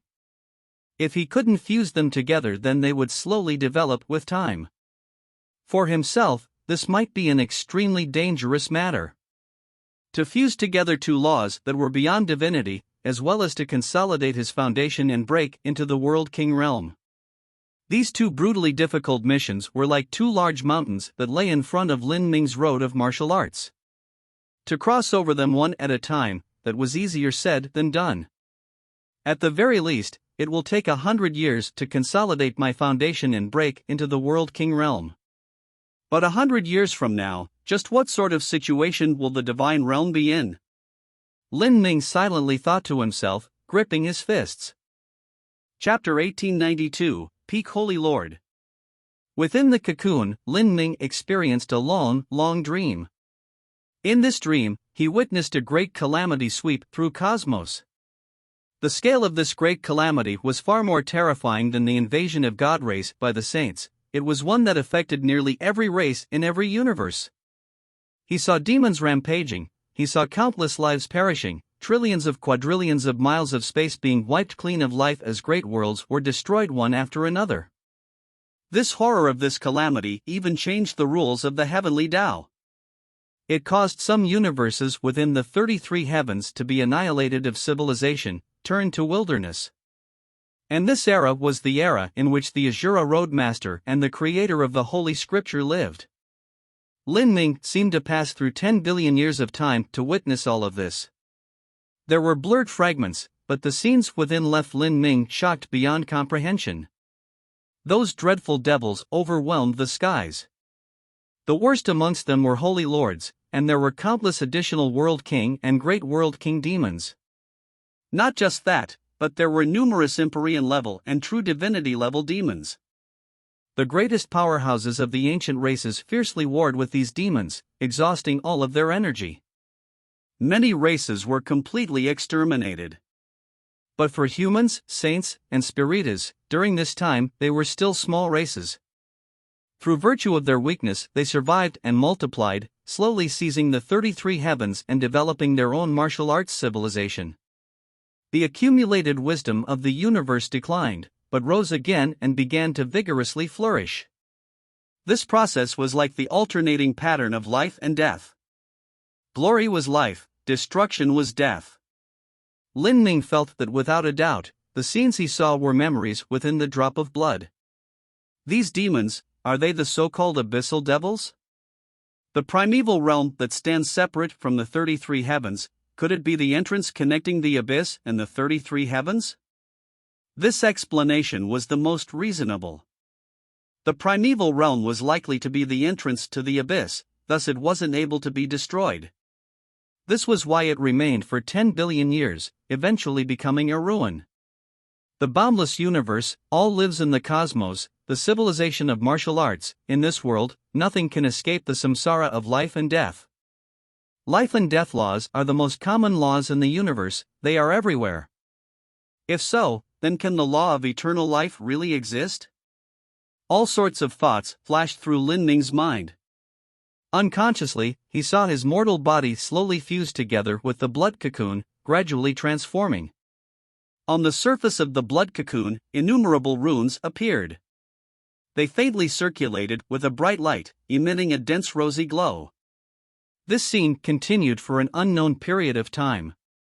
At a certain moment, the Asura laws within the mirror world began to gather together. These law fragments formed a giant vortex that funneled into the blood cocoon. At the same time, in the blood cocoon, the Asura blood within Lin Ming began to resonate with the Asura heavenly Tao laws. Hum! A dreadful sound reverberated outwards. From time to time, black scales appeared on Lin Ming's body and then hid themselves again. His joints emitted crackling, explosive sounds as if the Asura blood within him was violently clashing with the blood of the Holy Scripture creator. The two different bloodlines waged war with each other, nearly taking Lin Ming's body as their battlefield. An agonizing pain echoed through Lin Ming like a tide. His flesh and blood tore apart again and again, collapsing and disintegrating. A massive amount of blood leaked out, flowing into the cocoon. At that moment, it was like Lin Ming's body was soaked within a blood pond. However, even watching his body being ruined, Lin Ming's heart was as still as placid water, without any panic at all. This was similar to the deep meanings of the life and death laws. To break something down and then reform it. Without experiencing destruction, how could one experience new life? As for those endless waves of pain, Lin Ming relied on his willpower to endure every last bit of it. Thus, even in such a situation, he was able to remain in an ethereal condition. His cultivation rapidly rose. He instantly broke past the barrier of the late Holy Lord realm. But, his cultivation continued to dramatically increase. His mortal body continued to break down, until even white bone was exposed. Lin Ming only staunchly defended his inner world and spiritual sea, allowing his mortal body to undergo all of these transformations and allowing the two surging energies within him to continue washing away his meridians. He believed that these two strengths within him would inevitably fuse together. Otherwise, wouldn't the Asura Road Master have left behind a death trap in his forbidden land instead of a reward? If his successor who inherited the Asura Heavenly Tao legacy was to obtain this drop of blood from the creator of the Holy Scripture, would it really be poison? The pain of fusion continued for a long time. Lin Ming's flesh and blood, and even the black scales, slowly rotted away, scorched black until they finally fell off. But beneath this ruined flesh and blood was new flesh and blood, crystalline and pure white, like warm jade. 10 days passed. The Asura Heavenly Tao laws had completely gathered into the blood cocoon. And at this time, with a snapping sound, a visible crack presented itself on the surface of the blood cocoon. Daiwahan and the others had been constantly keeping watch over the surroundings. As they noticed this change, they all turned to look. Lin Ming was emerging. The blood cocoon split a little at a time until it completely tore open. Within, Lin Ming was sitting down, drenched in blood and mucus. Feeling the aura of the outside laws, Lin Ming opened his eyes and slowly stood up. His clothing had already been completely destroyed, but his body was wrapped in the light of the great Tao laws. He looked like a blazing sun, making one unable to see him clearly. After Lin Ming absorbed the blood essence from the Holy Scripture creator, the earth began to shake. The massive cold ice mirror that stood tall in the world started to descend, falling back into the earth. And at the same time, in front of Lin Ming and the others' eyes, a blue stone road appeared. This blue stone road rose into the skies, and at the end, a shrine emerged. This shrine was old, emitting the aura of endless years. It had floated in the skies for an unimaginable span of time. Around the shrine was a giant array formation. This array formation contained a terrifying energy. Thick chains wrapped around the shrine like black dragons, fixing the shrine in the skies. The shrine should have already existed here, but it was covered by the cold ice mirror before. Everyone glanced at each other. Just what was in this shrine? This is the final road. If I'm not wrong, then this is the Azura shrine recorded in the ancient texts of my god race. If there is a path to salvation in the Azura Forbidden Land, then it should be sealed within that Azura shrine. Daiwahan suddenly said, his voice quivering. With the end so close, he couldn't contain his excitement.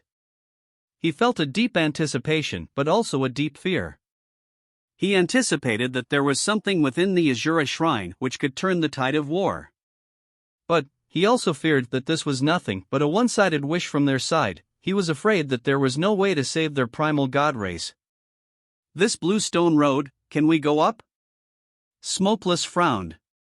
She felt that only Lin Ming had managed to pass the test of the cold ice mirror and she had barely been able to mix herself into the pool of victors.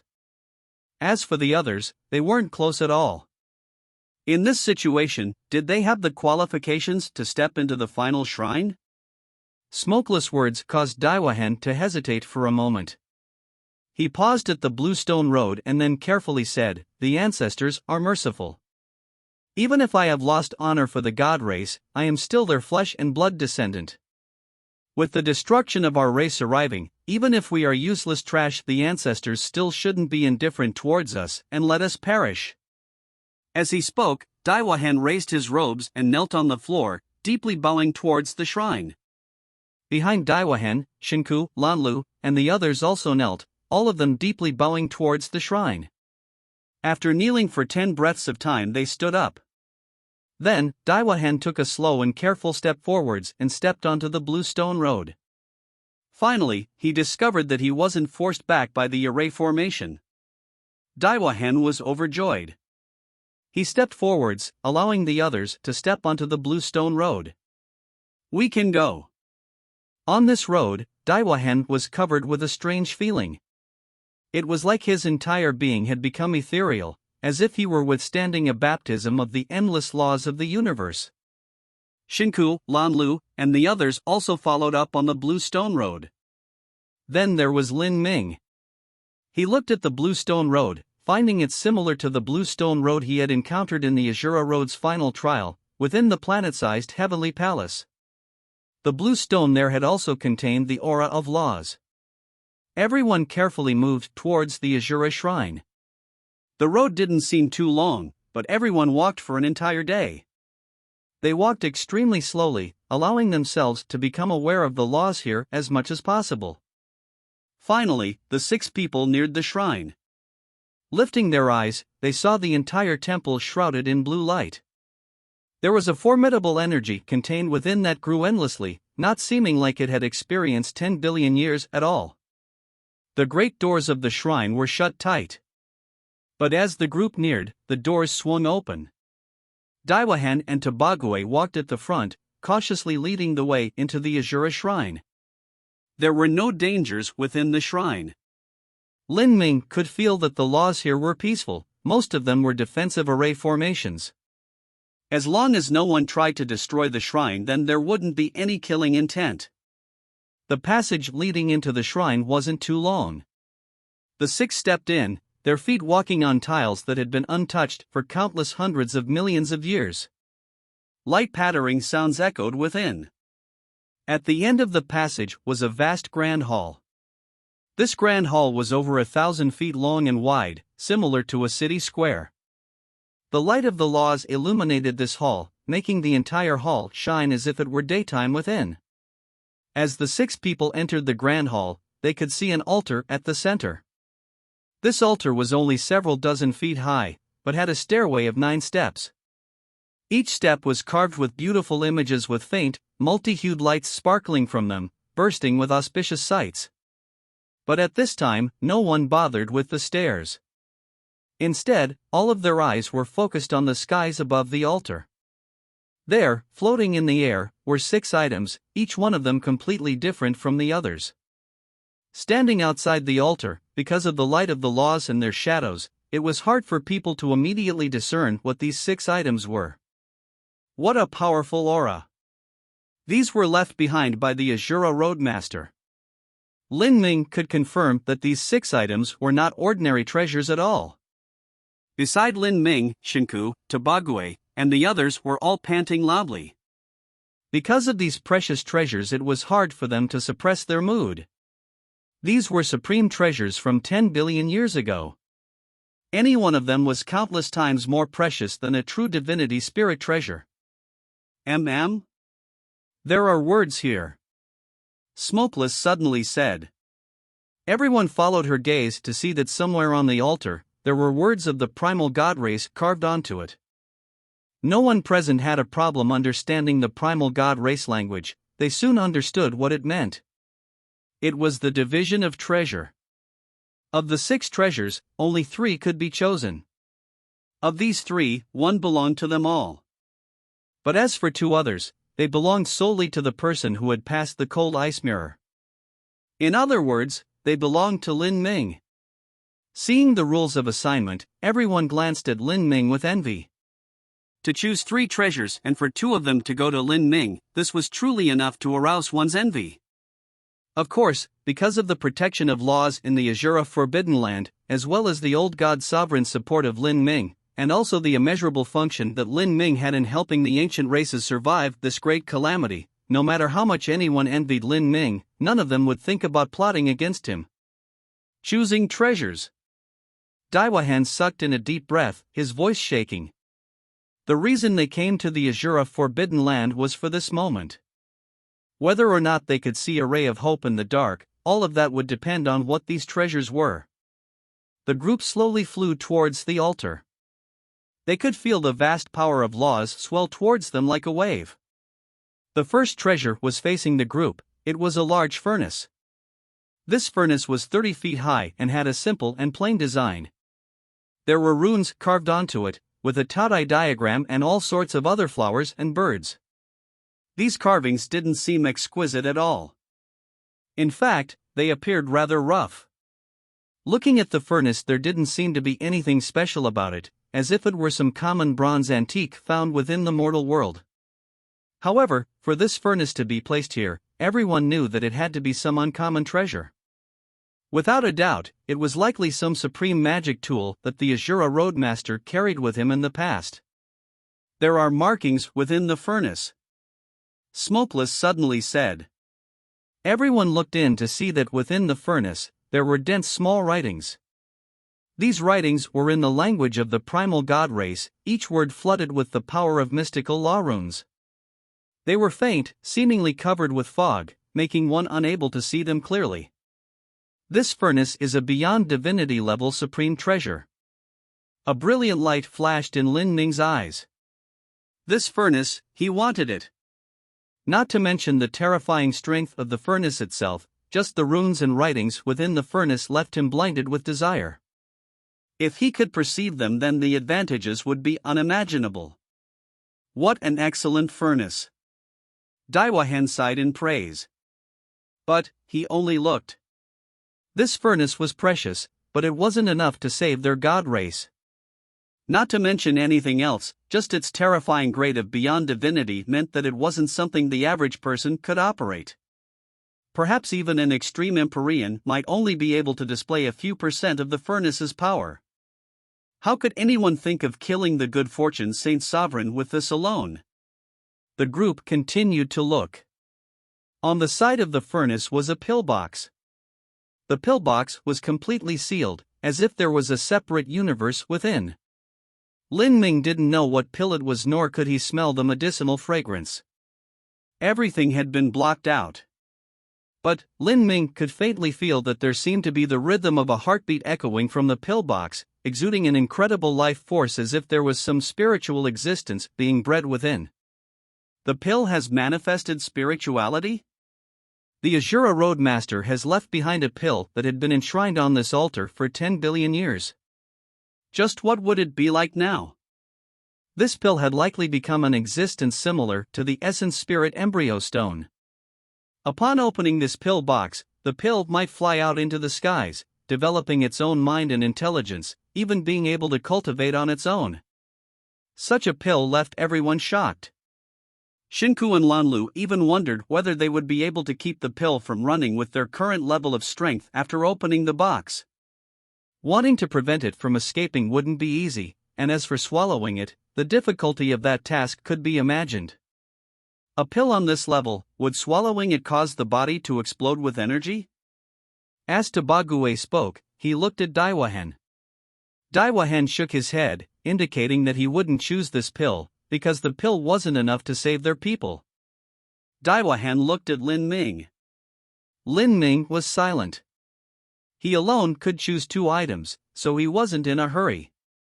The third item was a black symbol paper. This symbol paper had dense and complex runes drawn across it. This was a divine runic symbol as well as a so-called God decree. This was different from the God decrees Lin Ming had seen before that had already turned yellow. This God decree contained an incomparably horrifying strength. The power of laws within hadn't faded in the slightest even after 10 billion years, and instead faintly enhanced. This God decree. Lin Ming's eyes brightened. He looked at the lines atop the God decree, slowly analyzing its function. The fourth supreme treasure was a small green bottle. This bottle exuded a halo of light. As Lin Ming probed it with his sense, he felt a familiar aura. He had felt an aura like this before, in the planet-sized Heavenly Palace at the Azura Road's final trial. He would absolutely not mistake what this was, it was the aura of Azura blood. This green bottle contained a drop of Azura blood. And from the aura it exuded, it was even beyond that of the drop of blood within the planet-sized Heavenly Palace. This doesn't seem like an object of salvation either. As Daiwahan spoke, he felt his heart tighten. In this Azura Forbidden Land, would there not be anything that could save their people? Chapter 1894, Lin Ming's Choice. Out of these 4 items Lin Ming had seen so far, he had difficulty deciding which to choose. Each one would be useful to him, so which should he select in the end? At this time, Lin Ming's gaze swept towards the 5th supreme treasure. This treasure was the most unusual. It was a jade ship the size of a palm. The jade ship was covered with array formations and emitted a deep blue divine light all over it. Although this divine light was bright, it was gentle, without glaring in the least. This palm-sized jade ship was undoubtedly a beyond divinity level supreme treasure.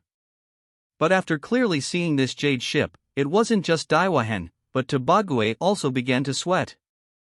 Of these 5 treasures, none of them seemed able to force back the saints. Jade ship, should we have all the people of our races take refuge in this jade ship? Smokeless muttered. Daiwahan shook his head. It's useless. Even if this is a beyond divinity level treasure ship, it will be difficult for us to display its strength. Once we are surrounded by a true divinity, that means we will be intercepted. At that time we would be nothing but a turtle in a jar. Even if the good fortune Saint Sovereign could not break apart this treasure ship quickly, he could easily kill us once this treasure ship exhausts itself of energy. What Daiwahan had described was something Lin Ming had personally experienced for himself. Before, he had used Primordius' Heavenly Palace to flee from Tian Mingzi and had ended up in such a situation. Although Tian Mingzi wasn't able to break apart Primordius' Heavenly Palace, he was actually able to slowly exhaust the energy within it. Once that time came, he would have died. Then, there was the last treasure. This last treasure was the smallest. It was shrouded in divine light, making it difficult to see what it was. Everyone focused their senses into threads and slowly probed this light before verifying what the supreme treasure appeared to be. It was a piece of jade the size of a baby's palm. The jade was carved with numerous mystical runes. Besides that, it didn't seem particularly special at all. This. Daiwahan's voice shivered. He looked at this jade piece and was unable to discover anything strange about it, nor did he understand its function. By relying on this, could they defeat the saints? Daiwahan, Tobague, and the others felt as if they were drowning in despair. Of these 6 treasures, could any of them be the salvation their people needed? However, at this time, as Lin Ming looked at the 6th and final supreme treasure, his heart began to race with excitement. The Emperor Jade of Fate. It was impossible for him to be mistaken. The 6th supreme treasure was the Emperor Jade of Fate he had been searching for all this time. Those with fate would encounter it eventually, those without fate would never meet it. This was the final mysterious key needed to open the last level of the Azura Road's final trial. Unfortunately, it wasn't time for the final trial to open, otherwise Lin Ming would have wanted to re-enter the Azura Road and use the 2 other Emperor Jades he had with this one to open the final divine treasure trove. Lin Ming's change in state of mind was undetected by anyone else. They were all stuck making a difficult choice. This choice was just far too important. Daiwahan said, "Choose, but be careful." These 6 treasures concern the future of not only the ancient remnant races, but even the future of the entire 33 heavens. They are something that will change the result of the great calamity. In choosing the treasure, we must consider the choice carefully and make sure we unravel and understand the functions of each supreme treasure. As Daiwahan spoke, the truth was that he was speaking to Lin Ming. He knew Lin Ming was proficient in the Azura laws, and only he could easily see through the functions of these supreme treasures. Of these 6 supreme treasures, they were the Jade Ship, Emperor Jade, God Decree, Furnace, Pill, and Azura Blood. For Tobague and Daiwahan, it was far too difficult to differentiate just which supreme treasure would be the most valuable. Or maybe Daiwahan looked at the God Decree. If he had to choose from the 6 items, he would think that the God Decree, of which they currently hadn't discovered the function, would most likely be the treasure of salvation. If they could rely on it to kill the good fortune Saint Sovereign. Little brother Lin, look at the God Decree. Its function is. Tobague asked Lin Ming, hope thick in his voice. Lin Ming's eyes moved to the God Decree. In truth, he had been paying attention to the God Decree for a long time already. It was impossible for him to repair or to duplicate a divine runic symbol personally drawn up by the Azura Roadmaster. But to simply discover its function, that was within the realm of possibility. Slowly, he began to discern the lines atop the divine runic symbol, gradually extrapolating just what its use was. Everyone impatiently huddled around Lin Ming, waiting for him to finish. Choose this. After an hour of silence, Lin Ming slowly and clearly said, "Oh. This is." Tobague and Daiwahan's eyes shined. These past days they had gotten to understand Lin Ming's character. They knew that if he said such things, he naturally had a reasonable explanation. Perhaps they might be able to find a favorable turn in this great calamity. This God Decree, can it kill the good fortune Saint Sovereign? Daiwahan couldn't help but ask. Yet Lin Ming shook his head. No, it has no striking power, and it is not an offensive God Decree. What? Daiwahan staggered backwards. That is. Lin Ming thought for a moment and then said, if I'm not wrong, then this God Decree can be used multiple times. And its function is to shuttle through the 33 heavens. In other words, to pierce through the God-lamenting wall. Lin Ming's words were shocking. Everyone was stunned. Pierce through the God-lamenting wall? The path to salvation, then, wasn't it, to flee? Daiwahan and Tobague looked to each other. They knew that in the universes of the 33 heavens, there were some heavens that were complete wildernesses. These universes had no smoke of the mortal world, and there were few intelligent life forms. But this didn't mean that they were completely unsuited for survival, it was just that the God-lamenting wall separating these wild universes was too strong, and they were isolated far away from other universes. If they could flee to these universes, then it was possible for them to contend with the saints. This was because even for the good fortune Saint Sovereign, if he wished to pierce through the God-lamenting wall, he would have to pay a deep price. To run away. Daiwahan didn't know what taste was on his tongue. He muttered these words again and again. This is the only choice. Tobague bitterly sighed and patted Daiwahan's shoulder.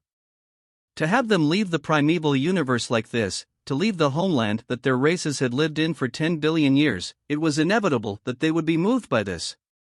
However, for them, this universe had become a dead end. The heavens bless my god race. Daiwahan meditated in his heart. In the air, he bowed deeply once more, and then reached out with his hands to take the god decree. Under the protective rules, the array formation around the god decree didn't stop Daiwahan. Like this, he smoothly took the god decree into his hands. The soft silky feeling caused Daiwahan's hands to quiver. What he held in his hands was the future of the ancient remnant races. Little brother Lin, we have already made our choice. What about yours? Tobague asked. Lin Ming hesitated for a moment. From the 5 remaining items, choosing 2 of them wasn't easy at all. After pondering over the choices for 10 breaths of time, Lin Ming bowed and then reached out his hands. First, he took the Emperor Jade of Fate. No matter what, he had to obtain this item. He believed that deep in the Azura Road's final trial, that was where the Azura Road Master had left behind his most core inheritance. Seeing Lin Ming receive the Emperor Jade, they were all surprised. Smokeless frowned. She looked at Lin Ming, confused. The first item that Lin Ming chose should be the one that he thought was the most precious. However, in Smokeless' opinion, of the 5 remaining treasures, the most valuable one was the mysterious pill. The other items were all external items, but a pill could directly enhance a martial artist's strength. Its value was naturally the greatest. She couldn't understand Lin Ming's choice. Could this Emperor Jade be some extraordinary thing? Did Lin Ming see just how precious it was? There's still one more. Lin Ming's eyes swept over the 4 remaining items, one at a time. The Azura blood? The Azura blood was definitely good, but Lin Ming had already absorbed it once. If he absorbed this Azura blood a second time, the effects would be greatly diminished. Moreover, Lin Ming had already obtained the blood of the Holy Scripture creator. Lin Ming's plan was to fuse the 2 different strengths within him through cultivating. Considering this, it would be far easier fusing together the 2 different powers if they were balanced. Thus, Lin Ming first gave up on the Azura blood. Then there was the furnace, mysterious pill, and jade ship. Lin Ming considered his choices again and again. Finally, he grit his teeth and reached out for the jade ship. This jade ship was the size of his palm. As it fell into Lin Ming's hand, it spun around, its entire body white and emitting a soft atmosphere. Thus, Lin Ming finished making his choices. He had chosen the Emperor Jade as well as the Yi Jade ship. Chapter 1895, The God Sovereign's Decision. Lin Ming's second choice was the Jade ship. Seeing this, Tobague, Smokeless, Daiwahan, and the others were all left stunned. This jade ship should have once been the personal transportation of the Azura Roadmaster, a beyond divinity level spirit treasure spirit ship. Creating a spirit ship was far more difficult than forging a weapon or refining a pill. Moreover, the materials required for the construction were also far higher.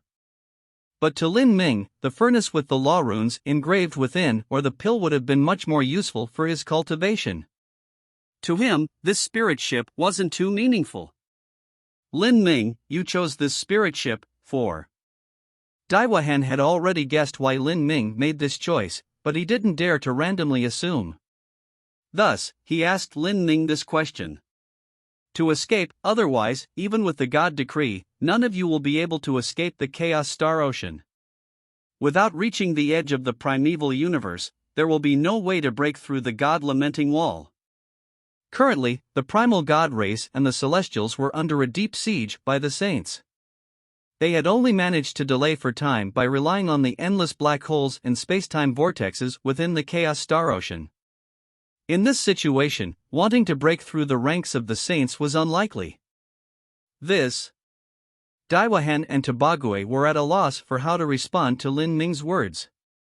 Lin Ming had used one of his chances to choose a supreme treasure to pick the spirit ship, all in order to allow the ancient remnant races a slim ray of hope.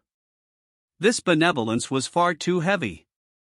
Lin Ming shook his head. You do not need to thank me.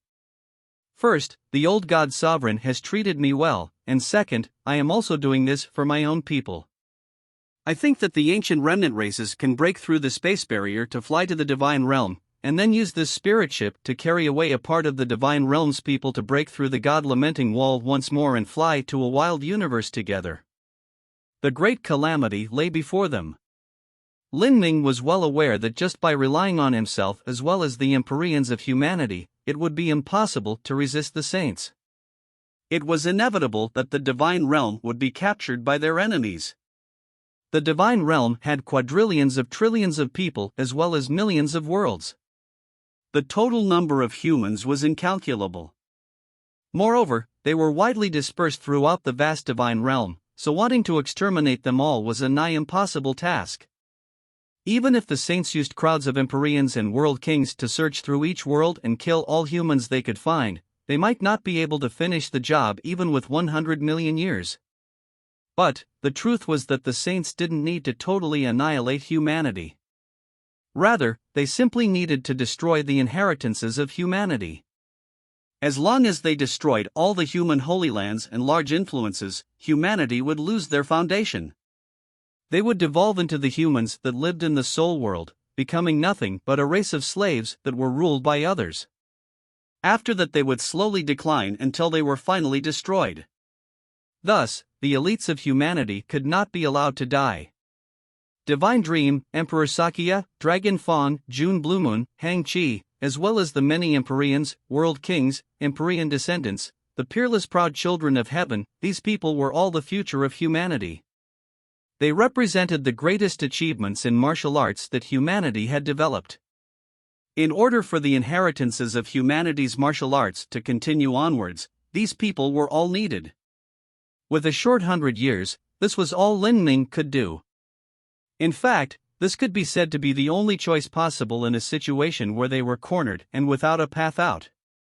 Pass into the divine realm and join together with the human race? Daiwahan was thoughtful.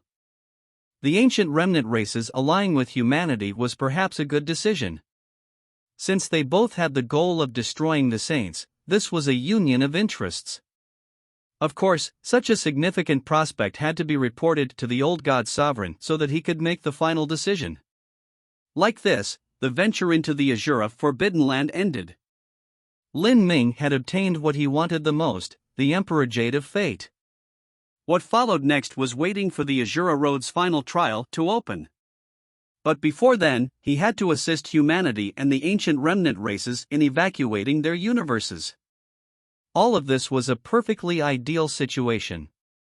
But, would the future really develop in the road he wished? Lin Ming couldn't judge that. As they said, man proposes, but heaven disposes. Even if he failed, even if humanity was destroyed, even if he died, he would not regret the choices he made for himself, he wouldn't regret refusing Shang Mei. Everything he did was to follow his heart. This was especially true after he saw Empyrean Primordius in that dark chamber, and those alarming words he had etched into the ground. Seeing them had strengthened Lin Ming's belief. Even if he suffered a cruel death, he wanted to follow his heart and walk forwards, one step at a time. Lin Ming returned to the primal god race. The old god sovereign had already been waiting for him for a long time. After seeing everyone return safely as well as after hearing Daiwahan's recounting of what happened, the old god sovereign was extremely startled. Although he knew that Lin Ming was extraordinary, he didn't think that his performance in the Azura Forbidden Land would have been so amazing. He had jumped ranks to strike down one of the strongest geniuses from the ancient era. As for allying the god race with the human race, the old god sovereign readily agreed to this. Although taking a detour to the divine realm would make their escape far more dangerous, this would be greatly beneficial to the reformation of their race in the future. Moreover, if it weren't for Lin Ming, they would have had no chance of fleeing, they would have only been able to sit here and wait for death. This is a spirit ship left behind by the Azura Roadmaster? Next to a black stone table, the numerous powerhouses of the god race and celestial races had gathered together. An emergency summons had been sent out, calling them all here. Yes, we've studied this spirit ship. It can change size at will, and there is a separate dimensional space within it, one that is extremely vast. It can completely fit all the ancient remnant races that are currently residing in the Chaos Star Ocean. Wanting to fit several billion martial artists in the spirit ship wasn't difficult at all. A 30 by 30 mile square plane could fit 1 billion people, and if divided into levels, it could fit dozens of billions or even hundreds of billions of people. And the spirit ship was far, far larger than that. Moreover, those within the spirit ship also carried their own spatial magic tools. These magic tools could also hold people, increasing the holding capacity at exponential rates. Currently, the god race's population only consisted of a pitiful several dozen millions of people. And these people weren't all located within the Chaos Star Ocean. Even with the Celestials and all the other races added together, the spirit ship could still fit many times more their number. The plan will commence 1 month from now. At the appointed time, we will begin a covert operation and convene all our people here. We will have them all shifted into the spirit ship within 20 days, and afterwards, the spirit ship will set off. The fate of our people will depend on whether or not we can break through the siege. The old god sovereign waved his hand, loudly declaring. The truth was that this was not a meeting, but simply a notice. An escape plan had been formulated long before this. No matter who or where they were, all had to obey. Break through. Hearing these words, the numerous powerhouses present fell silent. They knew that breaking out of the siege wouldn't be easy. Making sacrifices was an unavoidable matter, and if they were unlucky, it was possible they would all be annihilated. The great war that would happen 50 days from now, that would concern the life or death of all the ancient remnant races. After everyone was silent for a long time, the old god sovereign quietly spoke up. Lin Ming Jr. is present. Lin Ming stood up. The old god sovereign lovingly looked at Lin Ming. He slowly said, "This is a spirit ship that you brought back. Its name has long been lost to time. Why don't you give it a new name?" Lin Ming's thoughts stirred. His eyes moved away from the old god sovereign. At that moment, his eyes seemed to pierce through the space barrier of the Grand Hall and gaze into the boundless starry skies. "Let's call it Hope. The Ark of Hope," Lin Ming whispered. News of Lin Ming, Daiwahan, and the others bringing back the method to salvation from the Azura Forbidden Land was completely blocked off. Only the high-level figures of the God race and Celestial race were aware of it. This was in order to avoid anything being revealed to the Saints, so that they wouldn't launch a desperate invasion into the Chaos Star Ocean. Currently, the God race needed time. The old god sovereign had chosen to leave a month before the summoning of the people and the start of the plan. The truth was that this was all in order for Lin Ming to repair God decrees. As soon as Lin Ming returned to the God race, he threw himself into a chamber. There wasn't much time until they fled. With the God race's current strength, even with the support of the Azura Roadmaster's spirit ship, wanting to break out of the Saint race's encirclement would be mind-bogglingly difficult. And if they had a batch of high-quality God decrees assisting them, this mission would be much easier. For a time, the entire God race was shrouded in a tense and oppressive atmosphere. Lin Ming repaired the God decrees without a sense of day or night. His cultivation wasn't high to begin with, and these God decrees were top divine runic symbols left behind by true divinity-level supreme elders. Wanting to repair them wasn't easy at all. Thus, the old god sovereign had sent out several peak Empyreans to be on standby and assist Lin Ming wherever possible. These peak Empyreans also considered following Lin Ming to learn some techniques. At this time, they wanted to learn divine runic arts, not to steal anything, but only to help Lin Ming. They wanted to assist him so that there would be more God decrees and stronger God decrees to deal with the saints. But they slowly discovered that no matter how diligent they were in their studies, they weren't able to learn anything at all. This divine runic arts technique seemed exclusive to Lin Ming. Besides him, no one else was able to understand anything about it. Another god decree was repaired by Lin Ming. His soul force frequently ran dry. Then, he would sit in meditation, slowly restoring himself. Lin Ming, His Majesty the Battle Sovereign has bid me to send these soul recovery pills. After Lin Ming completed a repair job and was beginning to rest, Smokeless entered his chamber. In order to break out of the besiegement, the Celestials gave every effort they could. These soul recovery pills that Smokeless brought were top-quality pills amongst top-quality pills.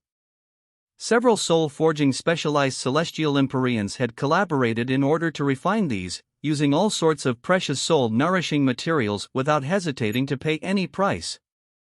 At this time, no one felt there wasn't anything they weren't willing to give up. They would spend anything as long as it helped that much more. Thank you. Lin Ming's voice had a hint of exhaustion that was hard to conceal. At this time, his face was white and his eyes were bloodshot. Piles of materials were haphazardly thrown about all over his chamber. This was because some god decrees were incredibly damaged. Lin Ming even needed to redraw some tiny runes on these god decrees. Adding runes was even more taxing on Lin Ming. Even if it was just a little, this exhausted his soul force. Smokeless looked at such a Lin Ming, a complex light in her eyes. Because she had taunted Lin Ming and had even been hostile to him in the past, she felt nothing but a crushing guilt. Make sure you rest well. Smokeless bit her lips, speaking in a soft voice. If an ordinary person were to say such words, it would only be considered polite. But to Smokeless, who was born arrogant and coldly indifferent, these were rare words. I understand. Thank you for the soul recovery pills. Lin Ming had incredible attainments in the soul. He was naturally able to see how uncommon these soul recovery pills were. To him, repairing these god decrees under a high period of stress was a good chance to temper himself. And with these precious soul recovery pills, he could wantonly overdraw his soul force without consideration of whether there would be any lasting damages left over. Smokeless nodded. She looked deeply at Lin Ming and then left the chamber. The repair process of the god decrees continued on as intensely as it did before.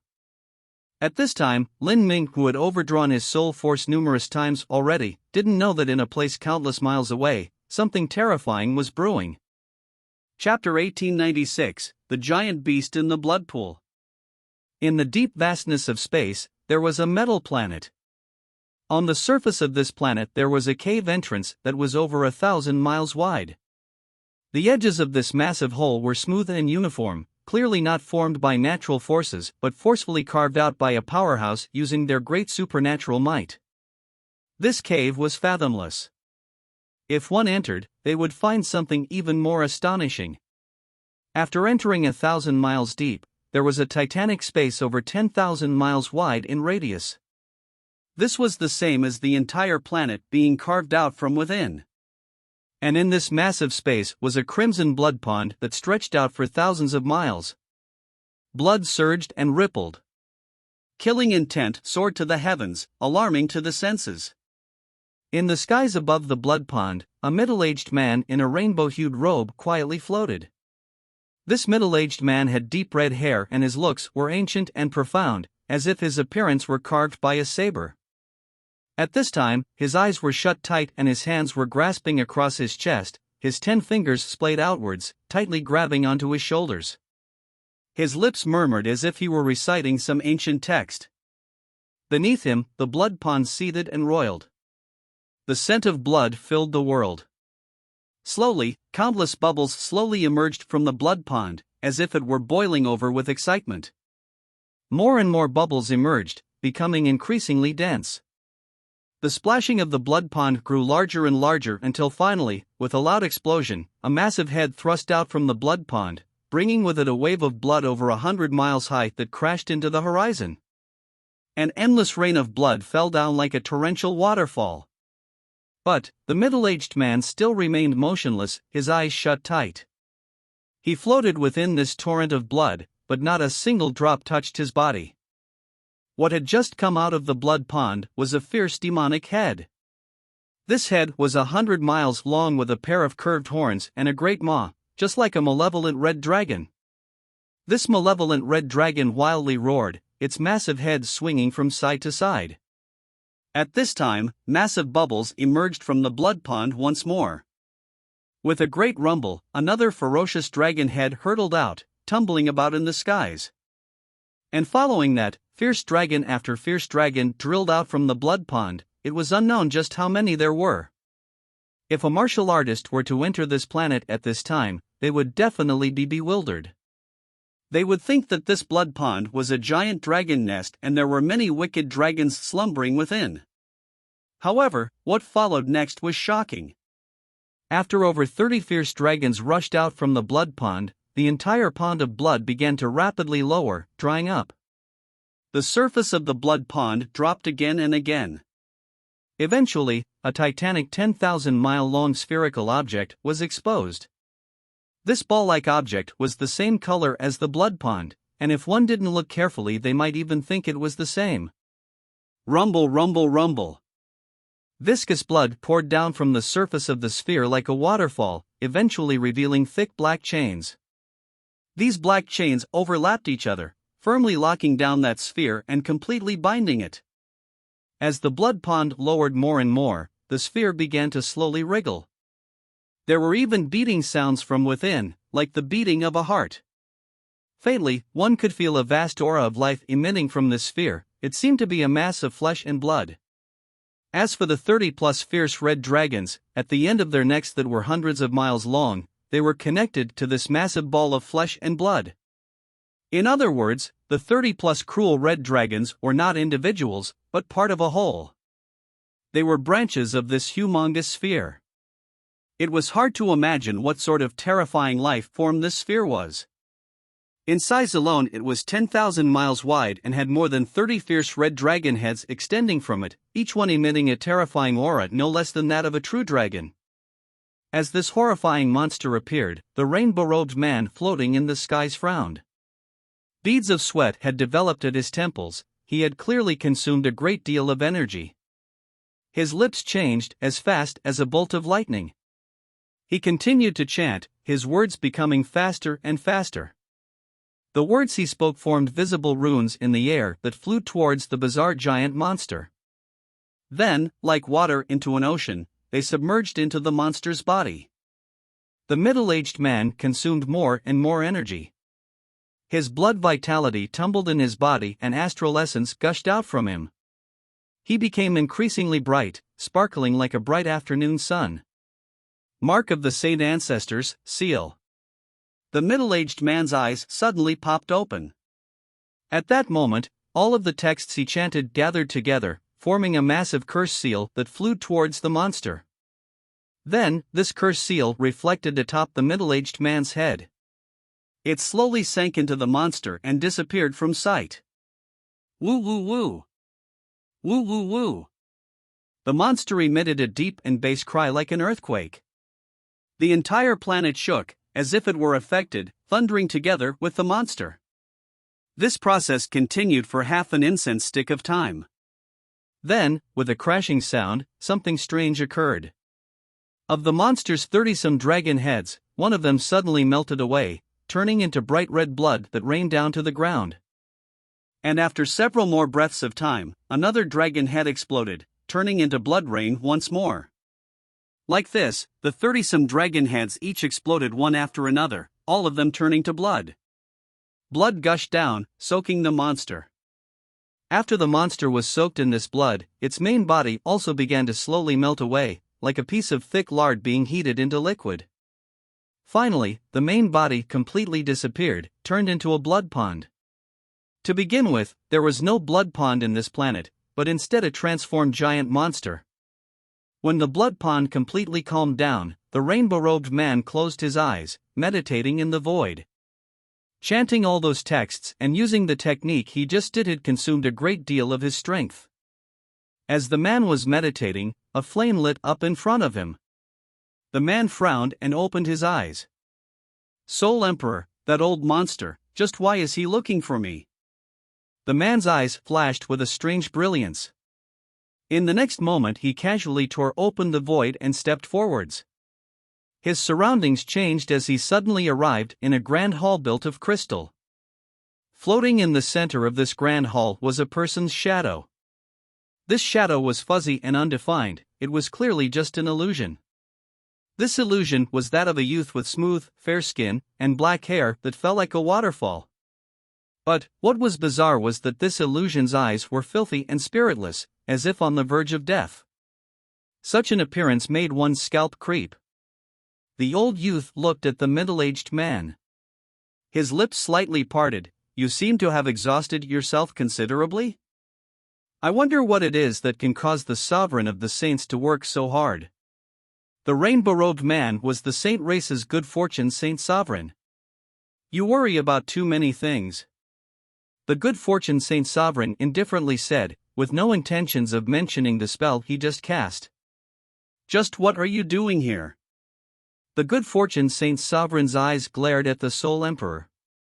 Although they had come to a temporary truce, they were absolutely not friends. I have come here especially to tell you some news. The Soul Emperor's voice was old and empty, without the least bit of feeling, as if he were speaking words of ice. Then speak. There is a person. He has gone to the primeval universe. He is something you might be interested in. His name is Lin Ming. The Soul Emperor quietly said. As the good fortune saint sovereign heard this, his eyebrows leapt up. Lin Ming. He has arrived at the primeval universe. The good fortune saint sovereign was certainly not unfamiliar of the name Lin Ming. Lin Ming was a terrifying youth. At a mere 100 years of age, he could suppress seniors several times his age. He was even able to defeat the good fortune saint's son, someone that was an entire large boundary higher. If such a person were allowed time, then their future would be unimaginable. But now, Lin Ming was weak. The good fortune saint sovereign certainly wouldn't allow Lin Ming to freely grow. He had already planned to kill Lin Ming in the next few hundred years and eliminate all potential problems, cutting the weeds at the roots. However, before this the good fortune saint sovereign always had matters he needed to attend to. For instance, dealing with the spiritas or dealing with the saints, or even refining that mysterious blood pond in the planet just now. But now, the good fortune saint sovereign actually learned from the Soul Emperor that Lin Ming had arrived at the primeval universe. This was also the universe that the saints were invading. If so, then he could completely annihilate the ancient remnant races and conveniently kill off Lin Ming while he was at it. Really, you choose not to walk the road to heaven but would rather burst through the gates of hell. The good fortune saint sovereign sneered, a bloodthirsty light shining in his eyes. Killing Lin Ming was the same as wiping out the hope of humanity. Chapter 1897, Raise the Sails. Soul World, Soul Rapture Holy Lands. In a grand hall crafted from soul crystals, an old youth stood beside an altar. His hands were crossed in front of his chest. His eyes were closed and his divine sense stretched out like the tentacles of a monster, piercing through the God-lamenting wall. This youth was the Soul Emperor. In a normal situation, even the Soul Emperor who ruled the entire soul world would find it impossible to penetrate the God-lamenting wall with his sense. But, if he was able to leave a mark on someone ahead of time, then even if that person wasn't in the same universe he would still be able to pass through the 33 heavens to sense them. The Soul Emperor and the good fortune saint sovereign had both left marks on each other's bodies. As long as they wished for it, they could cross the layers of universes to communicate. Currently, the Soul Emperor had contacted the good fortune saint sovereign in order to tell him about news related to Lin Ming. The Soul Emperor's eyes opened. At the same time, the connection between him and the good fortune saint sovereign was interrupted. In front of the Soul Emperor, the blurry shade of the good fortune saint sovereign slowly disappeared without a trace. The Soul Emperor was silent. He descended from the altar, one step at a time. With his long black hair and his snow-white robe, from the back he appeared like an extraordinarily beautiful youth at the peak of his prime. And standing in front of the Soul Emperor was a woman wrapped in a black cloak. This woman was Xiang Mei. At this time, Xiang Mei had lowered her eyes. Her expression was faint and indifferent, it was impossible to tell what she was thinking. "Has your heart gone soft?" the Soul Emperor suddenly asked. Xiang Mei pressed her eyebrows together, not responding. The Soul Emperor smiled. "There is no need for you to put on a play before me. I already have a general feeling of the thoughts within your heart. You personally spoke with Lin Ming and blocked out my sense. Afterwards, Lin Ming went to the primeval universe. You spoke with him in private for almost a quarter hour. Just what did you talk about?" A light smile hung on the Soul Emperor's face. But this smile was terrifying. Xiang Mei still remained silent. She only stood in the dark hall, looking like a sculpture of white jade that was enveloped in a black cloak. The Soul Emperor stared at Xiang Mei for 10 breaths of time and then chuckled as he shook his head. "Your heartbeat remains the same and there isn't the slightest disturbance to your aura. Even the energy circulating within you is perfectly uniform. You really do not shame the reputation of being called my soul race's Soul Empress." However, the Soul Emperor's voice suddenly changed. The atmosphere around him turned icy cold, his entire body surging with killing intent. His filthy dark eyes turned murderous. "I will not allow you to disobey me again. You should know just how valuable Lin Ming is to me. He is the key to opening my future. After so many years, I have discovered the turning point for all my ambitions. I will not allow anyone to ruin my plans." The Soul Emperor overflowed with killing intent, like cold winds that howled from the 9 nether abyss. As Xiang Mei faced this violent killing intent, her protective spirit essence trembled. She took a deep breath and looked at the Soul Emperor. Her voice was equally cold as she said, "You don't need to threaten me. I already have no other path to take. Your choice is also my choice." Although Xiang Mei said this, she still didn't know what taste was in her heart. In truth, this so-called choice was not hers alone, but one that Lin Ming helped her make. Rather, it could be said that Xiang Mei had already expected Lin Ming's choice, and she was simply using their conversation to once again steady her resolve. "Good. Good. Very good," the Soul Emperor said, shouted out "good" 3 times. A worm that lives in the dead leaves and fallen branches will never understand the beauty and greatness of the world, because their field of vision is far too narrow and their life is far too short. They will never be able to live past the winter snows. I think you don't want to become such a worm. As the Soul Emperor spoke, he stepped forwards until he was a mere foot away from Xiang Mei. He wasn't tall and only had the appearance of a newly minted youth. As for Xiang Mei, she was tall. With that, their eyes were completely even with each other. As their eyes met, countless complex emotions were contained within Xiang Mei's gaze. The Soul Emperor's last words were also the words that Xiang Mei had spoken to Lin Ming. But compared to when she had said them, the feelings behind them were completely different. Time slowly passed. With the descent of the great calamity, waves would rise and winds would surge. These were troubled times. Overlords of the various universes were hatching their own plans, taking this one in several billion-year chance to realize their ambitions. Mortal desires were without end. In particular, the true divinities that stood at the peak of their universes. They had accumulated countless lucky chances and had passed through countless massacres, withstanding innumerable tribulations to arrive where they were. They weren't willing to meekly follow the road that fate had assigned them, they weren't willing to obey the samsara of the heavenly Tao. They wanted to control their own destinies, rising above the world and grasping the heavenly Tao in their hands. As for the Soul Emperor and Good Fortune Saint Sovereign, they were both among them. It's time. Chaos Star Ocean, Primal God Race Headquarters. The old god sovereign stood on the edge of a stargazing platform, looked at the endless galaxies circulating around him. His old eyes seemed to see through the fog of the universe, peeking into the future fate of the God race. Reporting to Your Majesty God Sovereign, all people of the ancient remnant races have already boarded the Ark of Hope. This includes the God race's 22 million citizens, the Celestial race's 350 million citizens, the Roaring Bone race's 810 million citizens, the Titan race's 80 million citizens, the Ancient Spirit races. An Empyrean respectfully stood behind the old God Sovereign. Daiwahan had stepped forwards, reporting everything to the old God Sovereign. The old God Sovereign slowly nodded. Do they all understand how dangerous this battle will be, and what it means to our ancient races? They understand.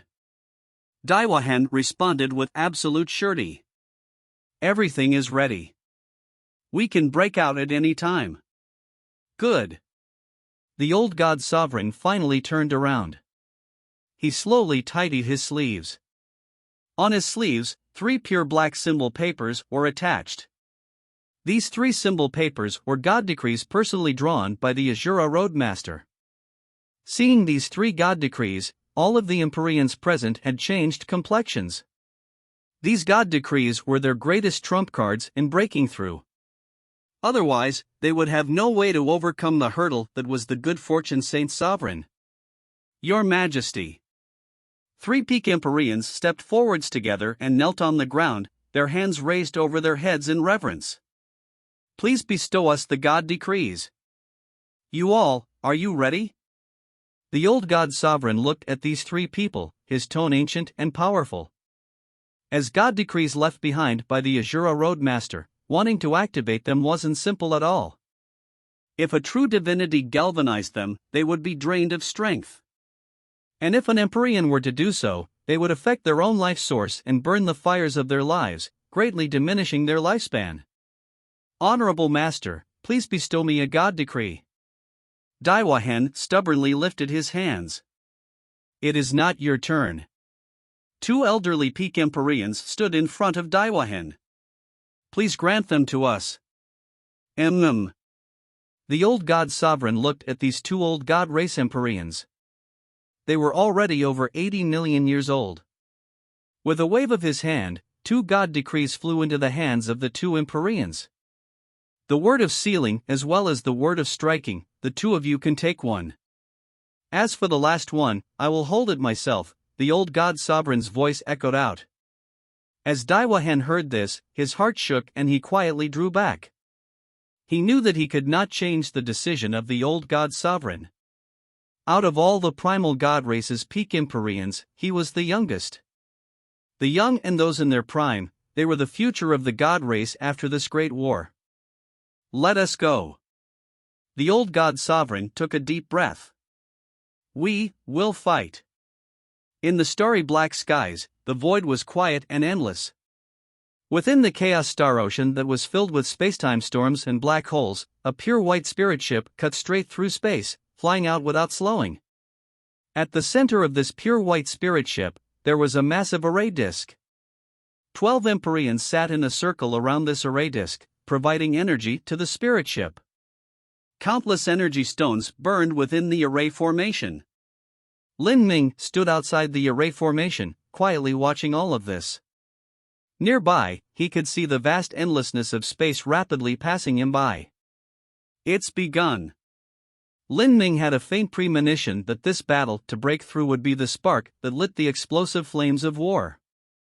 The future of humanity, the future of the ancient races, as well as his own future, everything would depend on this battle. Reporting to Your Majesty, in front of us lies the Saint's space blockade. At the bow of the spirit ship, a messenger soldier from the Titan race reported the information. Run it over. The old God Sovereign simply and mercilessly replied. His voice carried a deep killing intent. As you will. The messenger soldier passed on the command. The entire spirit ship suddenly accelerated. Bang! With a loud explosion, the void shook. The Saint's space blockade had been directly ripped open. The Ark of Hope didn't slow in the least, piercing through the spatial barrier like an arrow through thin paper. This was the spirit ship left behind by the Azura Roadmaster and driven by numerous Empyreans. How could such a massive blockade possibly hope to stop it? Chapter 1898, Killing an Empyrean. Enemy attack. Amongst the fleet of the saints, someone cried out loud.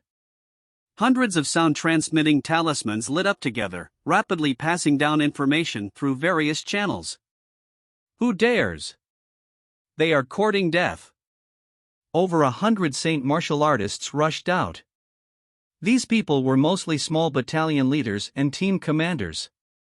They were originally enjoying themselves and playing around, and now that they suddenly heard the enemy was attacking, their festivities were interrupted and they naturally didn't feel well. These small group leaders were mostly all holy lords. As they saw a massive pure white spirit hurtling towards them, they all stared in a stunned daze. High-grade spirit ship. The saint martial artist in the lead was a tall and fat man with a great world king cultivation. All things considered, he had good eyesight and was able to immediately recognize that this white spirit ship was extraordinary. It was as large as a small planet, and even though it was still hundreds of thousands of miles away, it was clearly visible. Do they want to break through the defensive line of our Godstep Heavenly Palace? Activate the defensive array formations and prepare to meet the enemy. Report to Empyrean Godstep what is happening. I think those God race bastards have finally become too bored. The fat great world king immediately ordered. These saint martial artists had gone through numerous battles. Although they were all boisterous and rowdy, when they truly met the enemy they wouldn't be lazy. They immediately opened the array formation to meet the incoming enemy. However, the white spirit ship didn't fire towards their battle array but hurtled in another direction. What? The fat great world king was stunned. That direction was where Godstep Heavenly Palace was. That Godstep Heavenly Palace was personally guarded by Empyrean Godstep. It had to be known that many Empyrean Heavenly Palaces were themselves top-grade magic tools. Their combat strength was amazing. Are they insane? Do they want to commit suicide? The fat great world king was dumbfounded. The other group leaders laughed. Nothing but trying to break a rock with an egg. They're just looking to die. With Empyrean Godstep's status, he shouldn't be willing to meddle in such a battle. But if they are going to run up to his doorstep to die, no one's going to stop them. People chuckled as they spoke. However, the fat great world king's complexion was somewhat odd. The situation was too suspicious. That white spirit ship. As the fat great world king was thinking, something amazing occurred. The spirit ship shot towards Empyrean Godstep's heavenly palace and didn't seem to be slowing at all. From the current trajectory and speed, they were going to collide. Insane. The fat great world king was panic-stricken. Such a terrifying strike would absolutely cause a riotous detonation. After the array formation of a high-grade spirit ship exploded along with the massive amount of energy stones within, the energy shockwaves produced would suck up every nearby holy lord and tear them all to shreds. Whoosh! Whoosh! Whoosh! Floating in space, Godstep Heavenly Palace began to shine with the luminescence of an array formation. Divine light shot out from within the Heavenly Palace. This was the Heavenly Palace's defensive array formation. With such a large-scale array formation in addition to the personal management of Empyrean Godstep, even the all-out strike of a peak Empyrean wouldn't be able to shake the barrier. But the fragile-seeming spirit ship continued rushing forwards. It was the suicidal appearance of someone trying to crack open a stone with an egg. This is suicide. Many people waited to see that white spirit ship crash and blow up into countless fireworks in the starry void. However, when the white spirit ship struck the array formation at high speed, the front of the spirit ship also shined with the light of an array formation. Infinite divine light gathered there, forming a massive blade. The blade recklessly tore through all. With a loud explosion, the Heavenly Palace's array formations were torn asunder. This was like a knife tearing through ordinary paper, without the least bit of resistance. Then, the white spirit ship fired forwards with unbelievable speed, straight into Godstep Heavenly Palace. Bang! The Heavenly Palace violently shook. The walls were ruthlessly torn through by the white spirit ship. The white spirit ship broke through, crashing into the Heavenly Palace. A monumental tide of energy swept out. In that single collision, countless saint martial artists within Godstep Heavenly Palace had perished. Even the world kings within were sucked in and injured. However, the white spirit ship continued forth with unstoppable momentum. With nearly constant speed, it pierced through the massive Godstep Heavenly Palace, penetrating all the way from one side to the other, bringing with it a brilliant detonation of fireworks as it passed through. This sort of feeling was like a javelin piercing right through a target. At that moment, the entire Godstep Heavenly Palace collapsed. Endless fragments were sent flying away as countless martial artists that were within Godstep Heavenly Palace were thrown into the cold vacuum of space. As for the white spirit ship, it was like a phoenix flying out from an inferno, continuing to race deep into the universe. Several hundred thousands of miles away, the fat great world king and the others looked on with horrified expressions, all of them scared witless. They thought that this was a futile battle and the white spirit ship would blow apart. But, the white spirit ship had actually come out unscathed while the entire Godstep Heavenly Palace had been destroyed. The result was the complete opposite to what they had thought. Heavens, what is that? Who is it? From within the ruins of the destroyed Heavenly Palace, an angry and thunderous voice echoed outwards. A skinny man with a mane of white hair stepped out, chasing right after the white spirit ship. This skinny man's hawk-like eyes blazed with a severe light. He was Empyrean Godstep. His own Heavenly Palace had been ruined. How could he silently endure such an insult? Break for me! The skinny man shouted and slapped out his palm. His palm transformed into a 1,000-mile palm that shined with a golden divine light, grasping towards the white spirit ship's driving array formation. He wanted to destroy the spirit ship's power source. Bang! The golden hand smashed against the white spirit ship. The spirit ship suddenly shook and slowed down. However, the tremendous impact carried Empyrean Godstep forwards. Your Majesty God Sovereign!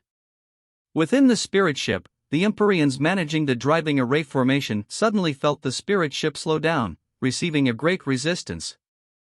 An upper Saint Empyrean is hindering our spirit ship from several tens of thousands of miles away. Erase him, quickly and decisively. The old God Sovereign's voice was as cold as ice. Yes. 3 peak Empyreans received the order and flew out from the white spirit ship. Even for a peak Empyrean, wanting to instantly kill an upper Empyrean from tens of thousands of miles away was difficult. After all, even if the opponent couldn't fight, they could still run. But this time, one of the 3 peak Empyreans held a yellow symbol paper in his hand. This was a god decree left behind by an ordinary true divinity, but after being repaired by Lin Ming, its might could no longer be compared to how it was in the past.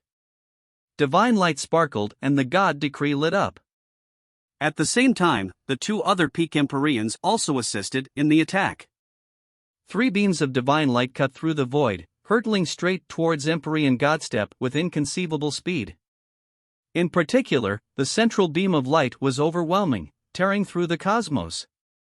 Empyrean Godstep was alarmed.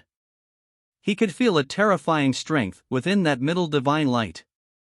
Moreover, the strength of the 3 people attacking him had far surpassed his imagination. This is bad. Empyrean Godstep cried out in shock. He rapidly drew backwards, but it was too late. The light that blossomed from the God decree was too dreadful. After it locked onto Empyrean Godstep, there was no way for him to avoid it. The brilliant divine light swallowed up Empyrean Godstep. Meanwhile, the attacks of the other 2 Empyreans also collided. The 3 attacks joined together, completely piercing through Empyrean Godstep's body. Ah! Empyrean Godstep howled pitifully. His mortal body was torn apart by the divine lights and his soul was annihilated. Like this, an Empyrean, and even an outstanding person amongst Empyreans, had been erased from existence, instantly killed in a horrifying manner. What? Hundreds of thousands of miles away, the fat great world king's heart shriveled as he saw this. In his lifetime, this was the first time he had ever seen an Empyrean die, and an upper Empyrean at that. In ordinary times, an Empyrean was no different from a god in their eyes, an unreachable existence. But in that brief moment just then, an upper Empyrean had been instantly killed, turned to nothing but ashes and smoke. This frightening scene caused the fat great world king to freeze where he was, looking like a statue. And beside the fat great world king, the other martial artists weren't able to withstand such a sight.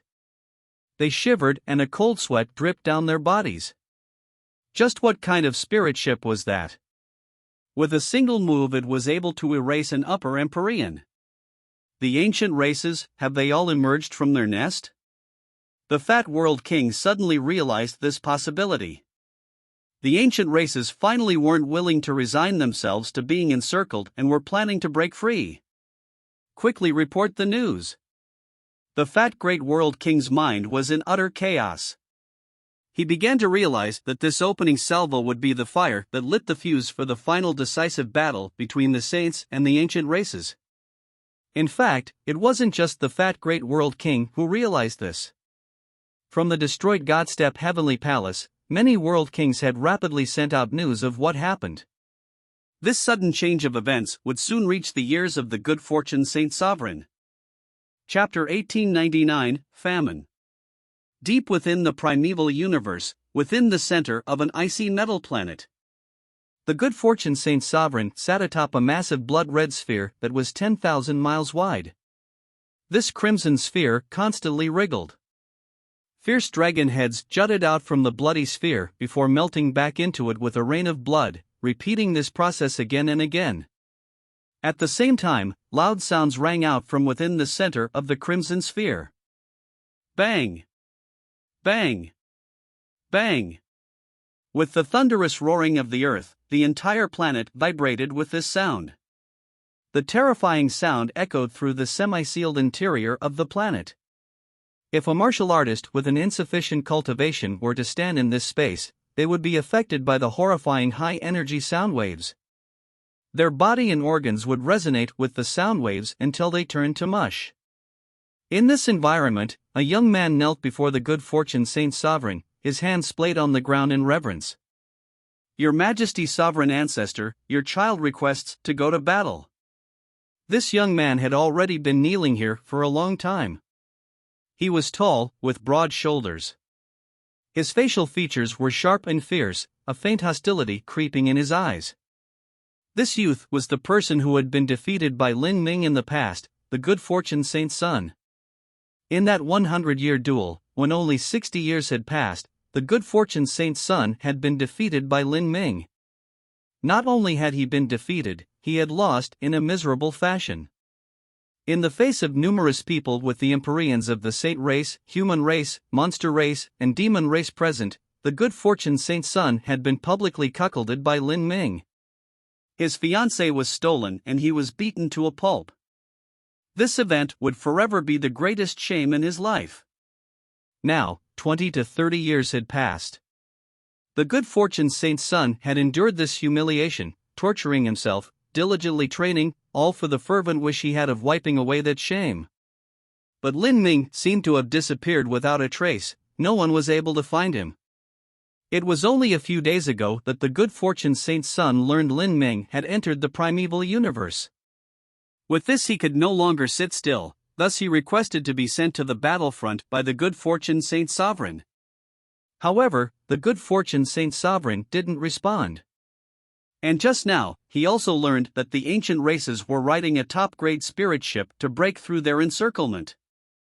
Because of this, the good fortune Saint's son volunteered himself for battle once more. Your Majesty Sovereign Ancestor, your child can confirm that Lin Ming is riding aboard that white spirit ship.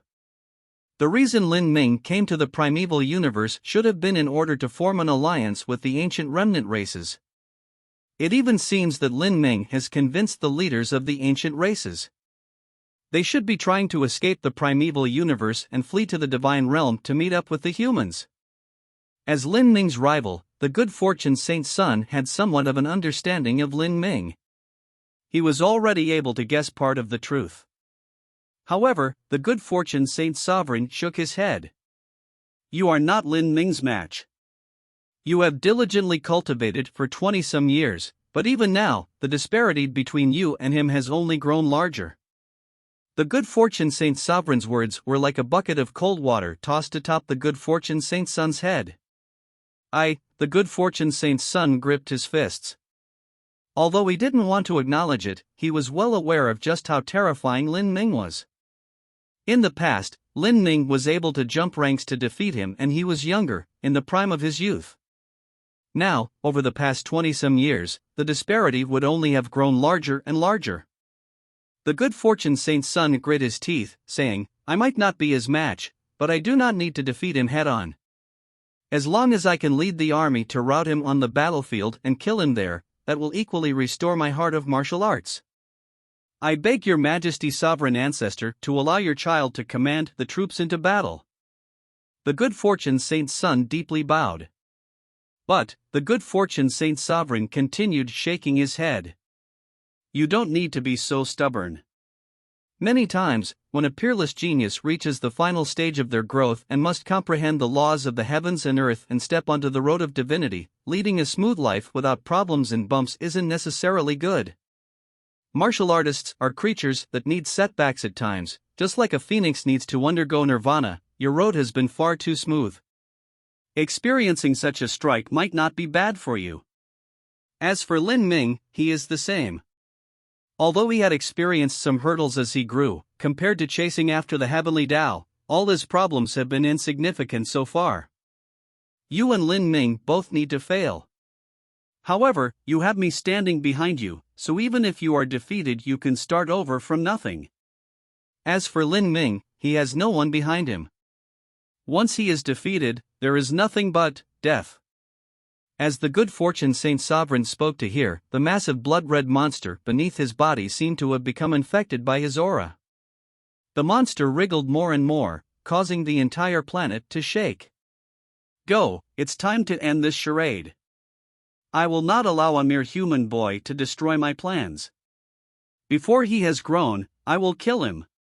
Killing intent erupted from the Good Fortune Saint Sovereign, recklessly gushing out like a tide.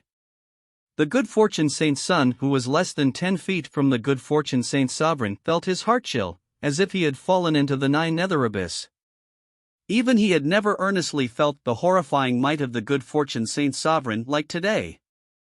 Woo, woo, woo. The crimson monster wriggled more and more. The tiny remaining amount of the blood pond rapidly dried up. The blood pond had been absorbed by the crimson monster, completely swallowed up. On the surface of the monster's body, massive runes began to appear. And, the divine light that these runes shot out all gathered between the Good Fortune Saint Sovereign's eyebrows. In that moment, a rune also appeared between the Good Fortune Saint Sovereign's eyebrows. This rune was gold, similar to the runes that covered the monster's body. Could it be? The Good Fortune Saint Sun was shocked upon seeing this. He could clearly feel that at this time, the spiritual sea of the crimson monster had become one with the Good Fortune Saint Sovereign's. Bang! Bang! Bang! With a terrifying explosive sound, from the crimson ball beneath the Good Fortune Saint Sovereign's feet, dozens of fierce red dragon heads rushed out. These fierce dragons roared with overweening power, breaking into the walls of the metal planet. The entire planet violently shook. The wicked red dragons tore apart the earth. Endless energy shot out, firing into the vast nothingness of space. If one watched this planet from millions of miles away, they would see something horrifying occur. The planet began quietly collapsing from within. And in the cracks of the disintegrating planet, boundless blood-red light filled the air, becoming thicker and thicker until the entire planet was swallowed. This sort of feeling was like a monster being born from a mother, but because the monster was too powerful, it even swallowed the mother. Seeing such a vast and horrifying sight, the good fortune Saint Sun's mind shook. The crimson monster was devouring a planet. The holy beast of my race. Famine, the good fortune Saint Sun gulped. Your Majesty, Saint Ancestor. Have you already established a spiritual connection with the holy beast? You can control it.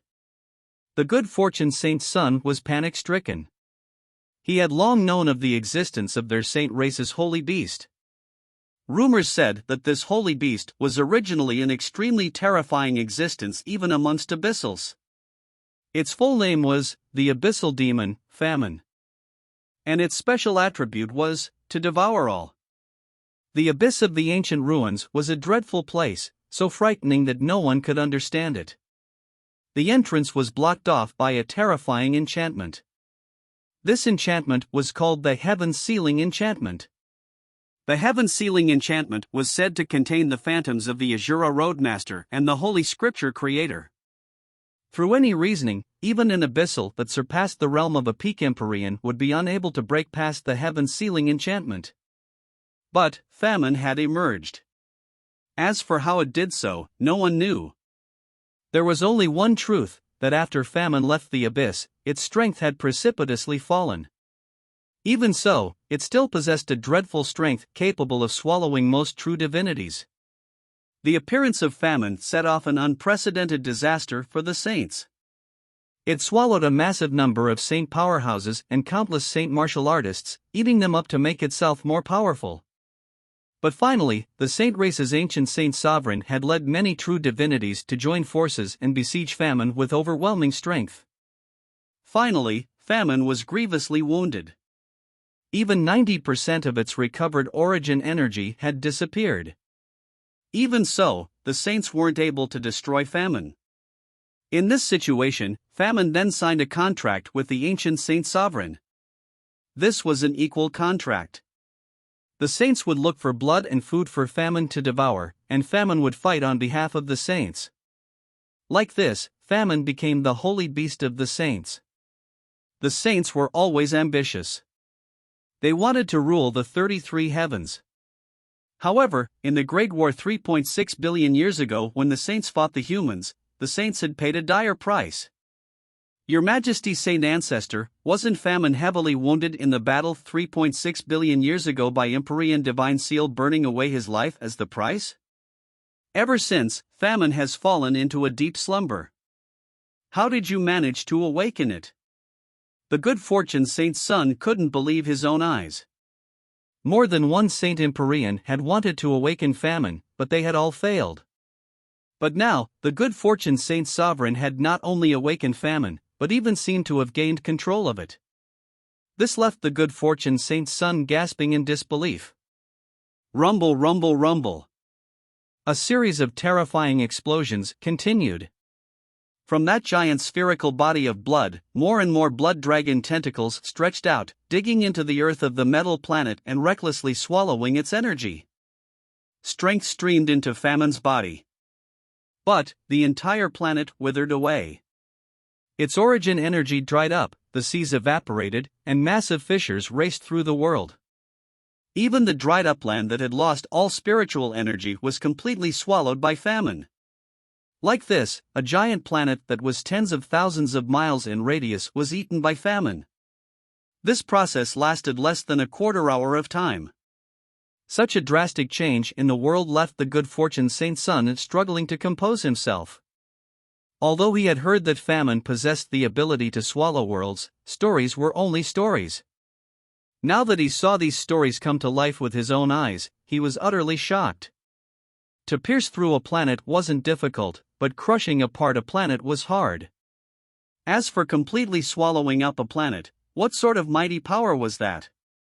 As a martial artist who wholeheartedly chased after the peak of martial arts, the good fortune Saint Sun had a zealous obsession with strength.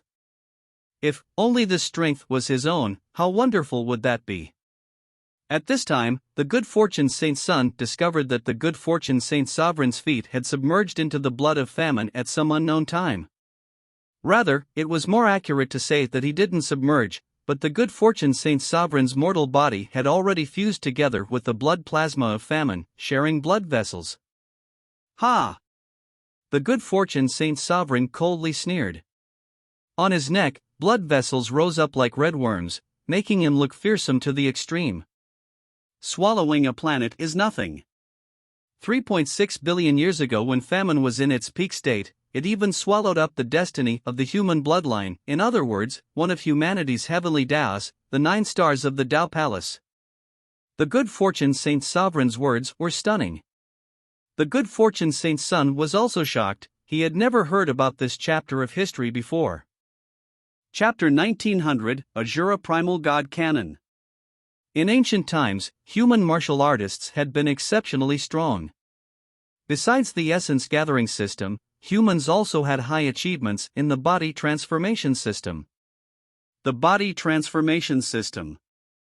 That was the first 6 levels of body transformation, followed by the 8 inner hidden gates and then the 9 stars of the Tao Palace. Many human martial artists chose to walk the road of body transformation. Some human martial artists even chose to dual cultivate body and energy. In this era, numerous human elites rose up. But afterwards, in the Great Calamity 3.6 billion years ago, the rules of the heavens and earth changed and humanity's road of body transformation instead became a curse upon them. It became rare for people to break into the 8 inner hidden gates. As for breaking into the 9 stars of the Tao Palace, that was nigh impossible. This was why humanity from then on had referred to those who chose to take the route of body transformation as defying the heavens. Even in the 3.6 billion years that followed, a mere 2 humans had ever managed to break into the 9 stars of the Tao Palace. One of them was Empyrean Primordius, who relied on the flesh and blood refining Grandmist Spirit Bead to break through. The other person was Lin Ming. Although he didn't possess the Grandmist Spirit Bead, he had inherited Empyrean Primordius' legacy and wishes. Moreover, there was Sha Mo Xian, who had given him her primaline energy and pure phoenix blood, causing Lin Ming's inner yin and yang to become harmonized. With that, Lin Ming had finally been able to break past the chains of the heavenly Tao. And if there was a reason for all these hurdles, it was because the rules of the heavenly Tao had changed 3.6 billion years ago. In the past, when the saints invaded humanity, many Empyreans and true divinities had poured their strength into famine and had it swallow one of humanity's heavenly Taos, forcefully severing the connection between humanity and the 33 heavenly Taos 9 stars of the Tao Palace.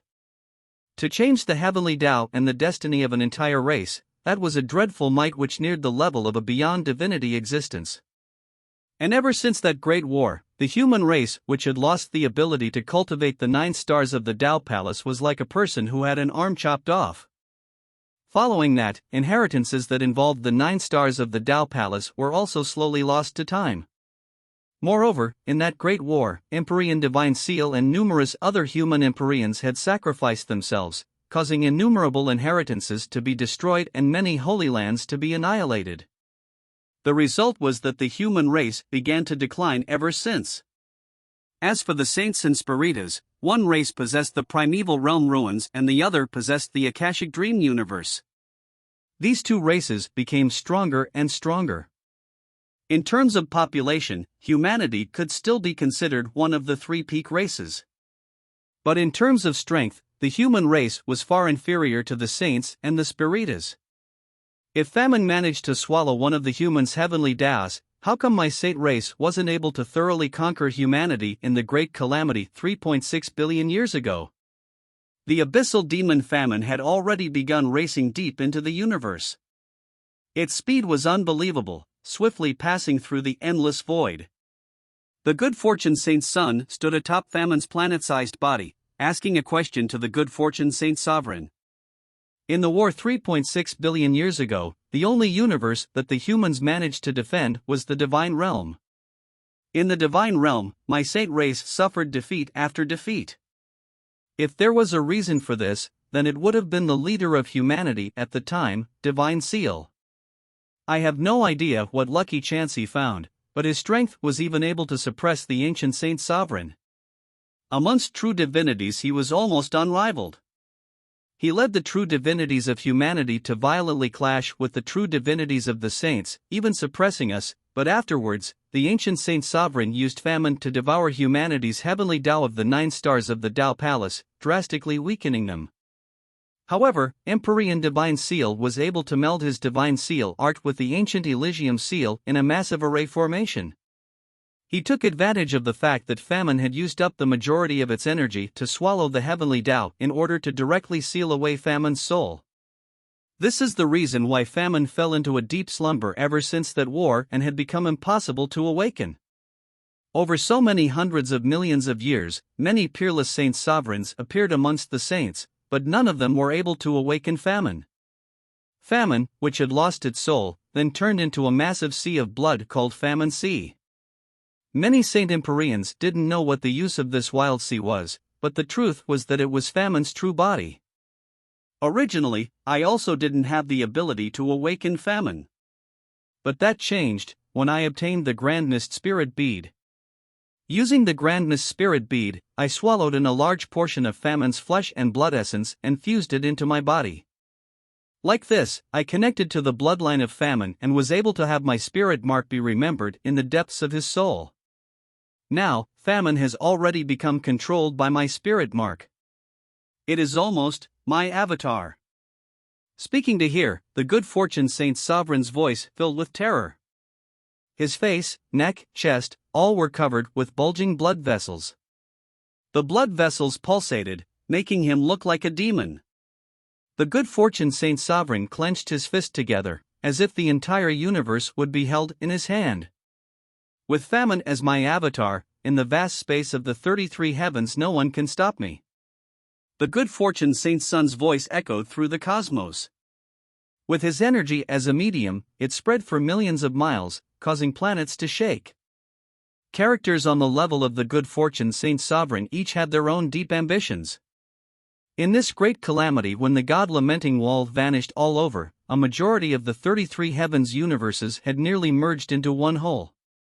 Infinite mystic realms opened, allowing nearly endless resources to be plundered from them. Everything that could not be obtained before was now obtainable. This was the turning point for everyone to realize their ambitions. At this time, innumerable trillions of miles away, the Ark of Hope had already begun a life or death battle with the main forces of the saints. Saint Empyreans appeared one after another, all of them trying to stop the Ark of Hope. The Ark of Hope was a supreme treasure, a beyond divinity level spirit ship. However, those driving it were only God race Empyreans. In the hands of Empyreans, the Ark of Hope could only display a minuscule amount of its true strength. Bang! With a loud explosion, the Ark of Hope broke into an array formation created by several peak Saint Empyreans working together. Its speed instantly plummeted 30%. Ca. Energy fiercely collided. Divine light brilliantly burnt around the Ark of Hope, making it seem as if they had plunged into a sun. Everyone attacked together. Stop that ship. On the Saint Race's side, a peak Empyrean sent out a sound transmission. They had paid such a great price to encircle the ancient remnant races, how could they possibly allow them to escape in the final moment? 3 peak Empyreans as well as 15 middle and upper Empyreans behind them gathered together, forming a battle array. With over 18 Empyreans and each one an outstanding existence amongst Empyreans, the might of the battle array they formed could be imagined. In the blink of an eye they could even turn a planet that was hundreds of thousands of miles wide into dust. Looking at the powerful foes looming before them as well as the terrifying array formation, the old god sovereign's complexion was cold. Prepare the Azura Primal God Cannon. The Ark of Hope was not some simple transportation spirit ship. Massive array formations were carved into its hull and it came with a dreadful weapon. That was the Azura Primal God Cannon. Just the Azura Primal God Cannon itself was also another beyond divinity level supreme treasure. When all the great array formations on the Ark of Hope were activated, the energy of the Azura Primal God Cannon would accumulate to its limits. Once the Azura Primal God Cannon emitted a shot, it could easily destroy a star. The subsequent explosion that followed would spread for trillions of quadrillions of miles, eventually destroying the entire galaxy. Unfortunately, the God Race Empyreans were unable to display the true strength of the Asura Primal God Cannon. Otherwise, let alone the battle array of these Empyreans, they would even be able to trample over the good fortune Saint Sovereign. For a time, countless precious energy stones lit up. They were thrown into the Ark of Hope's array formation without a care of cost, all of them burning together. Within the array formation, a giant ancient black cannon appeared. The barrel of this cannon was carved with countless Asura runes, each one making the mind shake with fear. The Asura Primal God Cannon was a magic tool personally refined by the Asura Roadmaster in the past. As it appeared, a horrifying pressure exuded outwards, passing through the void and causing all the Saint Empyreans to tremble at its killing intent. What is that? The Saint Empyreans saw the Asura Primal God Cannon on the bow of the Ark of Hope lock onto them. As they were fixated in its sights, they felt as if they were being glared at by the God of Death. For a time, the infinite energy of the universe turned into motes of lights that gathered into the Asura Primal God Cannon. Then, the void collapsed. With a deafening roar, the ancient Primal God Cannon shot out a beam of light that was hundreds of thousands of miles thick, piercing through space. Gotcha! With a furious rumble, the void collapsed like thin ice. Looking from far away, all one could see was endless divine light.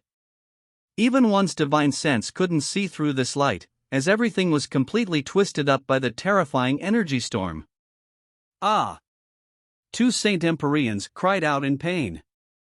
As their bodies were covered by the light of the Asura Primal God Cannon, they were instantly reduced to ashes. Even the powerful mortal bodies of Saint Empyreans couldn't resist the impact of the Asura Primal God Cannon. A single bombardment had directly killed two Saint Empyreans. For a time, the might of the Asura Primal God Cannon frightened and deterred all present.